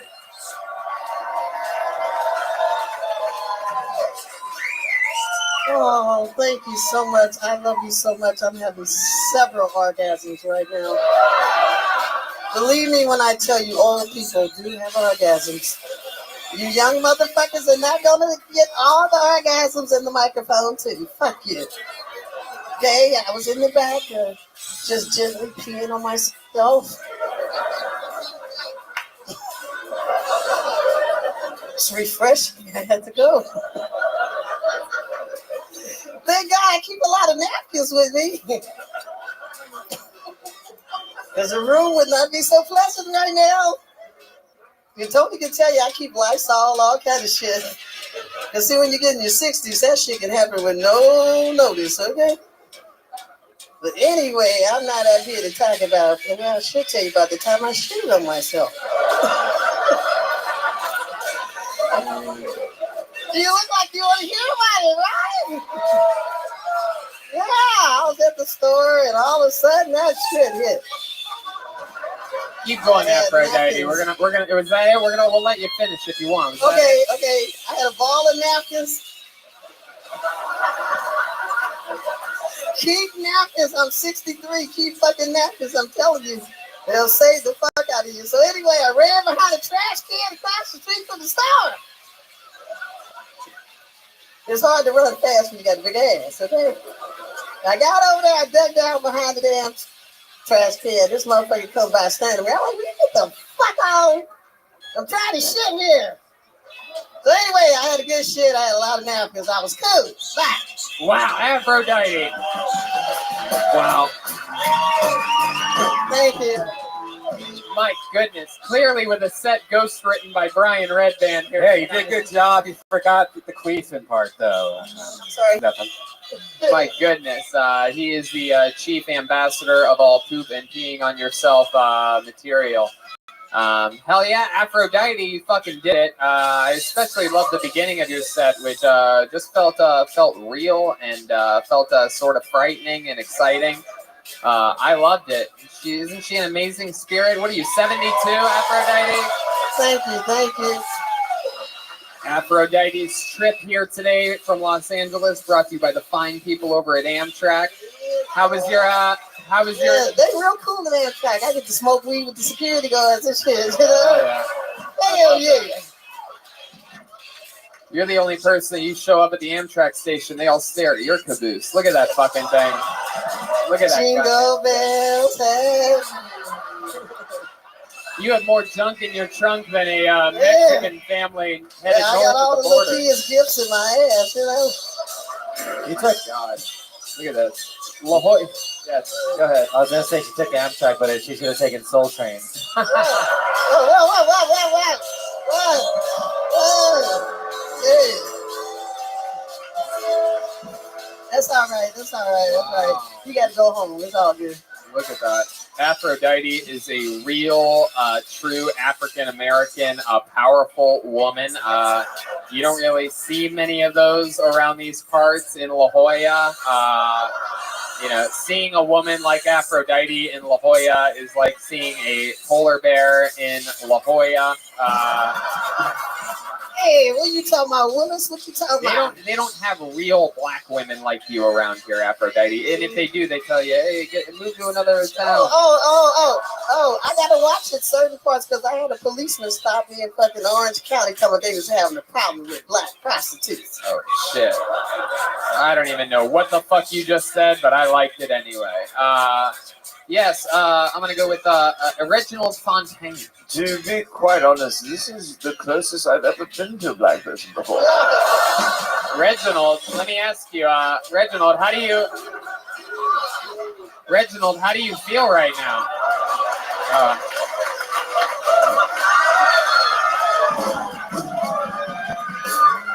I have no idea what just happened. What? Wait, but I believe his monocle is now broken. It broke my monocle. Her tit, Reginald's monocle has been broken in the tit landscape of Aphrodite. Yeah, he got hit with them plantation titties. Oh. Well, I did pay for them. So. Wow. Oh, shit.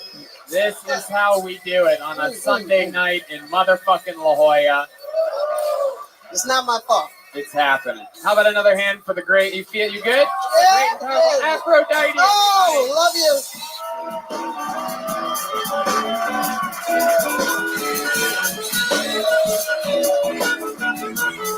You know, it's one of those things that I just like to hope that when I'm that age, Do you have a body like that? The queen, Aphrodite. Man, getting to see how excited. You should see the looks on this fucking audience's faces when I just brought her out. So exciting. You know, I hope that I have that kind of spirit and happiness when I'm that age. You know what I mean? And in order to keep myself feeling young and staying healthy, I love to use Infinite CBD. They offer the cleanest, healthiest, and purest form of CBD available, and it's more popular than ever. You're seeing it everywhere because the stuff actually works. It gives you all the benefits of marijuana without getting high. It's the highest quality of CBD. Like, you know, there's a lot of CBD companies that have been popping up all over the time, but this place uses a third party to actually test the purity of the CBD. It's great for chronic pain, inflammation, anxiety, and more. It's true. The end result, Infinite CBD products are now over 99% CBD, and it helps people who have chronic pain, inflammation, anxiety, and more.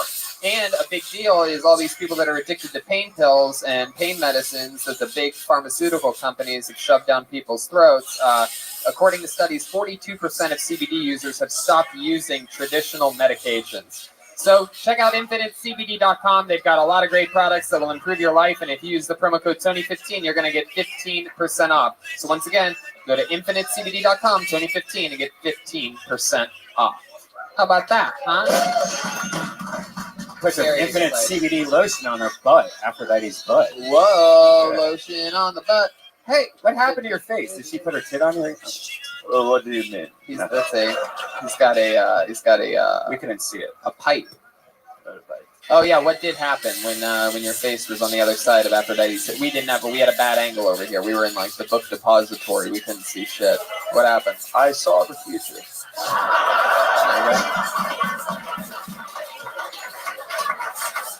Little mulatto children running around. Me disowning all of them. It was beautiful. Wow. I love it. Give me more ads to read. Make your money, boy. No, we're good, buddy. Thank you. You get it. You get it. I pulled another name out of the bucket. This is a one-word name. Going to be interesting to see how real this is. Make some noise for Andrew, everybody. Just one word. Wow. There he is.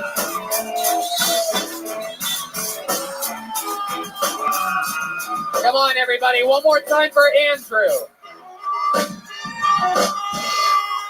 Hey guys, thanks a lot. Scared as shit right now. I wanted to hear Blacklisted, but I figured I had to come up here and give it a shot at least. I was in the John earlier. This guy fucking had a huge fucking cock. His fucking arms are up, laid out, and fucking thing just pissing straight.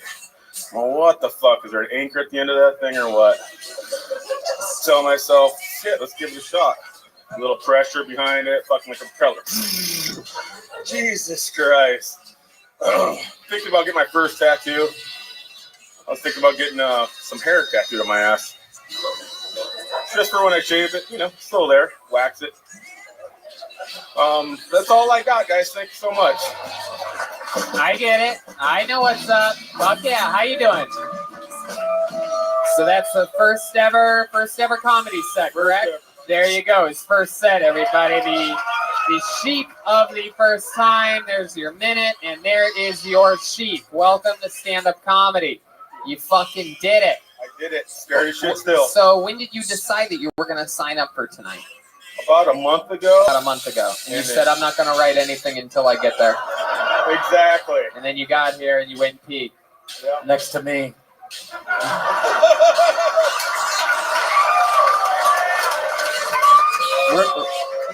Reginald Fontaine. Yes, when did you decide to write about your tiny penis and hairy butt?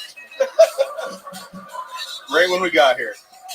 There you go. Now, spoken like a true loser. It's interesting, you know what I mean? Like, you went with it. Did you? I mean, that's not really true, right? You didn't pee everywhere, right? Didn't go crazy. Let's just cut to it. Yeah, the piece of advice, I rarely give advice anymore, but since it's your first time, and there's probably a lot of people listening that would be interested in knowing where that went wrong, because it did go wrong at one point.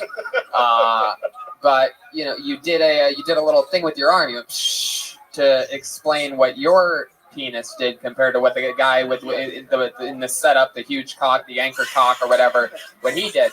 But you just have to describe that with words. You have to figure out what is that, right? Yeah. So it's like, like a garden hose with no fucking thing on it, or a snake being charmed by an Egyptian guy, or like you have to try to figure out in words what that spraying thing looks like and say it.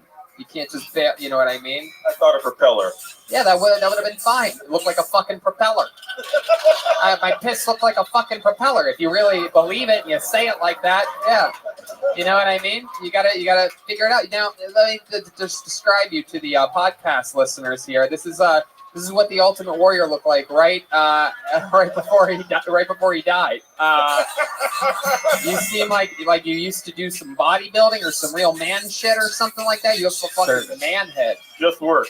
What kind of work? You work with wood. You work with lumber. You build houses. Painter. Really? Not an artist. Or you just paint houses? Yes, Yeah, you paint businesses too? I can, yeah. Wow, interesting. You run your own business? Yes. Huh. We are. They're taking all our jobs. They really are. It's incredible. Painter, White dishwasher. White painter. That is incredible. You've been painting your whole life? Has anyone ever told you that you look like the guy that rapes the comatose Uma Thurman in the movie Kill Bill? Buck? I've never been told that. Your name's Buck and you like to fuck, is that correct? I do like to fuck. No, it's not really Buck. No, Buck's the nurse that lets this guy in. And he throws in the Vaseline and he's like, you know what I'm talking about? Look at this audience. Show them your fucking face. See, it's him. It's just like him. My name's Tane and I'm here to paint. All right. I love it, man. Who's this harem of La Jolla chicks that you came here with? This is like the cast of Sabrina the Teenage Witch over here. Sea lions. We got my girlfriend and my sister, brother-in-law. Yeah. Looks like your lady's been huffing some of the paint that you got at the house. Oh, that's his wife? Oh, that's his sister, and you're his wife. Yeah, your sister's your wife? Future fiance. Wow. Damn, look at that. A bunch of hoes talking over there. Crazy. Oh, wow. Damn. Your wife's got big tits, dude. She does. How long have you two been together? 3 years. 3 years. Where'd you guys meet at? We met 25 years ago. You met 25 years ago? Yes. But you've only been together for 3 years? Yes. Let me guess. You guys were in other relationships. Things weren't ready at the time? Correct. And then 3 years ago, it's just fucking... Yeah. She saw it. She wanted to have it. Hell yeah. I love it. When you guys first hooked up, was it in like your place, her place? Was it in Rally's parking lot? What are we talking about? I think it was in a camper. Is what? It was in a camper? In a camper. Whoa! Fuck yeah! Is that where you guys went on a date to like one of the San Diego lakes or something like that? No, it was in our friend's front yard. Whoa, this is very good. This is very good. This is a true story, right? Friend's front yard in the camper, and you fucking went from the camper to the fucking camper. It wasn't a pop-up until you were inside. Yeah. Hell yeah. More like a Winnebago. You know what I'm talking about? My goodness. How's that postage glove box? Glove box? How's the glove box? Tight. Glove box, more like love box, am I right? Camper jokes. Speaking of can of pee, you know what I'm saying? Anyway. So camper sex, was that fun for you? All sex is fun. Yeah, I like your fucking style, buddy. That's exactly what the guy that raped Uma Thurman in Kill Bill would say. Exactly what I would expect out of you. Well, Andrew, I'll tell you this, man. You seem really comfortable up there. Even the hilarious dude that kissed Ali Makovsky earlier, even though he had a great set and everything, but he's fucking. You guys probably couldn't tell, but he was shaking vigorously the entire time he was up there. I am too. Oh, okay. Well, there you go. I like. Yeah, hell yeah, those women like his softer side. I love you, man. You fucking did it, you know. If this is something that you got a little rush from, I encourage you to go to more open mics, keep doing it, have fun with it, write a lot, get it all out there, and remember to fucking write out what you're trying to describe to the audience. You can't always, depend on showing them. Sometimes you got to fucking let them know. There you go. Paint the picture. There goes Andrew, Thank you, everybody.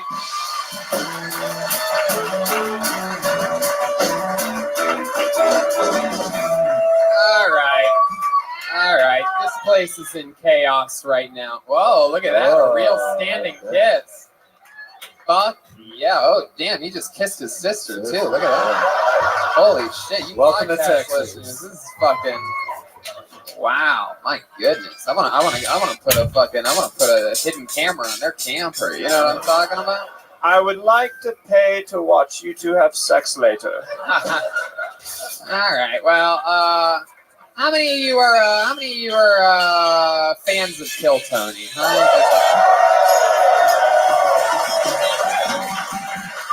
Well, you'll never believe it, but we have another massive surprise for you. I know that you have no idea what it could possibly be. There's no chance that your minds are about to be fucking blown, because I present to you the regular of Kill Tony, William Montgomery.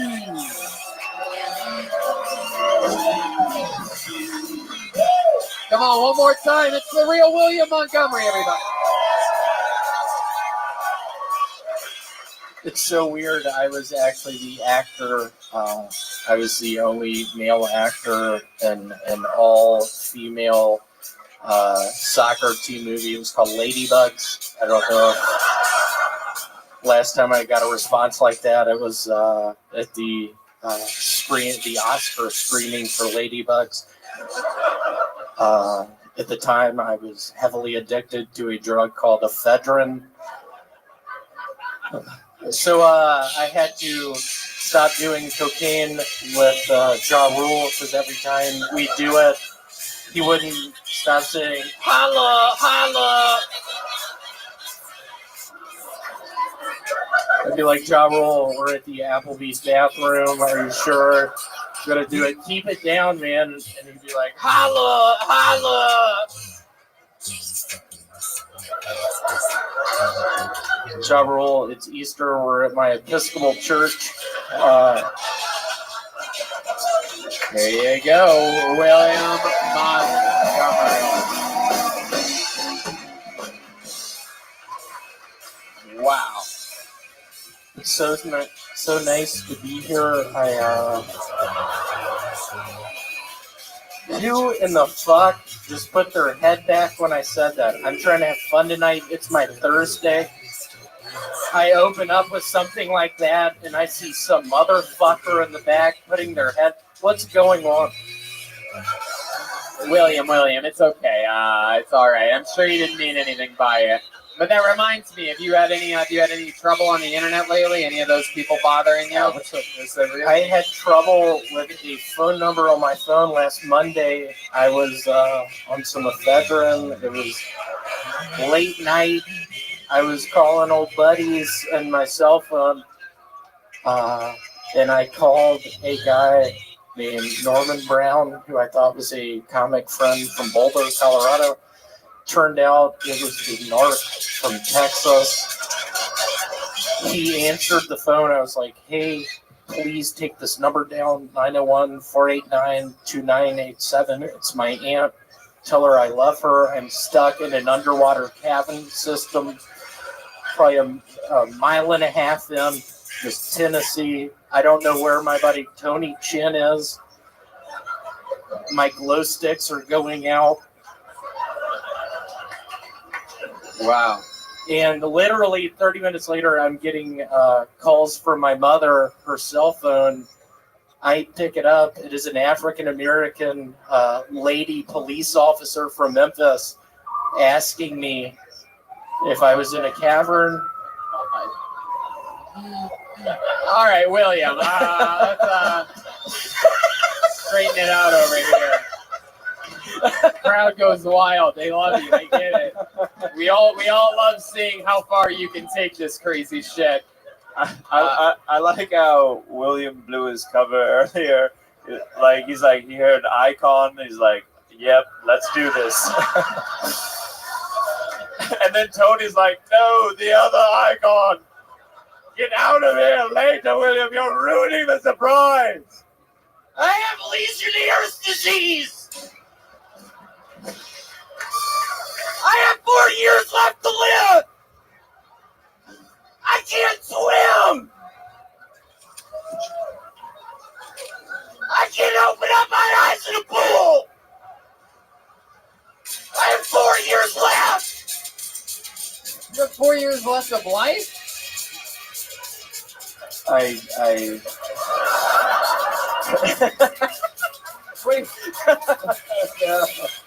The one thing that concerned me the most was that there at the end when you said you have 4 years left. What do you mean? We have 4 years left of what? I had a... Hold on, the world's largest busboy has to come in and grab a few glasses. We'll grab the glasses after the show, buddy. Thank you. Get the fuck out of here! Fucking Christ, dude. Come on! Do we really need to bust a few glasses right down the middle right now? What's going on? We'll all help you with the glasses after the show, Comedy Store. We will go back there and watch them ourselves. Jesus fucking Christ, this is a live podcast. William. Where am I?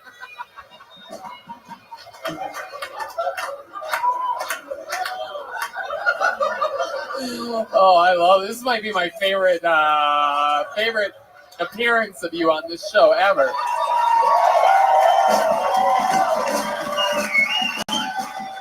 If y'all don't mind, just every time there's a stage, something like this, let me give y'all probably my best joke. Oh wow, this is very exciting.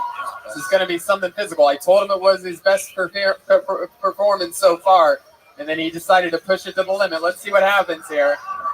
All right, William, it's all yours, dude. This is an impression of my father during all of my third grade soccer games.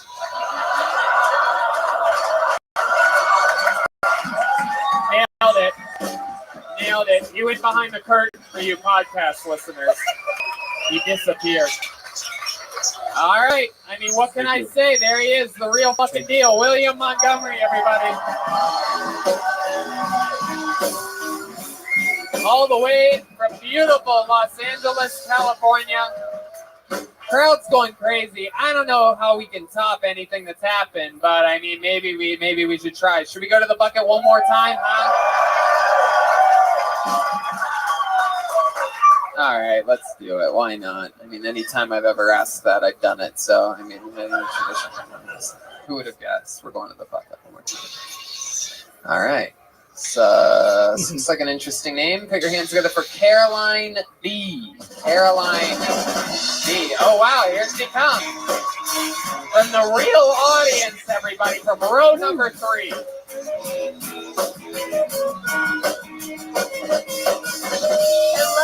Hello, thank you. I was hoping that I would be the first lady of the night because that makes it sound like I married the president of hookers. Instead, I'd like to first take this opportunity to let you all know how perfectly symmetrical and even my breasts are. No difference there, no difference. It may come as no surprise to you that, like many people who get on a stage and tell jokes into a microphone for validation, I've suffered from mental health issues in my past.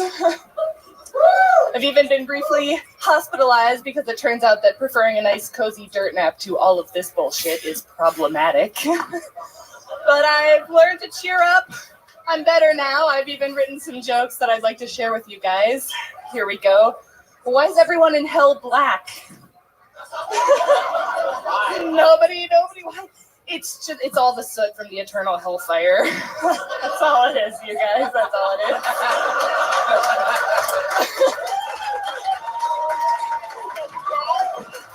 Thank you. There you go. Sure. Woo! Wow. I mean, that's incredible. You got up from the actual audience. Is that your first time doing stand-up? It is. Yes, wow. it is. That is extremely impressive. You did absolutely everything right. Very, very smart, improvised joke right from the top. First lady of the night, president of hookers. I mean, that's just fucking hilarious. Great gap. The whole cast of this show all sort of looked at each other like, oh, that's funny. Because we haven't heard anything like that before, first lady of the night.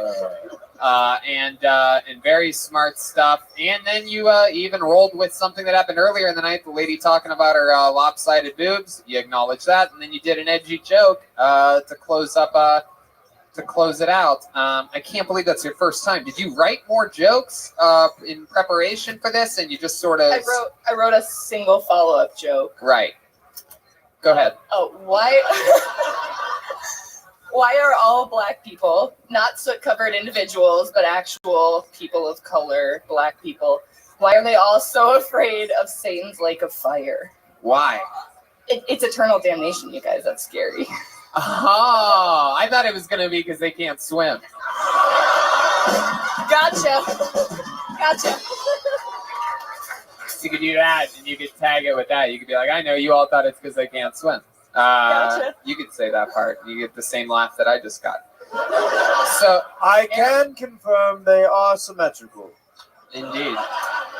Caroline is a beautiful young woman. You seem like a happy California girl. You have a happy fucking guy over there. Looks like he's got a black belt in jiu-jitsu, so I'm going to be really nice. I'm going to be nice. And by black, he means a fiery, burning belt around his waist. A little soot-covered belt.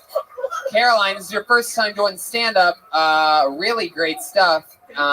What else? What do you do? What do you do for work? What do you do for a living? What do you do to have fun? Tell us all about you. I'm a registered patent agent. Wow. Interesting. If you have an idea, call me. Oh. I can tell you that it's not novel or unobvious. I have this great idea. I think we should do something where you can buy other people and you can have them. We do auctions. It's a whole thing. I think it's a groundbreaking idea. We should instate. I think that's problematic. So patent lawyer, how long have you been doing that for? About 2 years. How about for fun? You seem like the type of girl that goes and just picks flowers while rollerblading and shit, right? Am I close to right? Super blazed, just enjoy the flowers. Is that what you do? Yes. What else? Can you give us some other examples? Perhaps you fly kites while kayaking at the same time. Ooh, I do not. I do yoga. Our red band actually does yoga as well. Yeah? Yes, it's he has one pose. It's called trying to suck his own dick. And pretty soon it will just be sucking his own dick. Red Man does frozen yoga. How long you been doing? How long you been doing yoga for? A long time. A few years. Yeah, yes. you seem so peaceful and alive and happy and positive. Is there any crazy yoga pose you could show us? Is there have you learned any cool ones? Anything amazing? Yeah. Can you like almost do a split? Almost do a No. Can you like almost suck the tooth of your labia or something? What else other than yoga? Is there anything else that you're into? You ever go beach paintballing or something like that, or you ever ride the whales or dolphins or anything? You ever commit a hate crime? No, I have 2 mini long hair wiener dogs that take up a lot of my time. Whoa, Red Band only has 1 mini long hair wiener. Just kidding. We know he's got an above average size penis that he can suck on. So he can do it. We've seen it before. It's so rude, dude. So how old are your dogs? 10 and 11. Wow. How long have you been with that dude over there, that fucking guy? We've been together about 6 years, married about 2. We were married by Elvis in Vegas. That's kind of Wow. Wow, that's very cool. Is he ever jealous of the dogs that you have a longer relationship with them than he? It's very cool. All right. Yeah. What does he do? I'm just the ghost of a former billionaire over here in the corner. What does he do? He's a transportation engineer. Transportation engineer? Is that an Uber driver? What the fuck are we talking about here? The fuck are we talking about? No. He designed that rail expansion that's being built along the 5. Maybe you've seen it. Oh, Very wow. exciting. Fucking, what a nerd. Hell yeah. I like it. Do your 2 wiener dogs sleep in bed with you? They do, yes. Wow. You fucking, look at that. Incredible. Did they sleep in between you 2? No, they sleep at our feet. Oh, yeah. You guys seem like such a happy couple. Look at that smile on this fucking guy. He's just ear to ear. He's like My Asian symmetrical eyes. He's tits. so happy. He's just, Did he buy you those? He did not. no, those are natural. Come on. What? Prove it. Whoa, Red Band. Red Band. Now you look at me. I did not say that. All right, Caroline. Well, I mean, you were, fucking just so great for a first-time set, and really for any set. I mean, very, very impressive. You rolled with the punches. You rode through it. Way to close the night. First time for Caroline B, everybody.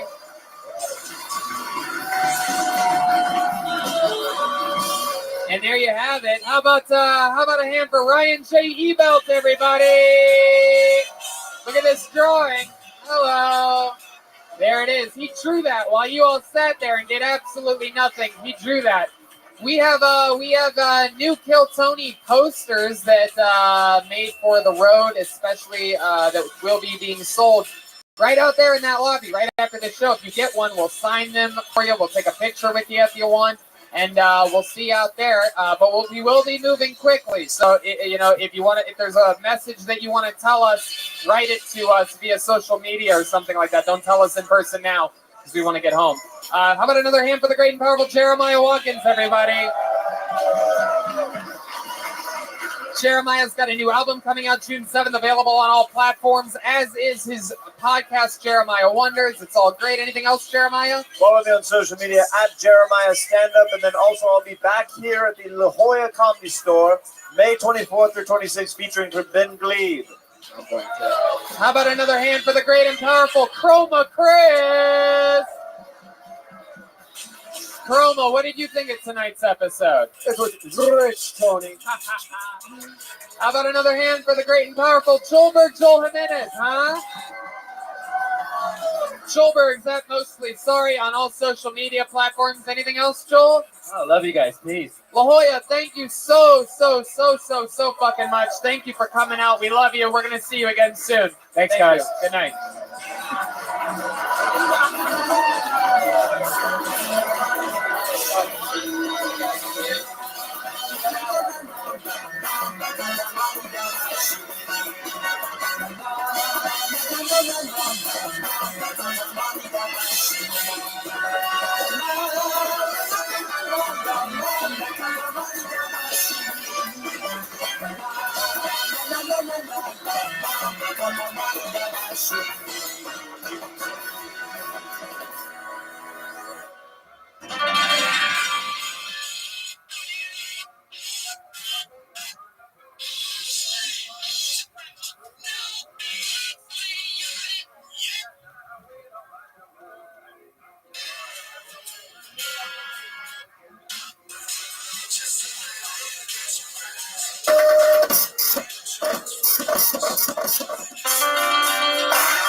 coming to you live from the world famous Comedy Store main room for a brand new episode of Kill Tony. Give it up for Tony Hinchcliffe. Wow, hi everyone. Come on, make some noise. We're here on a Monday, live. Kill Tony, the #1 live podcast in the world. Make some noise for the great Red Band. Hey, guys. Here, everyone. We have Ryan J. Ebelt drawing tonight's episode. We're coming fresh off of 2 huge shows in La Jolla last night. Hello to the thousands watching around the world on lovely YouTube. By the way, if you ever go to San Diego and you like the Comedy Store, check out the La Jolla Comedy Store. It's the coolest thing. It's like a different version of the Comedy Store. It's really neat. True. I love that place. It's unbelievable. We had so much fun there. Rumors were circulating that it might be a new quarterly thing. Yeah, we built Tony La Jolla once every 3 months. Sold-out shows on a Sunday. That's ridiculous. What better way to enjoy a Sunday than making a nice drive down to the ocean and doing a couple shows coming back? And the tour never ends for us. Hard for us to find a free Sunday anymore, including in 2 weeks: Phoenix, Arizona; Las Vegas, Nevada; Salt Lake City; Boise, Idaho; Spokane, Portland; Vancouver, Seattle; Lawrence, Kansas; Omaha; Des Moines; Appleton, Wisconsin; Milwaukee; Chicago, Illinois; Madison, Wisconsin; Minneapolis, Minnesota; Poughkeepsie, New York; and the Gramercy Theater in New York, which just sold out. So we added another show at the Gramercy Theater on a Thursday. And that's a big-ass place. Selling out a massive theater on a Thursday. No big deal for a podcast, right? Fuck yeah. Life is good. All the prints from Ryan J. Ebelt, including the Kill Tony posters, are available at ryanjebelt.com. A lot of fun stuff happening. Great guests every single week on this show. And you guys are in for a treat tonight. Ladies and gentlemen, make some noise. You know him from all his hit movies. It's his first time ever on Kill Tony. Make some noise for the great and powerful Nick Swartzen, ladies and gentlemen.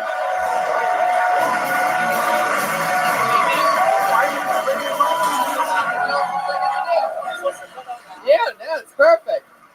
Come on, it's Nick Swartzen, everyone.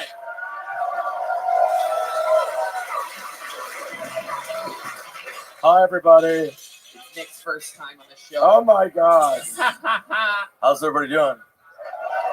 Yeah, we're giving away scissors. Yeah, you get to do whatever you want with those throughout the show. If anyone talks smart alecky to you, you get a little cut in their butt. Snap. I'm excited to have you on the show. Thank you. I love you, Tony. How great is Tony? Oh, wow. Thank you. So many blessings. Thank you very much. So many blessings. It's his first goatee. It's my first God. goatee and your first Kill Tony. Basically the same thing. We're having the same feelings right now. It's a little bit unnatural to us. Perhaps we're not exactly built for the goatee. You know what I mean? A lot of people say that my goatee is weird because my mustache is split in the middle. That's the new thing. Yeah, look, it's naturally someone like on that. the sidewalk asked me today. They're like, "Hey, what do you do? Laying a plane in the middle of your mustache?" I'm like, who the fuck are you? Oh, that guy's coming in hot, It's dude. coming in. I didn't even realize that I have a weird middle thing in my mustache. Red Band pointed it out yesterday. Ever since then, it's been a conspiracy. Yeah. People on sidewalks. It's just weird. It doesn't grow right It doesn't grow at all right there. People are like, what's up with the middle of your mustache, you idiot? They're always Italian and on a sidewalk for some reason. It's crazy to me. Yeah. So we're going to get the show going. I don't know if you know this, Nick, since it's your first time, but we have a band on this show. The band is the best damn band in the land. Oh, my God. Every single week, they commit to being different characters. They stay in character throughout the show. Sometimes it's a brand new character. Sometimes it's the return of legendary characters. Is it Coldplay? Could be. They could be God. Coldplay tonight. They haven't done that one before. Could be a first. Let's all find out what they are together. Ladies and gentlemen, make some noise for the best damn band in the land, the Kill Tony Band. Jeremiah Watkins, Joelberg Joel Jimenez, and Chroma Prince.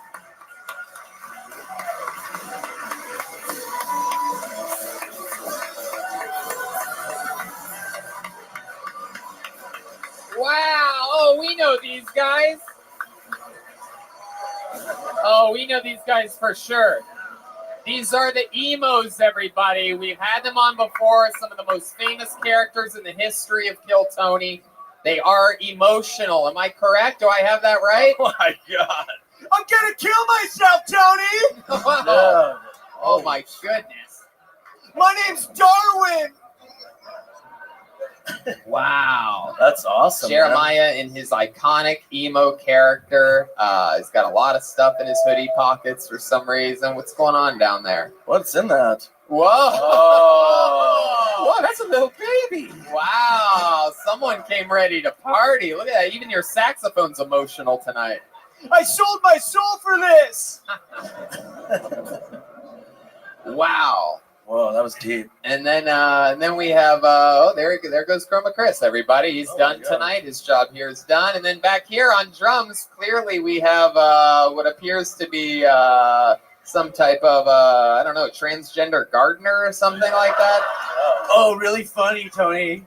I already got beat up 8 times, so nothing that you say is gonna hurt me. Wow. Don't make fun of my friend. He's on suicide watch. What, idiot? God. Fucking Winona Ryder. All right. Lord. This should be a fun show, I guess. Goodness. Oh. And then we have Chroma Chris over there, who clearly is a homeless emo. Very rarely do you see an emo standing next to a barrel fire, but they're called homos.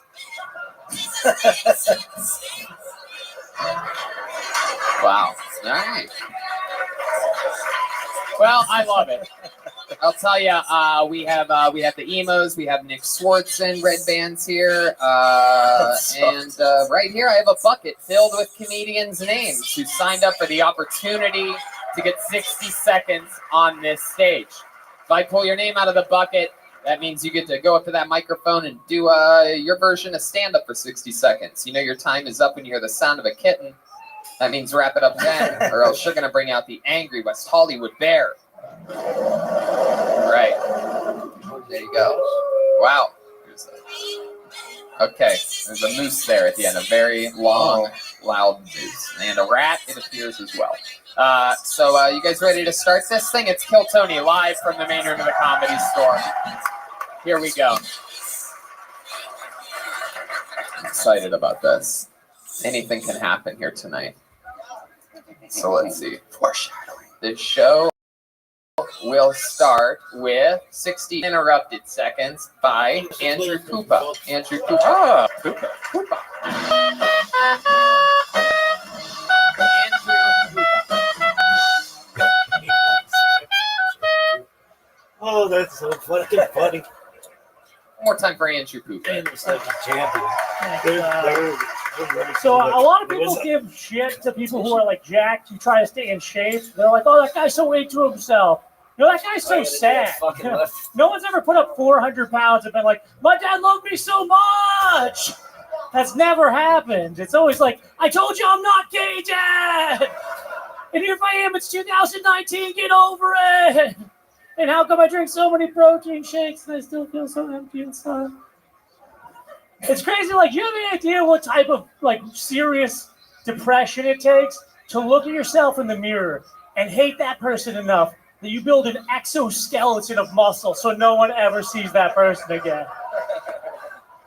Recently, I started taking CBD for my back. They got to be more specific about those side effects, because yesterday I woke up with the Joe Rogan tattoo. It was weird. It's weird. You ever see pubic hair on a toilet seat? That's disgusting. But don't leave that toilet. Get down low and blow those hairs off. Those are wishes. Don't waste wishes. Thank you so much. I've been Andrew Koopa. There you go, Andrew Koopa. Heck yeah. Clearly, this is your first time on the show? Very good. How long have you been doing stand-up? 5 years. 5 years. Man, is that true about the, if that's true about the CBD that made you have a Joe Rogan tattoo the next morning, may I recommend Infinite CBD. They offer the cleanest, healthiest, and purest forms of CBD available.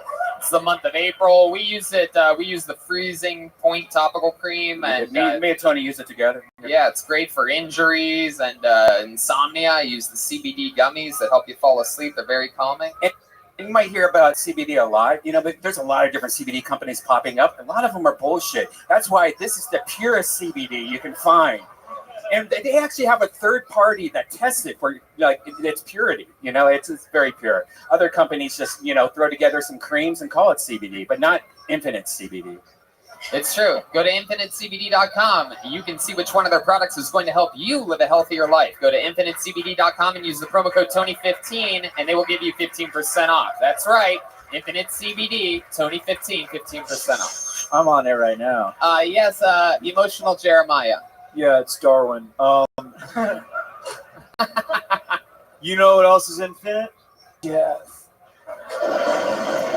Wow. All right. Wow. So you know what's not infinite? My parents' marriage. that was Chroma Chris. That was silent but deadly Chroma Chris over there.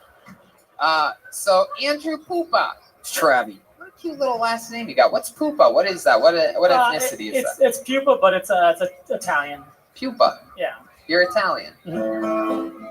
There you go. There's some Italian music for you. The shirt that you're wearing says OC Burrito Project. What is that? What does that mean? I hosted a charity function at this homeless shelter function, and they give out free burritos in Anaheim to homeless veterans and stuff. Oh, hilarious! Yeah, why'd you laugh about that? What the fuck? Why were you laughing? Why? Because the guy who runs it was a really insane guy. He was all really zany, and it was weird. And he wants to eat.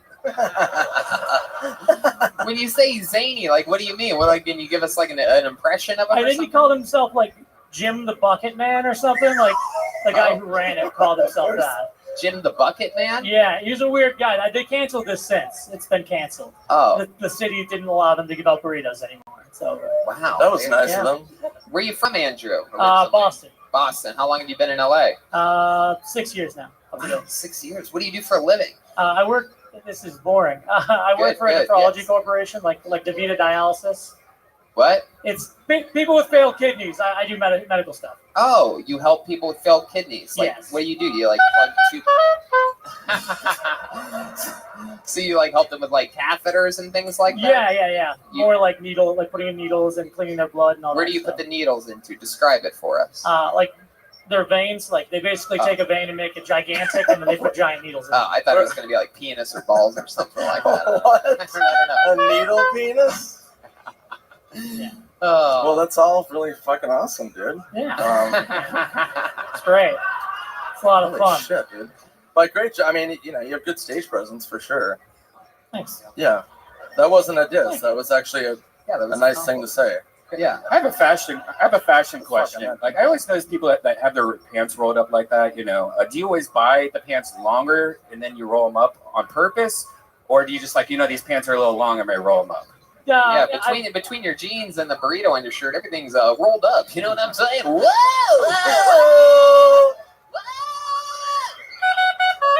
Is that a phone or a burrito in your pants? I mean, hey, what's going on here? Hey, looks like that fundraiser's been canceled. Good question. Good question, Brian. How many rolls? You got there? Yeah, Two rolls.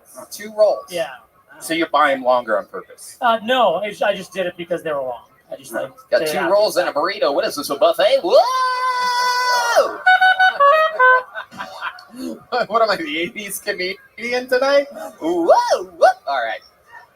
Andrew, tell us something that we'd be surprised to know about. You seem like a good kid. You seem to have your life together. You look like the fucking guy from A Bronx Tale. Everything's good for you. You know what I mean? I run ultra marathons. That's a different. Wow, what are ultra marathons? Long distance, really long distance races, 100-mile races and stuff. Oh my god! Yeah. What's a normal marathon? I don't know. 26.2 miles. Oh, okay. What's the longest you've ever run? 100. A fucking 100 miles? Where did you run to? What are you? All right, Forrest Gump. Yeah. All right. What the fuck? Where do you start and end? What is that? In Colorado, it's on a mountain. You were in Colorado. Where'd you run to? It's basically off the plateau and then back over the mountain, and then you finish. At a Fish concert? Yeah. That's where you finish? I got a question. Yeah. What are you running from? Everything. My past!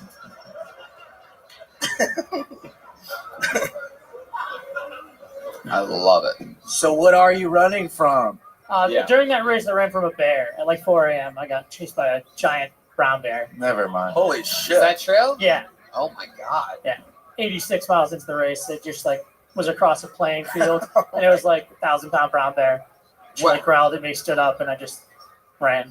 Wow. Did it chase after you, or were you just running anyway? You're like, fuck, might as well just keep running. At first I was kind of frozen there because it had this like cub, so I knew it would like attack me if I went near it. But after like 5 seconds, I was like, I'm probably gonna die anyway, so I just took off. Wow. Yeah. That's fucking. If you really had a Rogan tattoo, you would have shot it and ate it, dude.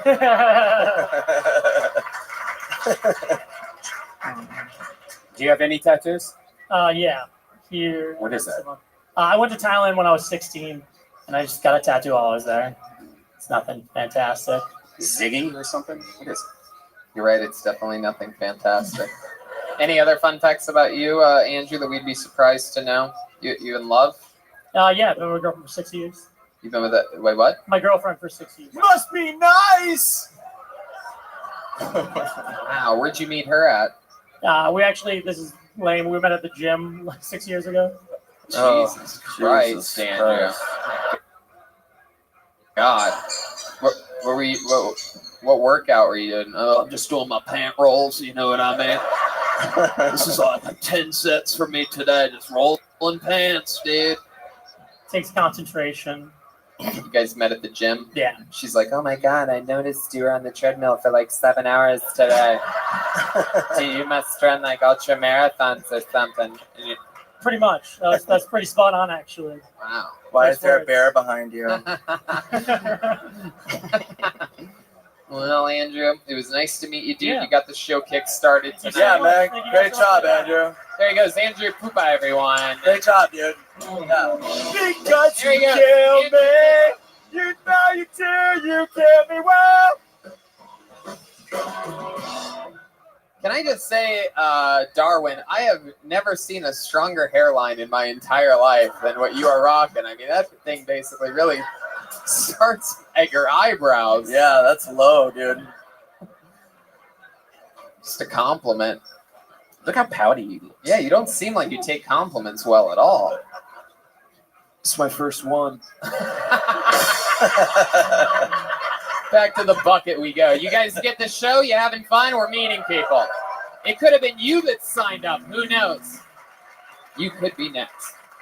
Make some noise for Forrest Kelly, everybody. Forrest Kelly. Here he is.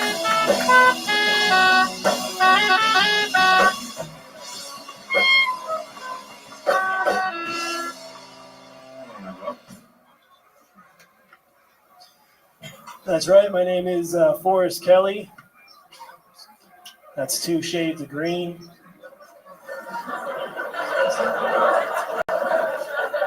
I like to smoke a lot of weed. Sometimes I get so high, I get in the auto zone, start doing shit. I don't even realize I'm doing it. Like, tried to unlock my apartment with my car keys the other day. Not even the key part, but the key fob. Trying to beep open my apartment. I've been smoking weed for a long time. I got caught smoking weed in 6th grade. Parents caught me smoking weed in 6th grade. They were super pissed off about it, mainly because it was their weed.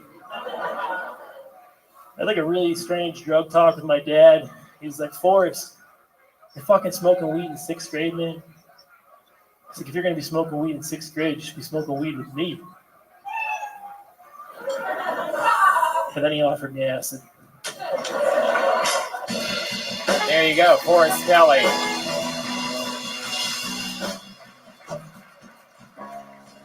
Hi, Forrest. How's it going? How's it going? So, you smoke pot? Smoke a little bit of pot. Are all your jokes about pot? Yeah, another Forrest. It's incredible. We went from a guy that can't stop running to a guy named Forrest. Who am I going to pull out next? A box of chocolates? What? All right. Silly mood today. That caveman coffee's got me cranked up. I'm telling you, dude. Use the promo code KillTony, save 15% on that. Anyway, so Forrest, tell us more about yourself. What else? How long have you been on stand-up? For about 3 years. 3 years. All here in Los Angeles? Yeah, mainly in Orange County. Oh, okay. All right. You come to the Comedy Store often? This is actually my first time. First time ever at the Comedy Store, and you're already on the main stage. On stage, first time at the store. Yeah. Wow. How old are you?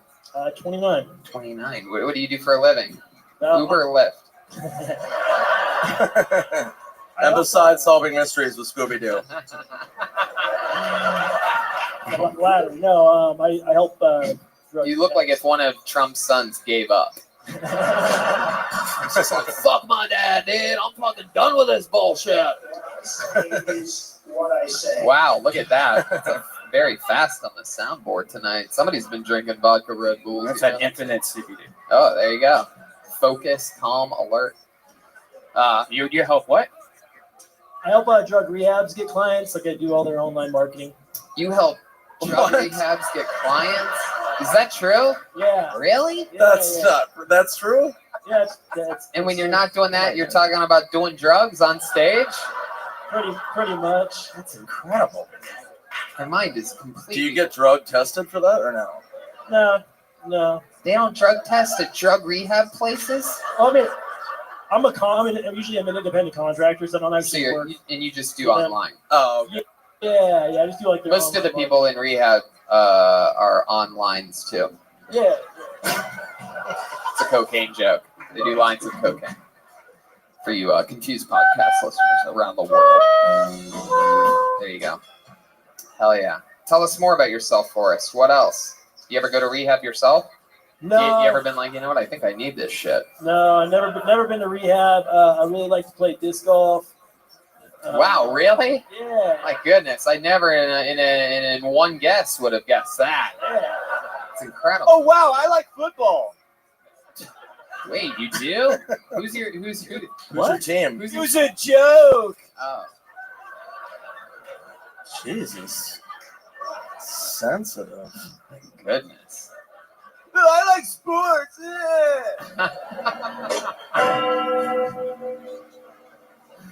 All right. Well, wow. All right. Okay. Whoa. Fuck, man. Disc golf. You disc golf a lot around here. Yeah, there's a bunch of courses in Orange County. What else do you do? Is there anything else you do, like hacky sack or watch TV a lot? Sitting down. Go through drive-throughs.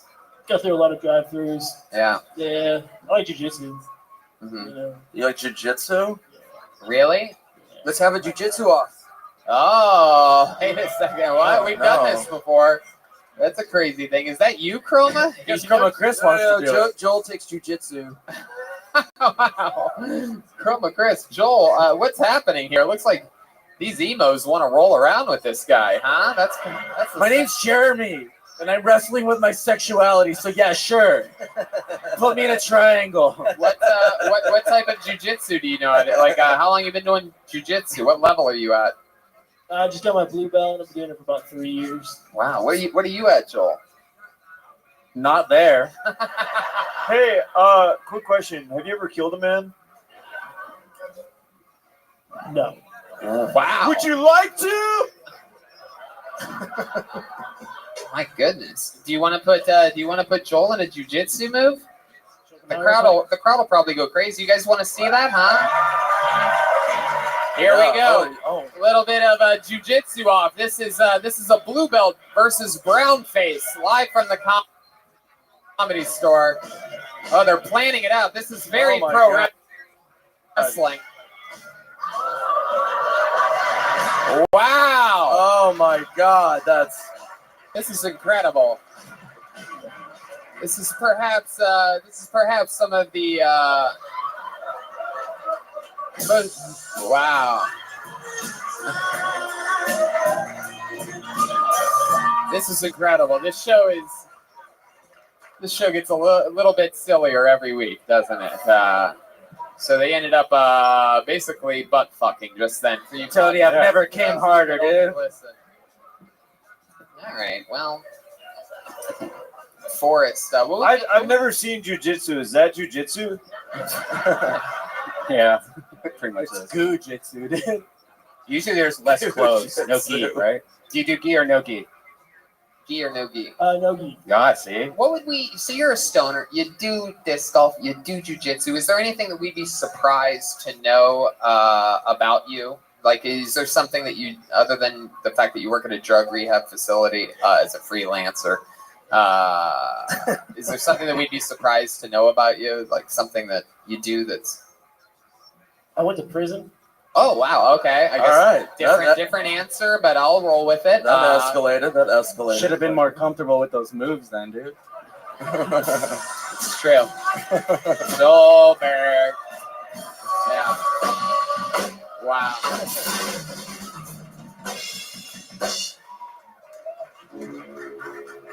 Life is my prison. I love it, Forrest. Well, congratulations. Hey, why'd you go to prison for? Why are we going over that? I'm guessing, my guess is 2 grams a pot in Orange County, right? That was exactly it. Really? No. Oh. It was done. It was my first DUI, and I got into an accident. Somebody got hurt. No one died. Are they in a wheelchair now, though? Like, I mean, it was. He's fine. And, Is he really fine? Yeah, he's fine. I don't know if I believe this at all. Tell us more. So how much did you have to drink? I don't even remember. Wow. That's bad. Pretty solid answer. What were you driving? What kind of car? It's an old, shitty Civic. Whoa. What were they driving? They were driving like a Durango. Oh, wow. You did bicycle. My guess is the Civic shouldn't have done that much damage. I don't remember. Wow. Were you at fault? You don't even remember? Yeah, totally. I was totally at fault. I sideswiped someone in Huntington Beach. I ran through this red light apparently. Like I said, I don't remember it. Apparently. What do you mean? Jesus Were you Christ. drunk when you went to court and read the reports afterwards too? I gotta get drunk for this I shit. did a year in prison afterwards. I didn't pay attention to the court report of actually what happened. Wow. They didn't? My God. This is frightening. What court is that? Do you still drink and drive sometimes? No. Learn my lesson. Was it a food court?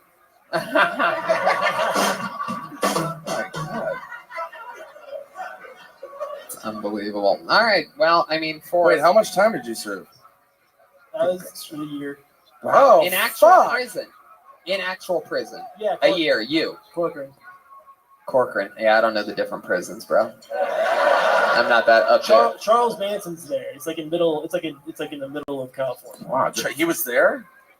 He thinks he's still there. This guy doesn't know shit. Obviously, This guy's so stoned he doesn't even know he killed somebody in a DUI accident.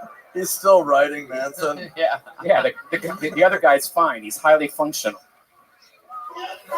All right, there you go.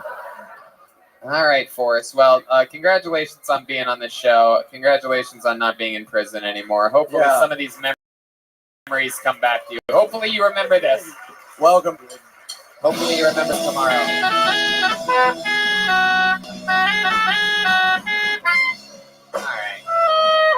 You guys having fun out there? Who likes it? Let me ask you guys this. Who likes it when comedians do good on this show? How many of you like it when comedians do bad on this show? Wow, there you go. It's definitely swayed on this one. It's a dark crowd tonight. Wait, can I just plug this really quick? Yeah. Forrest's Twitter handle is @4loco. Oh, yeah, that's right. Wow, Is that true? it is. Is that really your Twitter handle? You got 4loco? You really are online marketing. And you went to prison for DUI, and you helped drug kids out. To be honest with you, dude, I didn't even remember my Twitter handle was 4loco until you just fucking told me. Dude, that was your nickname in prison? 4loco? Like, Forrest? 4loco. Boy finger loco. All right. Back to the bucket we go. Who knows what'll happen Forrest. next? Oh, this is good. This is a one-word name. We like one-word names on the show. Put your hands together for Islam. Islam. Wow, here he comes. Oh, there he goes. The guy using the restroom. Here comes Here's from the back.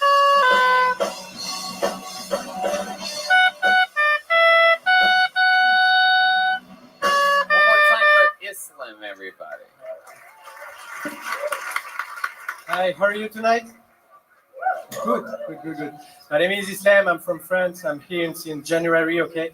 I'm single, but it's okay. I'm fine to be single, okay? It's okay. Because it's cheaper, okay? I'm not a cheapskate. I'm just ready. It's not a choice. It's just a survival instinct, you know? I'm always afraid when it comes to pay because I'm freaking about the declining payment. You know what I mean? Declining payment. Okay. I'm afraid of it because I never check my bank account. Okay. I don't know how much money I have in my bank account. I just throw my card and God decides. And you know what? God doesn't love me, right? I'm always afraid of it, and I know you are afraid of it because we are all the same, okay? We are all poor. You know when you put your card in the readers, okay?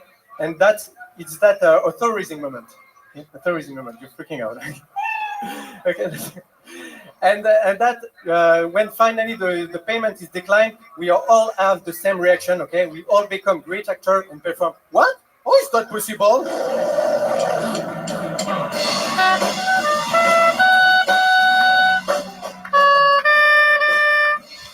Welcome.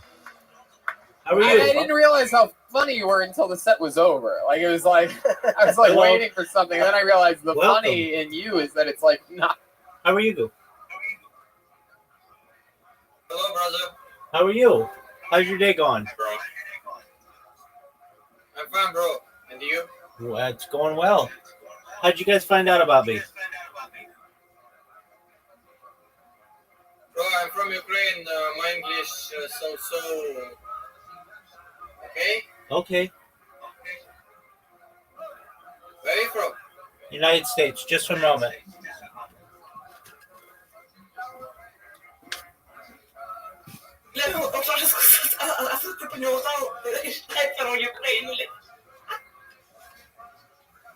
Он сейчас переводчик. Нет, до этого сказал, что мне... Не, он сейчас переводчик. Do you speak Ukrainian? Yes, bro. Okay.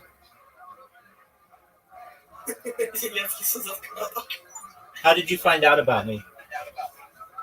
Як ти про мене дізнався? Okay. For my friends. Very cool. I'm Rabbi Rothschild. I stream my life 24 hours a day, 7 days a week, 365 days a year for world peace. I don't want war anymore. I've been doing so live for more than 3.5 years. I have more data online than any person in global history. Дуже круто. Я правий за Ротшильда. Морозиво. Мені подобається 24 години на добу, 7 днів на тиждень, 365 днів на рік за мир у всьому світі. Я більше не хочу війни. Я роблю це наживо більше 3,5 років. Я маю більше даних в інтернеті, ніж будь-яка глобальна історія. Okay, bro. Okay. Very nice. You can watch me 24 hours a day. I am always live in here, and I'm live on 16 different YouTube channels. It's essentially a real-life Big Brother or a real-life movie known as The Truman Show. I am a person who does their best to be positive, optimistic, and to give people hope for the future. Ви можете спостерігати за мною 24 години на добу. Я завжди тут у прямому ефірі та на 16 різних каналах YouTube. По суті, це справжній фільм про старшого брата або реальний фільм, відомий як «Шоу Трумана». Я людина, яка робить усе можливе, щоб бути позитивним оптимістом і давати людям надію на майбутнє.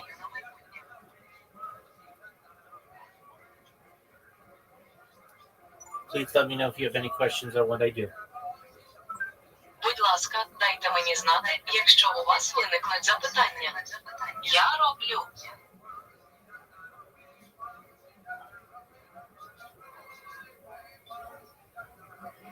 How many views do you have now? Many. I'm on many different platforms, so like right now, just looking, I see like 7 on one, 11 on another, 55 on another, 7 on another, 1 on another, 6 on another. So it varies, but usually I have quite a few. And usually I have a lot of people who come in here. It's just very early in the United States, and that's why no one's here right now. But є на багатьох різних платформах. Тож зараз, просто дивлячись, я бачу 7 на 111 на іншому 55 на іншому 7 на іншому на одному на іншому 6 на іншому, тому це змінюється. Але зазвичай у мене їх досить багато, а у вас повинно бути багато людей, які приходять сюди. Просто в Сполучених Штатах це дуже рано, і це правильно.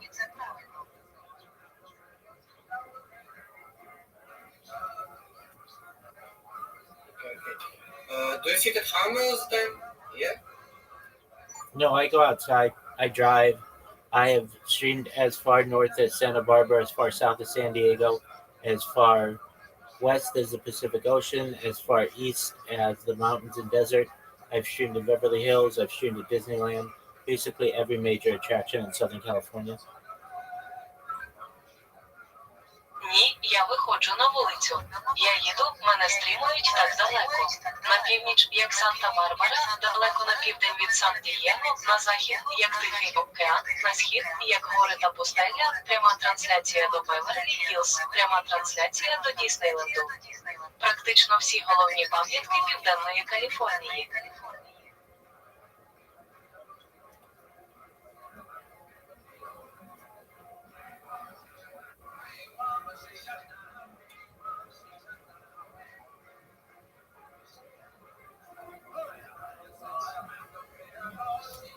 Do you have any other questions? У вас є ще запитання? Do you learn anything from your business? I don't know. I earn enough in my life to be able to support myself and support my streams, and I do make some money from live streaming. Я заробляю достатньо в своєму житті, щоб мати можливість утримувати себе та підтримувати свої потоки. І я дійсно заробляю гроші на прямих трансляціях. Okay. Very nice. Have you big fun? Можеш? Thank you so much. If you need anything, I'm always here for you. I'm here to support you. I'm here to support your friends and your family. I want the best for them. I want the best for your country. I want the best for the people of the world. Дуже дякую. Якщо вам щось знадобиться, я завжди поруч. Я вас підтримав. Я тут, щоб підтримати ваших друзів і вашу родину. Я хочу найкращого для них і хочу найкращого для вашої країни. Я хочу найкращого для людей.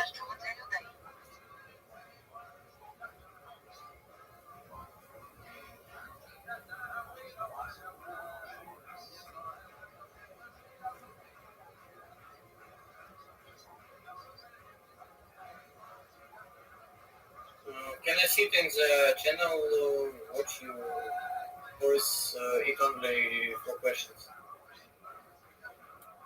Can you please repeat that? Ви можете повторити це? Can I sit in the channel or watch you, or is it only questions? For questions.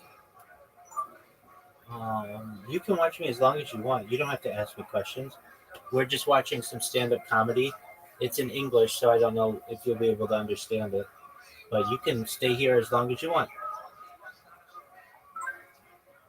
Ви можете спостерігати за мною скільки завгодно. Вам не потрібно задавати мені запитання, ми просто дивимося стендап-комедію.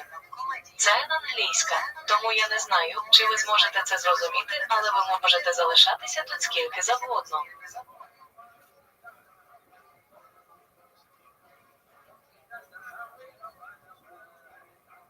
Okay.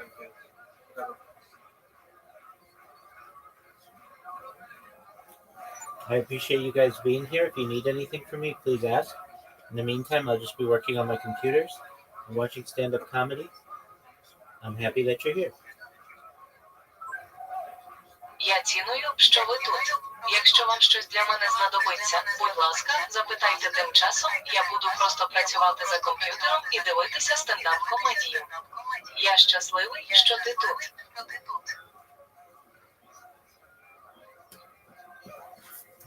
Not funny at all. Like it's like beautifully unfunny, but like you have so much charisma. Like you're all put together, everything. Yeah. Like I love everything. You're like that could be like your thing. Is like the no punchline guy. Like I like it. I was hypnotized the entire time. It was amazing. Joelberg? Oh, he's the funniest deaf person we've ever had on the show. You know what? Why don't we turn this thing up a notch? Why don't we add a second guest? Make some noise for Jim Gaffigan, everybody. Here we go. Wow. Hello. Jim Gaffigan, everyone. Oh my gosh, thanks. You guys really like me. I just wanted to be here so that I could look fatter than Nick. And you lost. Welcome to the show, Jim. Did you happen to catch any of Islam's set? I did not. I'm sorry. Oh, good for that's one of the greatest accomplishments of your life, Jim. Yes. Running a few minutes of all the great things you've done. Running a couple minutes late for He's Islam's from set France. is, He's from France. Oh, bonjour. Really? Ça You're va? French? Yeah, I'm French. Oh wow. How long have you been What visiting did you America think he for? was from? I don't know. His name's from Islam. Pasadena? I don't know. Islam. You asked me. Because my mother was born in Algeria. It's Algeria. Oh, okay. Well, now he's speaking French. So, how long have you been visiting America for? I'm here since January. Oh, okay. So you had nothing to do with the cathedral thing, right? Very good. Glad that you were there. What is Islam? Islam is like the religion. Islam. Don't be afraid. No, I don't think. No, I think that's a different country, Brian. I don't think that's. It's equally offensive. This is racist. Okay. Wow. How long have you been doing stand-up? In French since 1 year. In French, 1 year. So you learned English and you came here in January? Yeah. So basically you started doing American English stand-up in January. Yeah, absolutely. Right. Excuse my French. Can you give us an example of what a one-liner in French would sound like? Can you just do it? Just pretend like we all know French and you're just like A sentence in French. Huh? What? Yes. Do like a one-line joke in French. Yeah, do like a joke in French. Do a short joke. Okay. Qu'est-ce qui est jaune et qui attend? Jonathan! Oh. Oh wow. Oui. Wow. Oui. Ah, this is my best joke in French. Yeah. Skill. I'm very funny in French, but if I'm not funny in America, just take a fucking plane and go back in French. Darwin, God. you look like you have something on your mind over there. Yeah, I just want to say I really like this guy and I can relate to him because no one understands me either.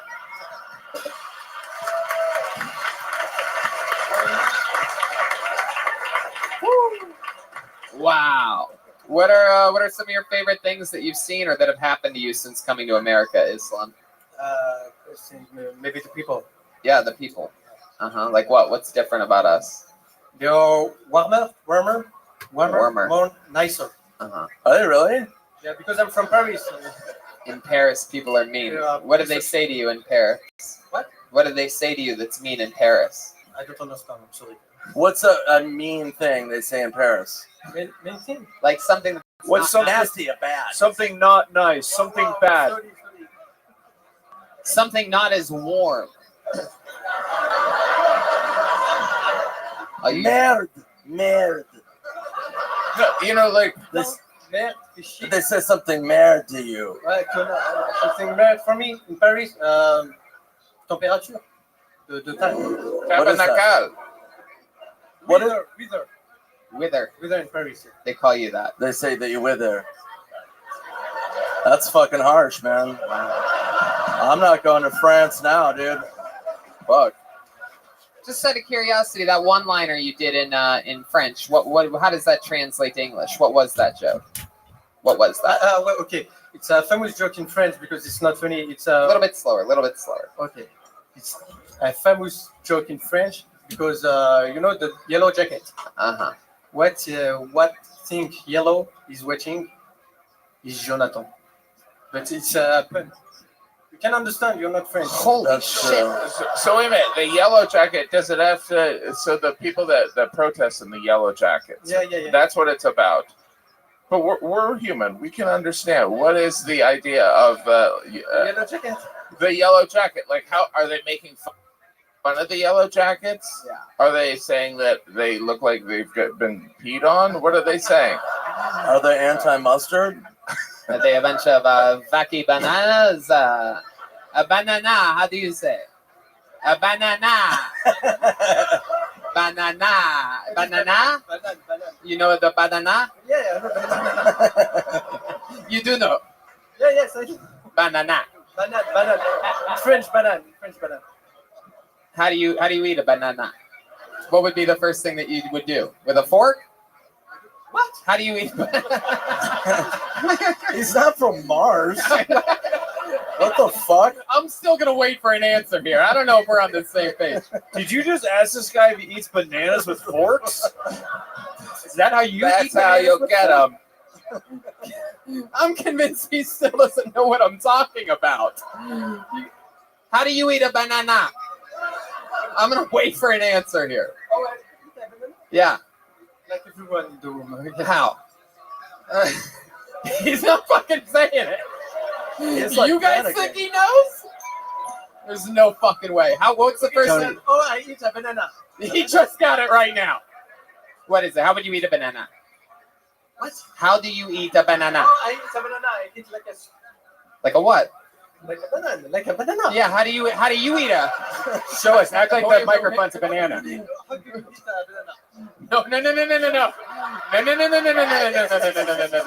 No. I'll tell you how I eat the banana after you tell me how you eat the banana. Okay, I'm a guest in your country, so show me first. No, come on, please. I'm begging you here. You can do no wrong. Look at these. You guys want him to show you how he eats a banana. You cannot fail right now. Show us how you would eat a banana. After you show me how Americans. Come on. Islam, you will be a legend right now if you do anything. Legend of the banana. What is legend? Islam, how do you eat a banana? Ok. C'est pas facile. Hein.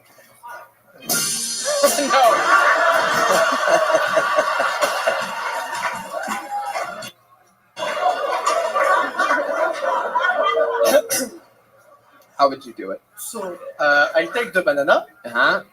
Okay. It will be fine. Okay. What's the English for this? Oh, he did know how to eat a fucking banana. Very good. There you go. You did it, Islam. But he didn't know the word for peel. He didn't know the word for peel at all. Okay, I peel the banana. Hey, there we go. Banana and Very good. Wow. Then what? That was more. I love women. All right, Darwin over there, emotional. Can I tell you how I eat a banana? Yeah. I slowly squeeze the life out of it Wow. until all the potassium is running down its skin, and I look inside its soul and I say, "I wish I was you." Islam, you are one of the finest Frenchmen we've ever pulled out of the bucket on this show. Thank you so much for signing up. Très bien, très bien. 60 seconds from Islam. Très bien.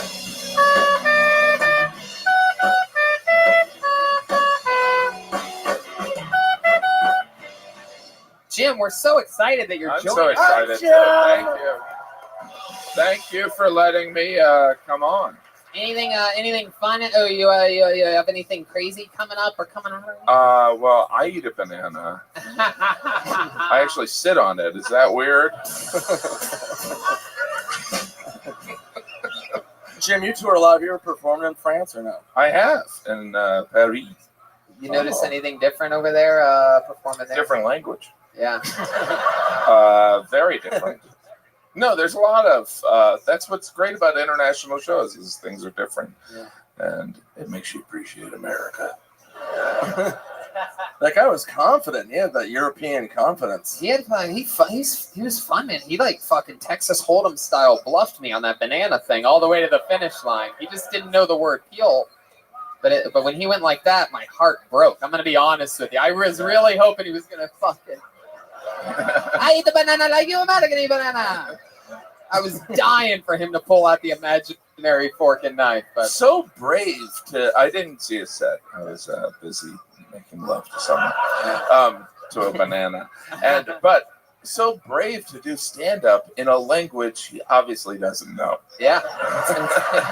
Yeah, we didn't know his set, but I was laughing. It's like it really is. Well, let's meet somebody else, shall we? We're gonna get through it. They get 60 seconds uninterrupted, and you have the band. They're emo tonight. This is Darwin and Jeremy, Tony.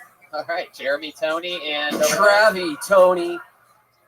Short for Travis, dude. Jeremiah, you all right? Travis. They're very angry. Are you quivering?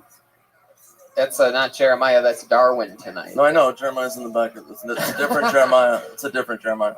Yeah. It's my first time on the show. I pulled another name out of the bucket. 60 seconds uninterrupted goes to Stephen Belkowski.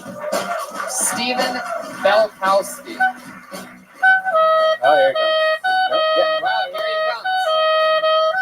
comes. Stephen Belkowski.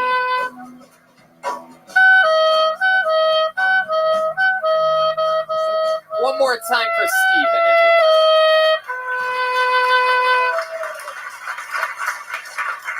What's up, guys? So I'm gonna say something a little unpopular. I don't hate cops. I don't. I do hate doing drugs around cops, though. And I don't mean like out in the real world where they're like, supposed to be. Like, I hate when I'm at a party where it's there are gonna be drugs, and somebody rolls through with their state trooper cousin, and they're like, "Oh, don't worry, he's cool." The fuck no, he.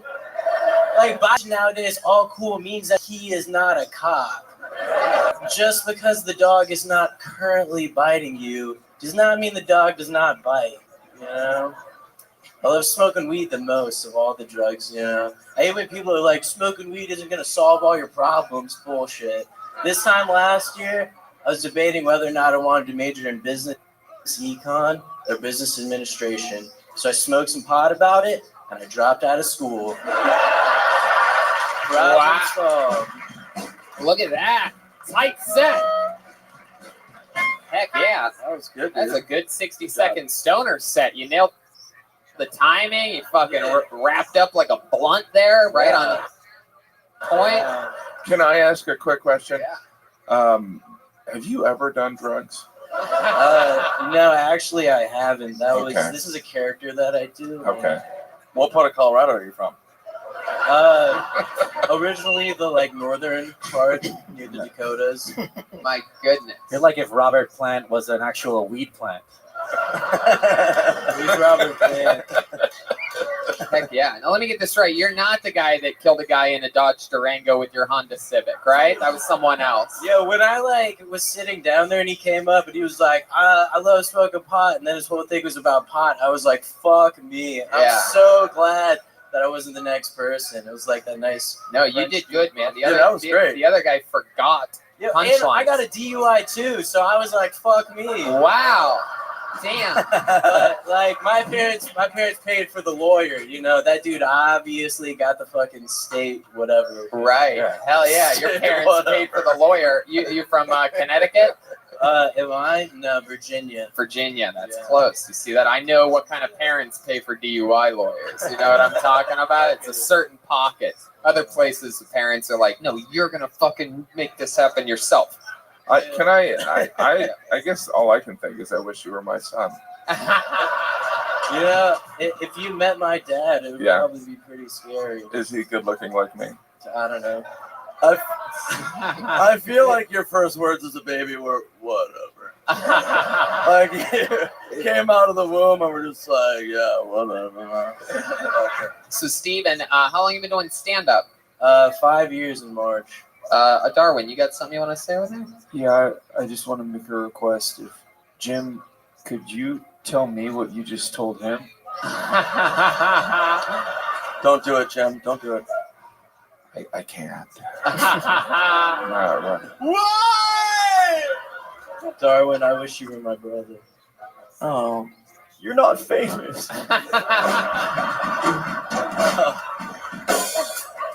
So, Steven, you've been doing stand-up for 5 years. You from Los Angeles, or what are we talking? No, I was born in North Dakota, but I grew up in Virginia. Virginia all the way. And you've been, how long have you been in LA for? Since July. Since July. Yeah. How do you make a living? What dispensary do you work at? Dude, all right, first of all, I've had the hardest time getting a job at a dispensary since I moved out here. You think I would just walk in and they would be like, yo, do you want a job? But, like, you need to know someone or be a chick everywhere. So what you're saying? I was moving. I don't know if you'd be a chick everywhere. Yeah. Most of the places. Anyways. You ever think about pulling the old Juana man to That's what I'm saying. I feel like with me, you get the best of both worlds. You know, like you see me from the back and you're like, all right. And then I turn around and you're like, If I saw you from the, if I, still on board. That'd be a great pot comedy. The guy that becomes a woman to work at a dispensary. I was almost there. I got a call earlier today for an interview tomorrow. You have an interview tomorrow? Yeah. For what? For fucking, I don't know, some weed shop on Sunday. So you really have an interview tomorrow at a dispensary? How do you prepare for a weed job? I guess my guess is the first step, not putting it in your appointment calendar. First step is you got to sleep through the interview, dude. Dude, you're high. Second step is Like, apologize really- your ass off. I'm really Third step serious is about come in weed. with a box of cookies. Yeah, I immediately like set my alarm for tomorrow at noon, and I was like, I'm not fucking sleeping through this one. What time's the? You set his alarm for noon. The interview's probably at 10 a.m. No, the interview's at midnight. It's the wrong 12. Like 12:30. I want to be. Oh, dude, what's my alarm going off at midnight for? I gotta shut this shit off. Fuck you, midnight. Whatever. What do you wear to an interview like that? Dude, my nicest tie-dye. I have a button-up tie-dye. I have a polo tie-dye for like kind of casual outdoor, but I'm gonna For like weddings. Yeah. your nicest, The button-up for weddings, obviously. your nicest tie is probably a railroad tie. That's a tide. The fuck? Is it tied? Okay, how about this? You sound like, how about this? How about this? How about this one? Let me get another chance. You, hold on. How about this? You sound like Nick Swartz and you look like Ted Nugent. How about that? Oh, jeez. Joelberg is broken, ladies and gentlemen. Hey, how about that? No, I'm kidding. Oh, my goodness. All right. Great job, wow. though, dude. Thanks. Steven, you are really something else. I mean, you are a fucking real stoner. Yeah, man. Yeah. I mean, you know, I try. It's tough sometimes. Try you know? die. You get down to the end of the jar, and then you know you just gotta kind of hit up bums who want to talk to somebody, but have some clean smelling weed. All right, that was enough. There you go, Steven Belkowski, everybody. A new minute of stand-up comedy. Yeah. Holy shit. He was funny, man. He was funny. Yeah, he's got funny that guy. stoner confidence. Man. Tony, you're making dreams happen here. It's wild, right? You got to come hang out with us more Their often. dreams. I never come to LA. I'm not allowed. Why- Not good looking enough. He looked like every member of Pearl Jam. Like he could just say it was anybody in Pearl Jam. Him Remember? or me? I don't know what Not Pearl you. Jam looks like. I'm from a different I forgot. class or age. That's his way of saying Nick, you're old. I'm an elder. Yeah. No, it's When I met Nick, he was 16. Are you serious? I think so. I think I was like 16, 17, yeah. 16, 17. He was working on Hollywood Boulevard. And still do. Sounds like an excerpt from the Michael Jackson HBO documentary. Oh, that was Pearl Jam. Really? Is that really true? Were you doing stand-up at 16? I started when I was like 17, yeah. One question I used to always ask first-time guests, and we have two of them here, so I'll do it again, is I'll ask you guys, you know, we're seeing a lot of brand new comedians, people that have been doing it a few months. Is there something that you remember doing when you very first started stand-up comedy that you can't believe that you did, or like some crazy risk that you took, or some weird joke that you had, or some prop, or something silly or goofy that you can't believe that you took that chance early on in your career? no. No, I was terrified, I think, for like the first 8 years I did it. So, I mean, granted, that was 60 years ago, but I was terrified. I used to memorize and kind of recite my material because I was so terrified on Would you stage. recite it like in a mirror or like Not necessarily a mirror, but kind of just so concerned about blanking on stage. Yeah. You know, I don't know. How about you, Nick? You remember doing anything weird when you first started out? You ever like take a weird chance, like wear a luchador mask or anything like that? Or Yeah. No. I would do, just medieval weapons demonstrations on stage. No, yeah. I used to, and this is literal, I don't know if this happened to you, I would vomit right before I went on stage. Really? I was so scared, and I started in the Mall of America, which is vomiting enough as Not it is. comedy. He started the mall. Yeah, I built it and then started stand-up. But so I would vomit. I would stand over the trash can and they'd be calling my name to MC, and I would be vomiting. Wow. And I did that for like the first year. You It would was just- fucking horrible. Oh my At the House of Comedy, right? No, it was called Knuckleheads. And it was just Minneapolis. Midwest people with bags from shopping all day, just tired. Wow. And they would just stare at you like, Little did they know that you were vomiting your guts out before performing in front of them. They had no idea that I would be later on in life. I would be vomiting after the show. Well, who knows? Alcohol poisoning. Whoever we pull out next may be so excited that they vomit. Let's see some vomiters. You Let's guys ready go. to get back to the show, huh? 60 seconds, uninterrupted. Going to your next comedian, who goes by the name of Dexter St. Jock, ladies and gentlemen. Dexter St. Jock. Here we go.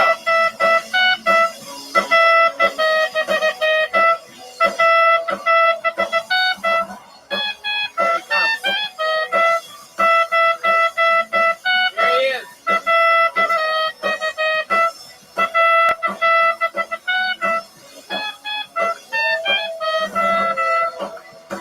Come on, one more time for Dexter St. John. So I haven't had sex in over 5 years. But back in October of 2018, I did accidentally get high on meth from making out with a hot Asian.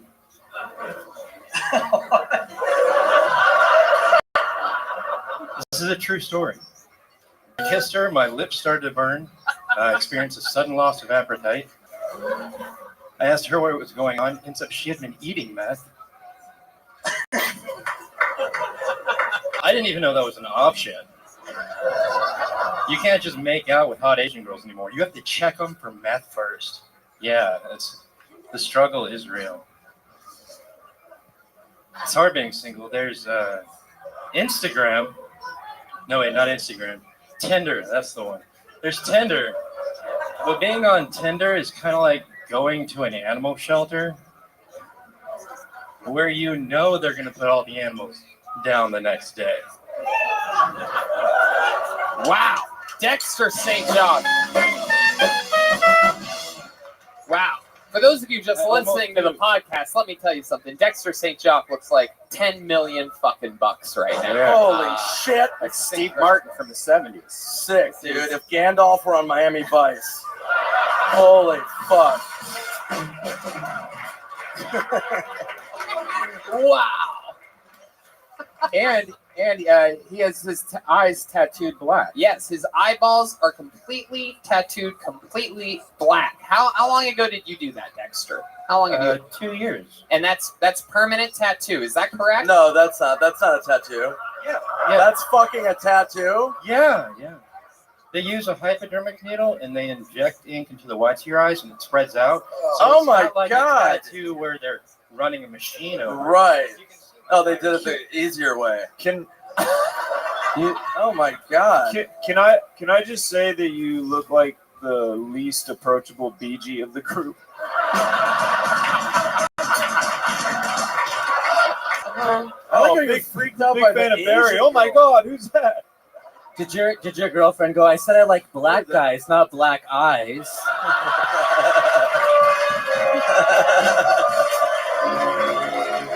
There he is. Wow.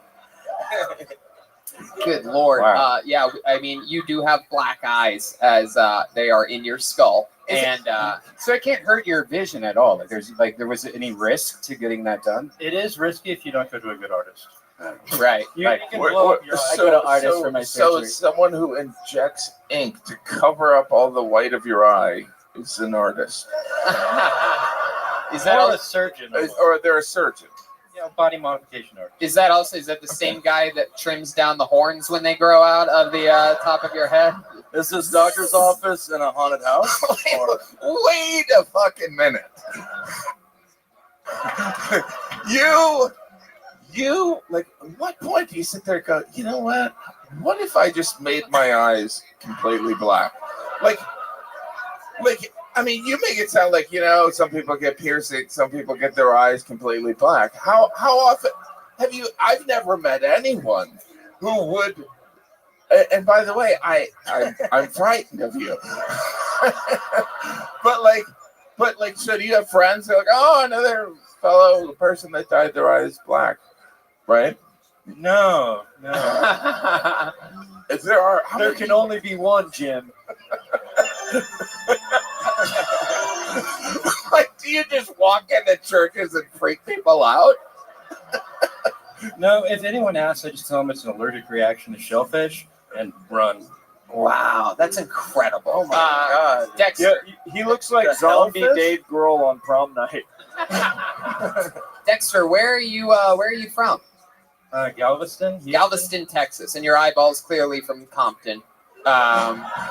So you are in Galveston, Texas, and you're the guy with the tattooed eyeballs there. Yeah, and I'm a glass blower, and one of the items that I make a lot of are eyeballs. Wow. So, People look in your eyes. They're like, I want to go bowling. I don't know why. So there are people that, like, are there women that are like, oh my gosh, I love his eyes? oh, yeah. That happens? Okay. They usually have cauldrons with him and broomsticks and bats. And they're like, yeah. Can you put like contacts? Good Like, morning. let's How are say, you? I'm okay. Were you? Or did you get sleep? Yeah, no, my hours are reversed, so I'll sleep pretty soon.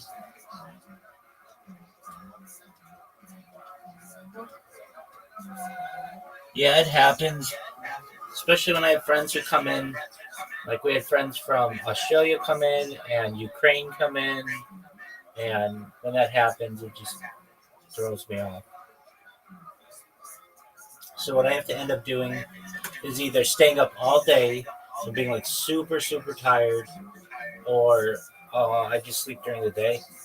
And I kind of like sleeping during the day. I mean, I'm like, Adi, I'm the world's foremost spammer. And what does that mean? It means that I annoy a lot of people, but I'm not mean about it. I mean, like, it goes to spam. It doesn't interrupt them. I don't DM them or anything. But I DM'd you, but it's not like you got 100 DMs for me. If anything, probably at a maximum of one. But I can actually tell when the people go to work at these different platforms because they ban me faster. So a lot of times they don't have as many people working in the middle of the night. And so that's when I can get out my message a lot easier. So right now on Blue Sky, let's see here. When I've had people within the last few hours tweeting about me. They're even asking the CEO of Blue Sky to ban the word rabbi and Discord in the same message. So I think that's hilarious. I mean, I do it. It's all according to my plan to go viral. You hear when I have random people come in here. I mean, I think I'm generally very nice to them, and I do my best to answer their questions. But I'm about peace, and I'm about kindness, and I'm about charity and technology. And so it's going to happen one of these days. I'm going to get a bunch of people in here. And then when that happens, it's happened before. That's when I start reading this list of technology that I've compiled, that it's really, really good. It's a super advanced. I'll just read you part of it. I'm not going to bore you with it, but basically, like when a ton of people come in here, Okay, well, when a ton of people come in here, what I do is I answer all their questions, and then when I'm done with their questions, there's like a bunch of technology that I talk about, like antimatter weaponry, weapons that utilize antimatter as a destructive force, potentially capable of immense power due to the annihilation of matter and antimatter, brain computer interface, a direct communication pathway between the brain and an external device, enabling control or communication without physical movement, cryogenic preservation, the process of preserving biological tissues at extremely low temperatures to prevent decomposition, potentially enabling long term storage and revival. And then somebody will be like, "Oh, I have a question about that."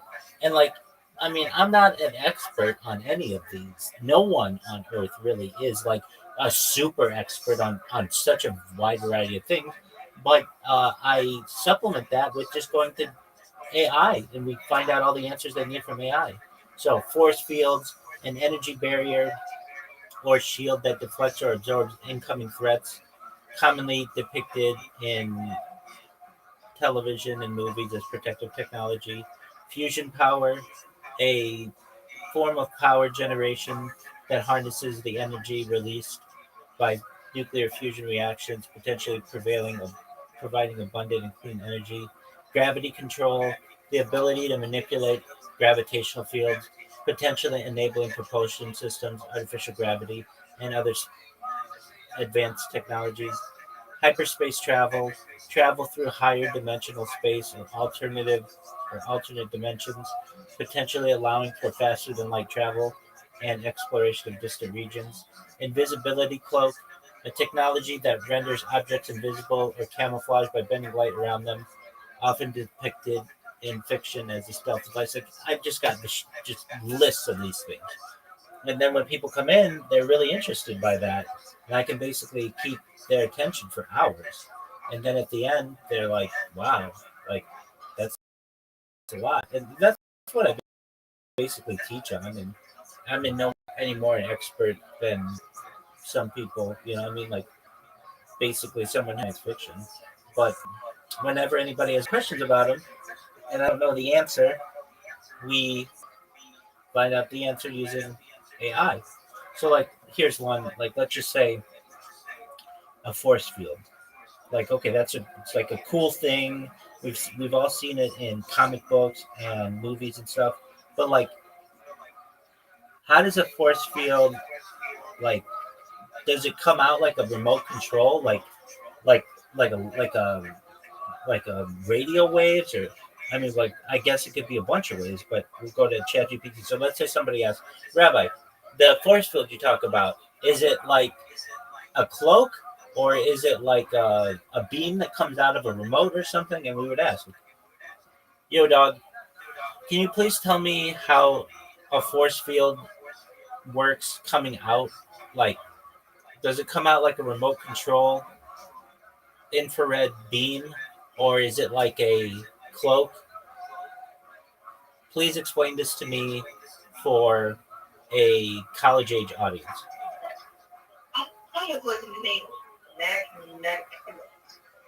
Well, there are different ways. So that's a question. What are the different kinds of force fields?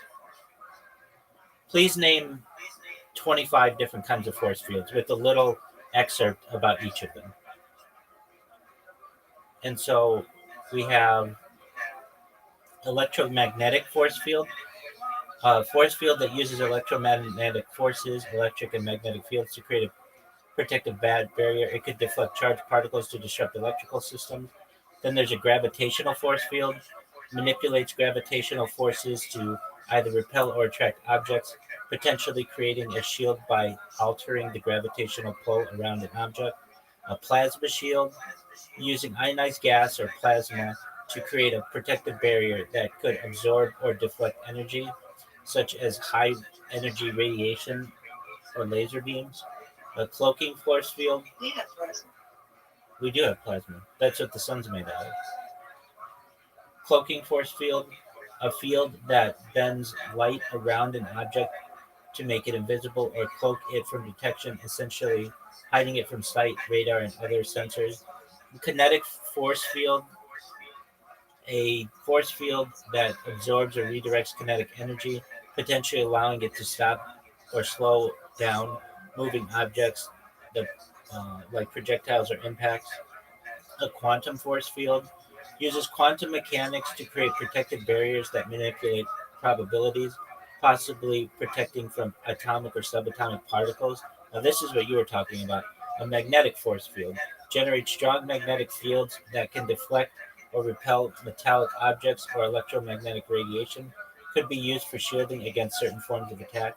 A static force field, a force field that relies on static changes to create a repulsive barrier, often seen in fiction to block projectiles or smaller attacks. A nanomaterial force field, a theoretical field using nanotechnology to form a highly reactive material that can harden upon impact, offering physical projection. A graviton force field manipulates gravitons, hypothetical particles responsible for gravity, to create a shield that can either block or deflect objects by controlling gravity's pull. Antimatter force field, a force field that uses antimatter to neutralize incoming matter by causing matter-antimatter annihilation, possibly destroying incoming threats. A neutrino force field uses neutrinos, which are subatomic particles that can pass through most matter without interacting, theoretically making it hard for incoming attacks to get through. A force field generator, a portable device that creates an invisible barrier using force field technology to repel projectiles, energy blasts, or other types of damage. A tachyon force field. Somebody's asking me about these yesterday, and fortunately I knew the answer. It uses tachyons, or the hypothetical faster than light particles, to generate a field that can potentially block faster than light objects or disrupt communication signals. A shielding bubble, a protective bubble of energy that surrounds an object or person, deflecting physical or energy-based threats from all directions.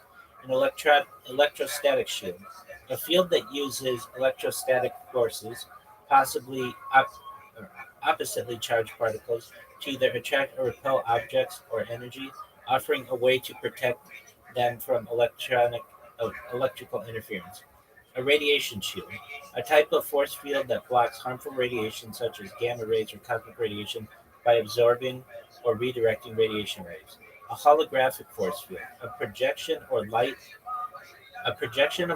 or holograms used to simulate a force field, often used in science fiction to create defensive illusions or create barriers that appear solid but aren't. A gravitational repulsion field, a field that uses altered gravitational forces to repel matter away from the protected object, potentially creating an impenetrable barrier. A time field, a theoretical force field that manipulates time around an object, slowing down or freezing time to protect it from fast-moving threats. A shockwave force field, a force field that emits a powerful shockwave when impacted, dissipating energy from attacks and protecting the object inside the field. An acoustic force field, uses sound waves to create a barrier that can block or redirect acoustic energy and possibly dampen the effects of physical impacts through sound interference. An inertial dampening field reduces or nullifies the inertia of objects, making it possible to stop rapid acceleration or deceleration, essentially preventing damage from high speed impacts. A thermal shield, a field that either absorbs or deflects heat, protecting against extreme temperatures such as those from fire, lasers, or solar radiation. A vibrational force field, a force field that uses high frequency vibrations to create a shield. The vibrations could cancel out incoming kinetic or energy based attacks by disrupting their frequencies. Now, you have to understand the people who are hearing me say this are normally like not used to people talking with like such high levels of technology. I just looked it up with AI, but normally they're not going to have somebody who sits there and reads them the answer and then is willing to talk to them about it. And when that happens, that's when really great conversations take place. What can happen, what many times happens is I'll get a dozen different people in here and they all want to talk at the same time and they all have different questions at the same time and it's just too much. So sometimes what I'll do, there's an area of this Discord right below this, which is called Rabbi Rothschild's Arena. and I'll go in there, and that allows is like basically unlimited people to listen to me, but I'm able to speak on a stage and then bring people up if they have questions. They can raise their hands, and then I answer the questions that way. But that's just on the topic of force fields and the different kinds of force fields. Like you were thinking, like, well, I thought that would have to do with magnetics. It does, but there are 24 other ones, and I'm sure there are more than that.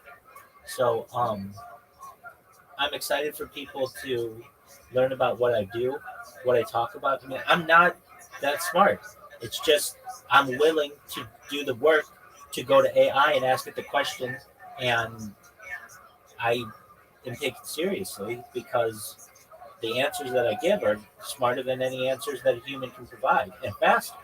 So right now on Blue Sky, people are like every time like, and I'm a really interesting character. I get it. Basically, I've made so many different social media accounts. I've created more than any person ever in global history. So sometimes I run out of what to name them. So I'll start them with like join Rabbi's Discord 1, join Rabbi's Discord 2, join Rabbi's Discord 3. But then people will start to be able to find them and ban them much easier. So then I'll use random characters, and that's fine. But sometimes I'll just do whatever's on my mind. I'll be watching Kill Tony, and somebody on Kill Tony will be like, "Oh, that's a comedy genius," and then I'll just make that the name, the comedy genius .bluesky.social or whatever. Or I'll do something that I think is just funny, like sex champion. Like that just to me is hilarious. Somebody who would think they were so cocky that they're gonna just give themselves the title of sex champion or the sex champion. So I'll just make that one of them. It gets people's attention. I just think it's hilarious. But that causes people to inquire about what I do because I'm not using like super professional names for these. I mean, I have over 200 Instagram accounts that are Rabbi Rothschild. So I veer off from these a little bit, and it makes me laugh too. I mean, whatever it is like that's on my mind, I'll name it that. Like Zoot was in here the other like 2 nights ago, and we were playing Scrabble as I was creating an account, and I was like, Zoot, did you hear me? Zoot, are you listening to me? I just named one of the accounts. Zoot, are you listening to me? And somebody took a screenshot of that on Blue Sky and to all of their followers. But here's the thing. They have tens of thousands of followers. So if I annoy them a little bit and they take a screenshot and they put it out there, that's free advertising for me. You may not know this. I haven't told you, but basically, I've told you that I'm an app developer, and I launched the world's first on-demand and scheduled car wash app. So it's like Uber for car washing, where you press a button on your phone and somebody comes to your house and washes your car. Easier said than done. It's a lot of work, but it's like Uber or Lyft for car washing. Now, it was very, very popular in Southern California. I mean, it was very popular. We washed every star's car. We watched the Kardashians' cars every Friday. We watched Quentin Tarantino's cars. Hey, what's going on? How are you? Hello. How are you? Can you hear me? What up, Rise? How's your day going, Rise? Can you hear me? Rise. I hope you're having a good day. I'm Rabbi Rothschild. Do you know who I am? Well, anyway, so I launched this app in summer 2017, and it was the hottest app in all of Southern California. And because, like, imagine you're a busy person, you're a lawyer, you're a doctor, and you don't have time to get your car washed. Welcome, Catch BC. How you living, pimp? There's no way that fear is real. Oh, for sure, dog. How long have I I mean, not that long. Yeah, of course. What can I say? I'm an alpha male. I generate 10 times the testosterone of an average individual. How you living, pimp? I'm not gonna lie, I Wow, Rabbi. My goodness. Yeah, man. I don't mess around. The longest I've ever had my beard was like to my nipples, and we'll see. It gets in the way, as you know. It can get messy. Wow, though. That just, it came in so quick. I feel like I was just here like a couple days ago and there was no beard. Oh, I'm sure there was something. Caspian, see, how's Kaya? I'm doing all right, man. You know. No, I didn't ask how you are. I didn't ask how you are. How's Kaya? Oh, shit. Wearing me out. Okay. I was saying, she's been worn out by the pup. But she's smart. She likes to bite too much. That's the breed, though. But she's learning the tricks really quick. You know, I taught her, paw and drop it. The only thing she never wants to drop it is my own flesh. Yeah. She's got sharp teeth. Very much so, yeah. I can't wait till they fall out. Even if they fall out in my skin, as long as they start falling out, the adult teeth have nerve endings, and she can actually like sense the pressure. So right now, they're just these little numb things that she plays too hard with. I gotcha. Does she have like a tug of war toy? Yeah, we play tug all the time. So we play tug with everything. But then, she'll get excited and she'll lunge for my hands because they are what are doing the tugging. So she's smart to go for the source. So they're still like. Okay.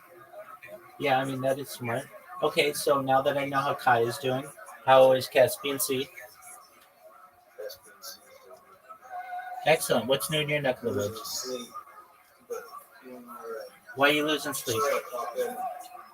No. That's all. Oh, okay. Had you been sleeping with you or other people? What's that? Had she been sleeping with you or other people? Me. Oh, well, that's great. That's great. And did she sleep through the night?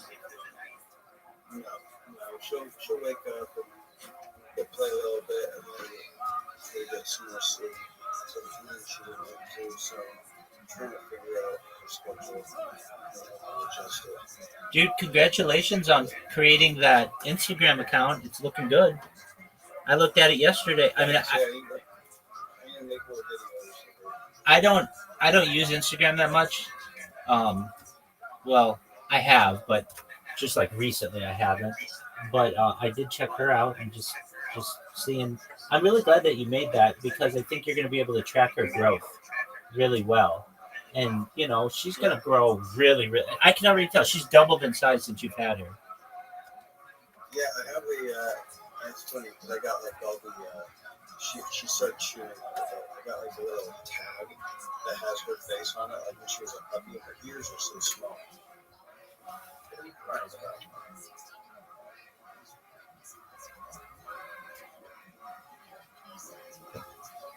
Does she bark a lot? Oh, yeah. Yeah, she barks a lot. She barks up barking.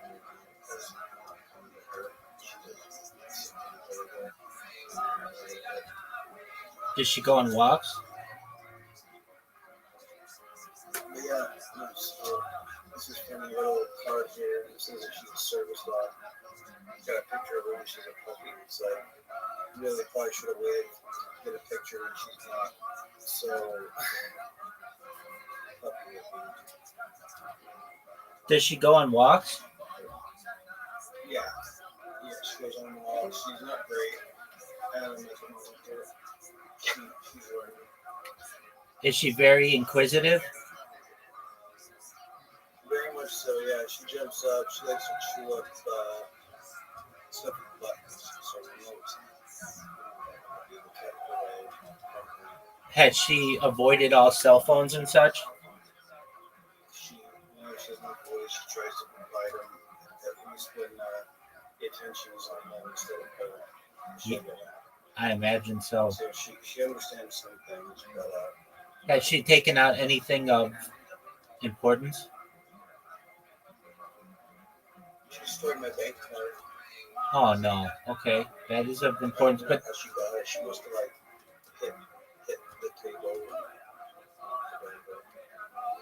So I'm like trying to make sure everything was kept away from her.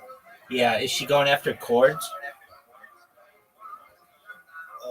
Less and less. She was at first, but now that she's been smacked with cords, she doesn't even go for them. She's been carved out. She's got like chemotherapy and stuff. Oh, okay. You beat her? Take like a bone and stuff. Inside it. She's been narrow so good. I don't believe he beats her. You were asked, do you beat her?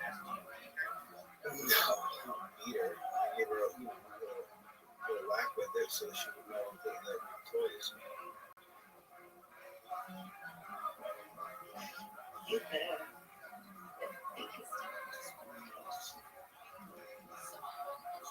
How old is she now? She's 3 years. Yeah, she's like seemingly doubled in size. Has she doubled in weight? Probably. She's up like 20 pounds now. Hey, do you have? Okay. And how have you been? How has your life been? Dude, I'm kicking ass and taking names. All right, now it's my turn. Do you know what Blue Sky is? Yes, I do. Okay, excellent. Well, first, yeah, let me introduce you if you haven't met. Audie, do you know Caspian C? Caspian C, do you know Audie?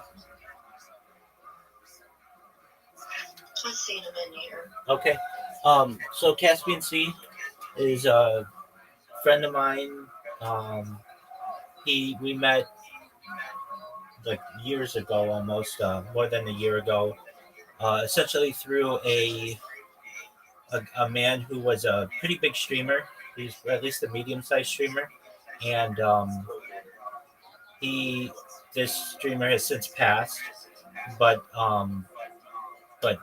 Caspian C and I have continued a friendship certainly, and Caspian C spends a lot of time in here. He's the number one streamer all time in here, aside from my accounts, and he's a nice individual. All right, Caspian C, do you have Blue Sky downloaded?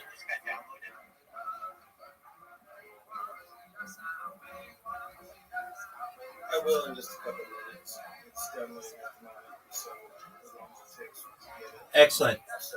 Yeah, exactly. Get it because I'll take it. I'm taking everybody's account. Okay. So as soon as you get it,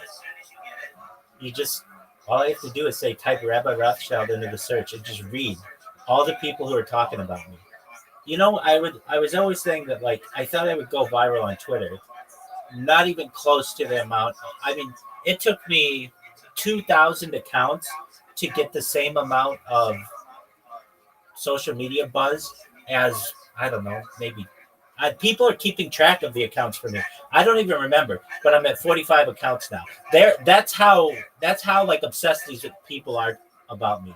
Is they keep track of the accounts. Every new account that I create, they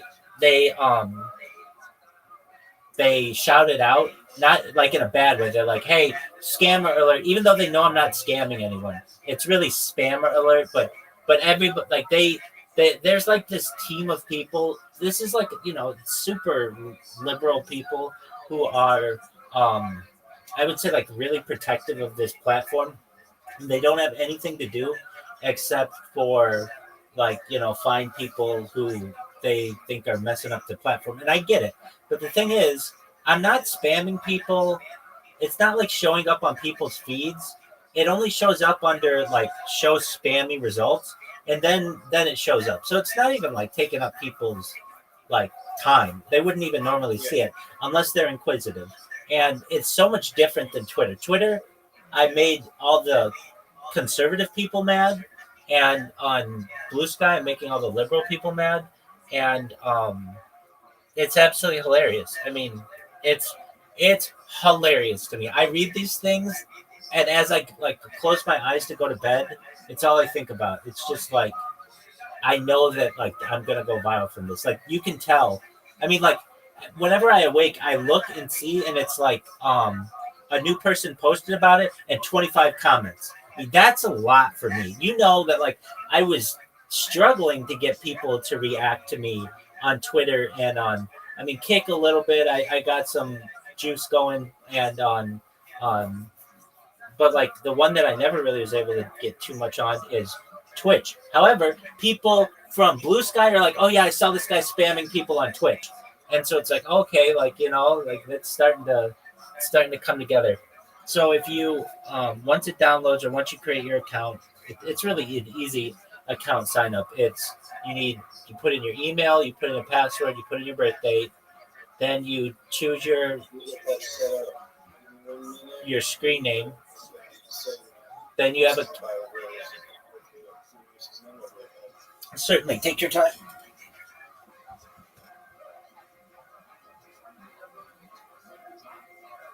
So Adi, I was saying I'll finish my story about app development and why it's relevant to what I'm doing.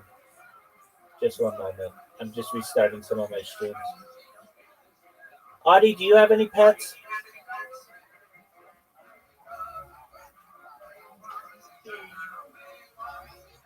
Yeah, at my grandma's house, there's a cat. What is the cat? Tigger. Oh yeah, Tigger. That's right. From Winnie the Pooh. I forgot. Apologies. How old is Tigger? Tigger is like 16, and he has PTSD because my brother used to bully him. Oh, that's sad. That's an old cat. Yeah, he's not that messed up, and they weren't that mean. It's just that they were little boys when my cousin with that cat, and I think I played a little too rough with them. I gotcha. Is Tigger a good cat?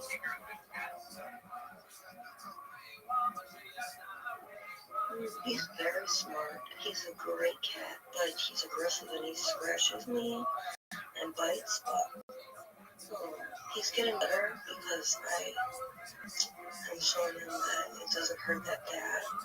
And now, when he bites or scratches me, he feels bad about it. So he comes right back and licks me. Or he kind of shrivels over and then looks at me like, are you mad? And I told him, I'm not gonna hit you, Tigger. I love you too much. Can't help it. What color is Tigger? Tigger's mixed. He is he's black and gray and a little bit of dark orange, just a little, and his eyes are green. It sounds pretty. Does he sleep with your grandma? No, he likes to sleep alone or sleep next to me, but he doesn't sleep body to body. He used to do that with my uncle. Because he's got PTSD. I gotcha. Well, that's sweet. Have you ever had any other pets? Yeah,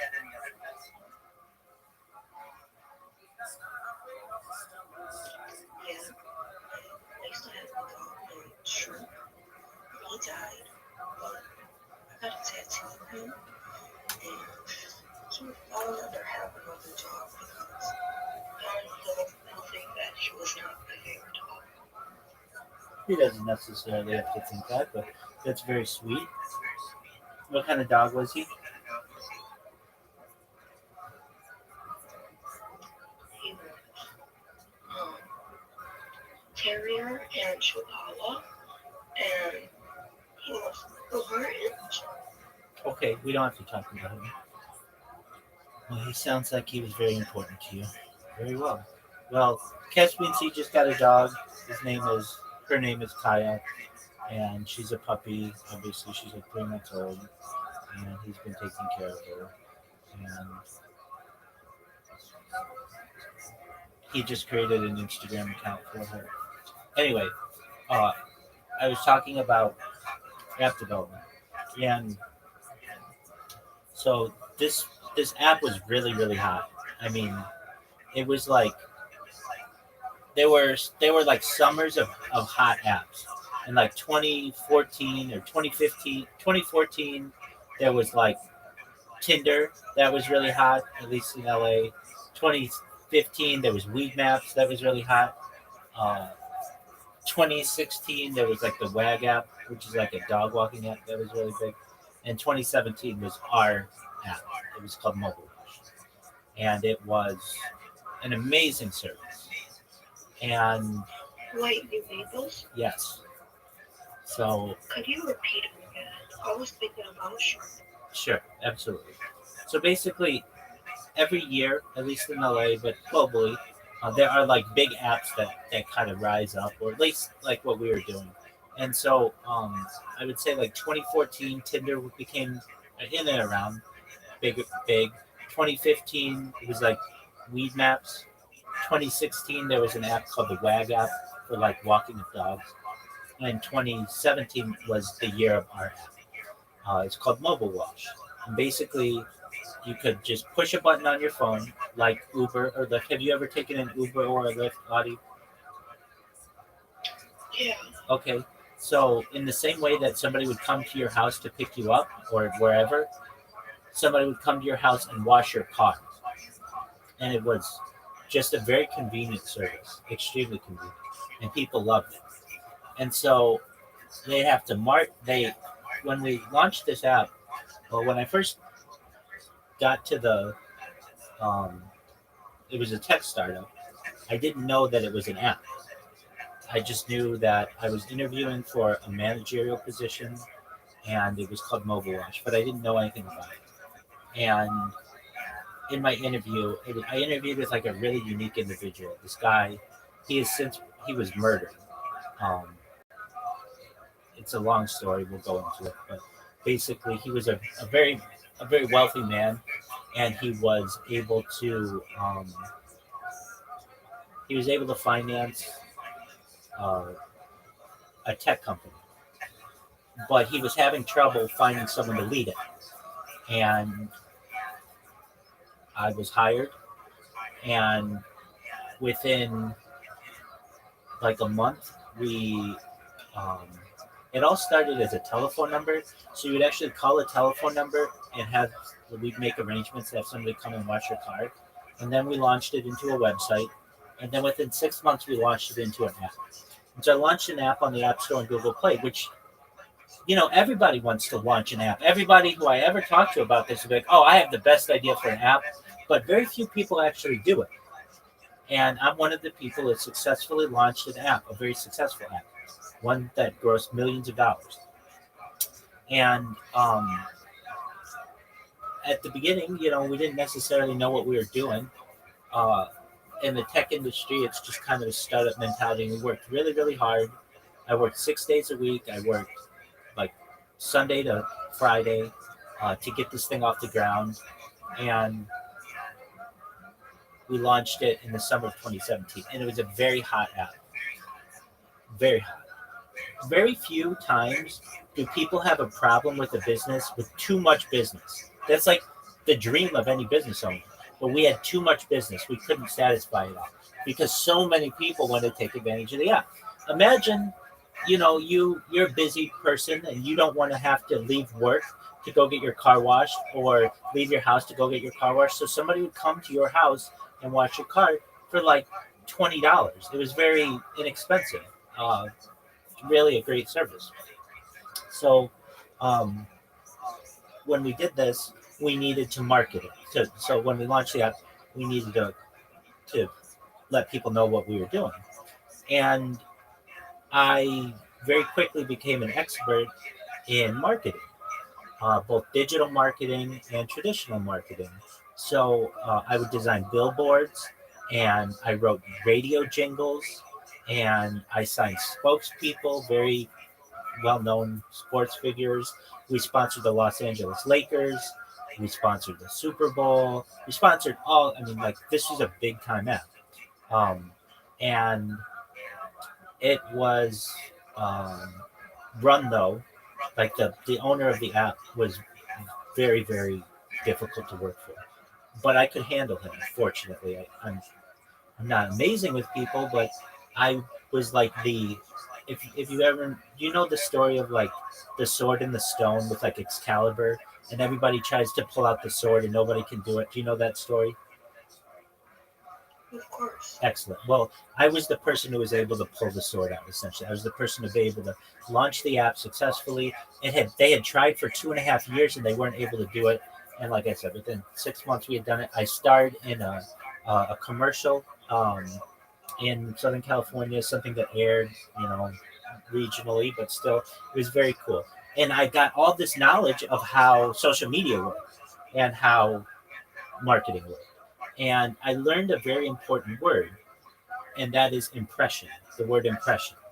So when you're buying ads, they sell them to you by impressions. And what that means is the amount of people whose eyeballs are going to see whatever you do or ears are going to hear whatever you're going to do. So you may have a billboard in the middle of the desert, and that might get 10,000 impressions a month. And if you take that same billboard and put it in downtown Los Angeles, it might get 2 million impressions a month. It's just the amount of people who are going to be able to see. And we had a lot of fun launching this app and making money and doing all kinds of fun things. And I won't go into my whole career with that. But what I am getting to is I learned a lot about impressions. And so what I'm doing with these people on Blue Sky is I am slowly building impressions. Basically, they're seeing what I do, and it's just a brief thing. Maybe the account gets banned, but I'll just create another one. No big deal. And I'm making different impressions on it.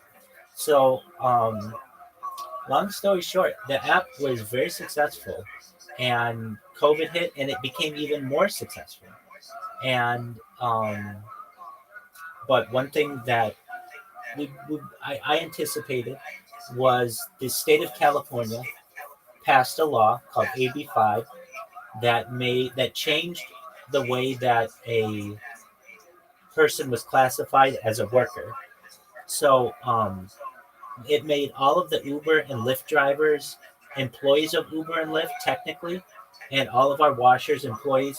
But the thing is, Uber and Lyft got an exception later on, and so did DoorDash and Grubhub and a couple other apps. But we weren't a big enough player with the lobbying in the state of California that we could get included in that.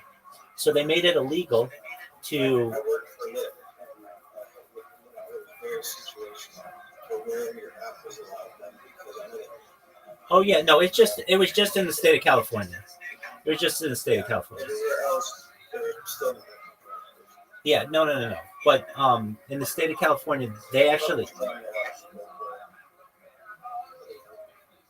That's okay. So this was passed January 1st, 2020, and it made all of our washers in this gray zone of how they would be classified. So anyway, I went and I got some certifications and I got contracts with Fortune 100 companies, and I went and started working for other companies. The owner of the business was someone who was a very intense individual. Like I said, he was wealthy, and I'm not going to say he was the best morally. And he was in Las Vegas, I believe, in 2023. And what ended up happening, the state of California sued the company. They sued the. I got out like July 1st, 2020, and they sued the company July 13th. So I got out like 12 days ahead of time. Though I wasn't doing anything illegal. I was really planning an exit because I knew the legality of our app was in question. And it was all over the news. It was in, I mean, like I never thought I'd make it in Forbes magazine, but something that I had done made it to Forbes magazine. It was just, it was a pretty big deal. So I cut ties with the organization, though I really cared about the people who worked there and everything. The owner of the organization was under a lot of stress because the state of California sued him for $45 million. Now, I said he was rich, but he wasn't super rich. He wasn't like $45 million is going to tank most people. and he was under a lot of stress, and he went and he did something that he would do often, which is go to Las Vegas and gamble.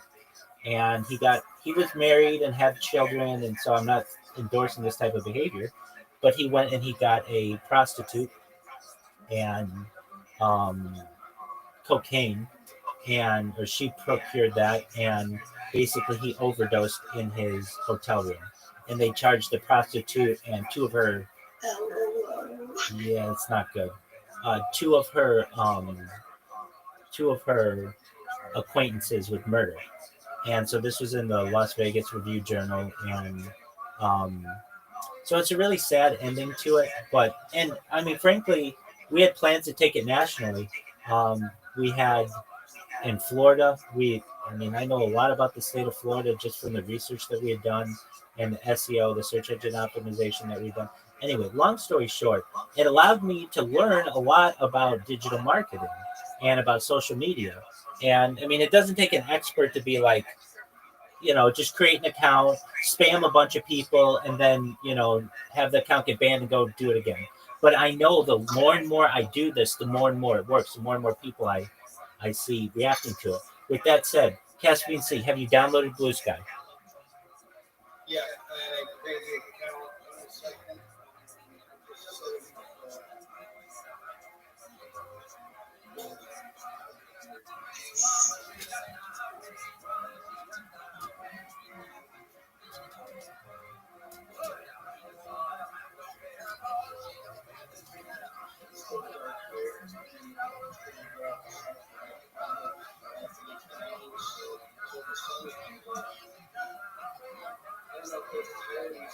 Hiding in the backyard because they smell feet and the way that you touch it. You know what I mean?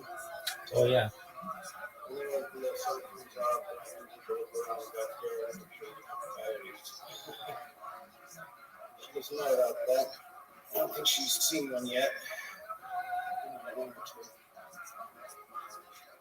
She's still not as big as No. she's just Coyote will mess her up. Oh, and I've got the Blue Sky app right here. All right, what am I searching for? Rabbi I Rothschild. did search your name, and I saw that a lot of people are complaining that you have a lot of different names of that. Absolutely. That's all I want. Basically, I'm making impressions on these people, and they're complaining about it, and that's perfect. The more and more they talk about me, the more and more influence that I have. They're tweeting at the CEO. She's J at bluesky.social. And, like, there's a saying from P.T. Barnum: I don't care what they say about me, so long as they spell my name right. And another take on that is there's no such thing as bad publicity. I mean, that's arguable, but when you're basically anonymous, or not anonymous, but like not known, I want people to know about me. So if they find out about me because I'm a huge spammer, so be it. I know that I've done enough good on the internet and that it's recorded that when they find out about me, I'll be able to change their mind. So anyway, with that being said, Caspian Sea, I just wanted you to see how many different people were saying things about me. It's quite a lot. In fact, they have like trending hashtags. A couple nights ago, I really pushed hashtag Viral Rabbi and hashtag Rabbi Rothschild. And in the middle of the night, I had the number 1 and number 2 hashtag trending on that platform. And, it's not as big as Twitter, but it's very big. It's got 30 million users, and they're like real people. So I'm just allowing these bots to keep doing their thing, and we'll see what happens. It's just a matter of time until more and more people find out about me. I've gotten people into the Discord from this strategy, which is great. And it's how I met Audie in its own way, with just spamming her with a DM. And we'll see how it goes. So I'm excited about that. I'm very excited about that. Every single hour that goes by, I check it. And I don't want to say every single hour somebody says something new, but pretty close. I mean, at least in the comments and such, and I think that's great. And even some people say, like, some people say funny things, I just I'm pretty thrilled about it. So yeah. With that being said, that's what I've been up to. So now, Caspian C, you have a Blue Sky account, and we'll see how long. And Blue Sky's starting to advertise now. I know they did an advertising campaign in New York City. I don't know why they don't do more, but they're starting to grow. And then the names of the accounts that I have, like it's so funny. It's so funny to me that I make these people at the like they have to use the name that I provide, so I provide really funny names, like at anal sex champion.bluesky.social. Next one, funky disco pimp.bluesky.social. Next one, Lily's baby daddy.bluesky.social. I'm not any Lily's baby daddy, but I just put it in there, just whatever. I was also talking about how she's ever seen a coyote. She started really funny looking at the window and like acting really scared and like hiding behind stuff. So I closed the curtain. I looked back there. I didn't see anything, but you know, it's not that I think that I creeped her out talking about it, but she started acting funny looking out the back door. So there you go.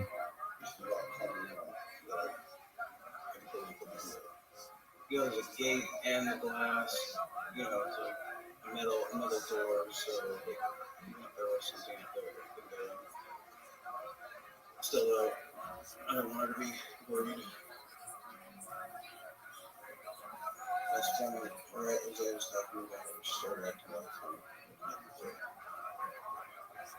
She knows what you're saying. She could feel I was wondering. that would make her fearful. I guess so. She's really worried. She's really quick about things. I mean, she's an Australian Shepherd. I hope that she gets to be like a full size. She's only 3 months old, so we'll see how big she gets. But she has a tail, though. Another one of the minis, unfortunately, they were born even without tails. So some people adopt the tails, which really pisses me off. I really do not like when people like mutilate their dogs for looks for any reason. You know, I've gotten out of I had friends growing up that my legs like all twitchy when I was talking about it. But they had a Great Danes and like they docked the ears just so they would point out. It's like the dog has floppy ears. It's Scooby fucking Doo. You know, his ears didn't stick up all the time. You know, they're emotive. But they do a thing so like the ears get stiff and stuck upward. But I also don't like when you breed a dog to like have like a weird feature, like a little tail. You know, so like I'm glad that she doesn't have that weird genetic trait. She's dog shaped as hell. I just hope she gets big. That way, you know, but she's healthy. She has like dark eyes and a dark color coat. Some people have told me they think that she's a German Shepherd because of her color. She looks like it. Usually, people like to breed them for like light blue eyes, like the fawn and like speckled like pastel color fur and nose and stuff. Those dogs have health issues, like the ones that have like the blue eyes. They have like the genetic possibility more often of going blind. Her eyes, they're just dark dog eyes. She doesn't have that trait. So it's like I'd rather have a healthy dog than some designer dog that, you know, doesn't live as well and has health issues. And I don't think it's fair to the creature. You know, and so I like that she's not what people look for when they're looking for this breed. That's exactly what I like. Are you gonna get her fixed, or are you gonna put tapers in her? I will end up getting her fixed at about 2 years. years or after she has all of like the hormone changes. I think it's important to do it right before. I don't like doing it until they're sick. You know, like if the doctor tells me I have testicular cancer, then I guess that's the time that I lose mine. I mean, I had a young dad who was 14 and he finally they got sick and they took him, they took his but he looked to be like 17 years old. So, until they were a problem, they were there, they were part of it. And so I'd rather do that with all creatures, like unless there's an issue, going to mutilate the dog for convenience, break my heart to counterfeit it. Or very true. I said counterfeit. But she's good about it, and she'll wait until I say okay to pound. She's really smart. She doesn't need it that much. She only needs to talk 10 times, seems like. She's being close to me. But she did it again. Bites is kind of weird. They train actually. So they're used to telling everything what to do. And a lot of times, if I just, she grabs me with her teeth, she's trying to drag me to show me something. If I go where she'll stop, she'll show me. It's very interesting, the stuff she communicates. I like 3 months old, 3 months old.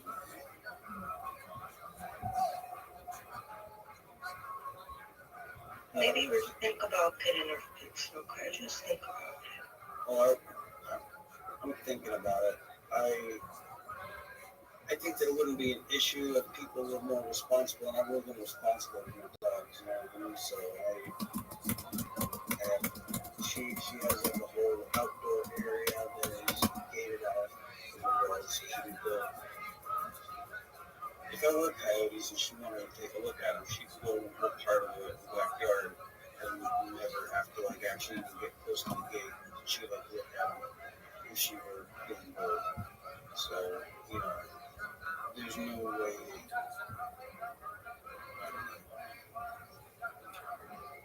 I don't like to do it until at the very least they have the hormone changes, like the puberty brings on, like their mammals. You know what I mean? Like, you can stop them from going through the change. Males and females, they get weird. It's a weird thing. At the very least, at 2 or 3 years old, after they've gone through puberty totally, they don't need those glands to fully develop in maturity, I've never experienced it, puberty making in a male dog. I'm used to male dogs, but I've never experienced it making them more aggressive. I've only experienced having a dog that was neutered or spayed too young, and they never got to go through puberty, and they were just hyper puppy brain, annoying. They never grew up. They never grew out of that puppy brain. I don't think that's fair. I don't know. We don't do that to, we used to have castrato singers. We don't mutilate young boys to preserve a beautiful voice or some bullshit.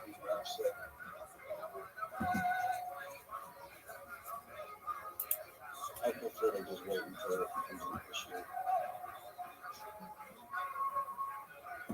But I also don't.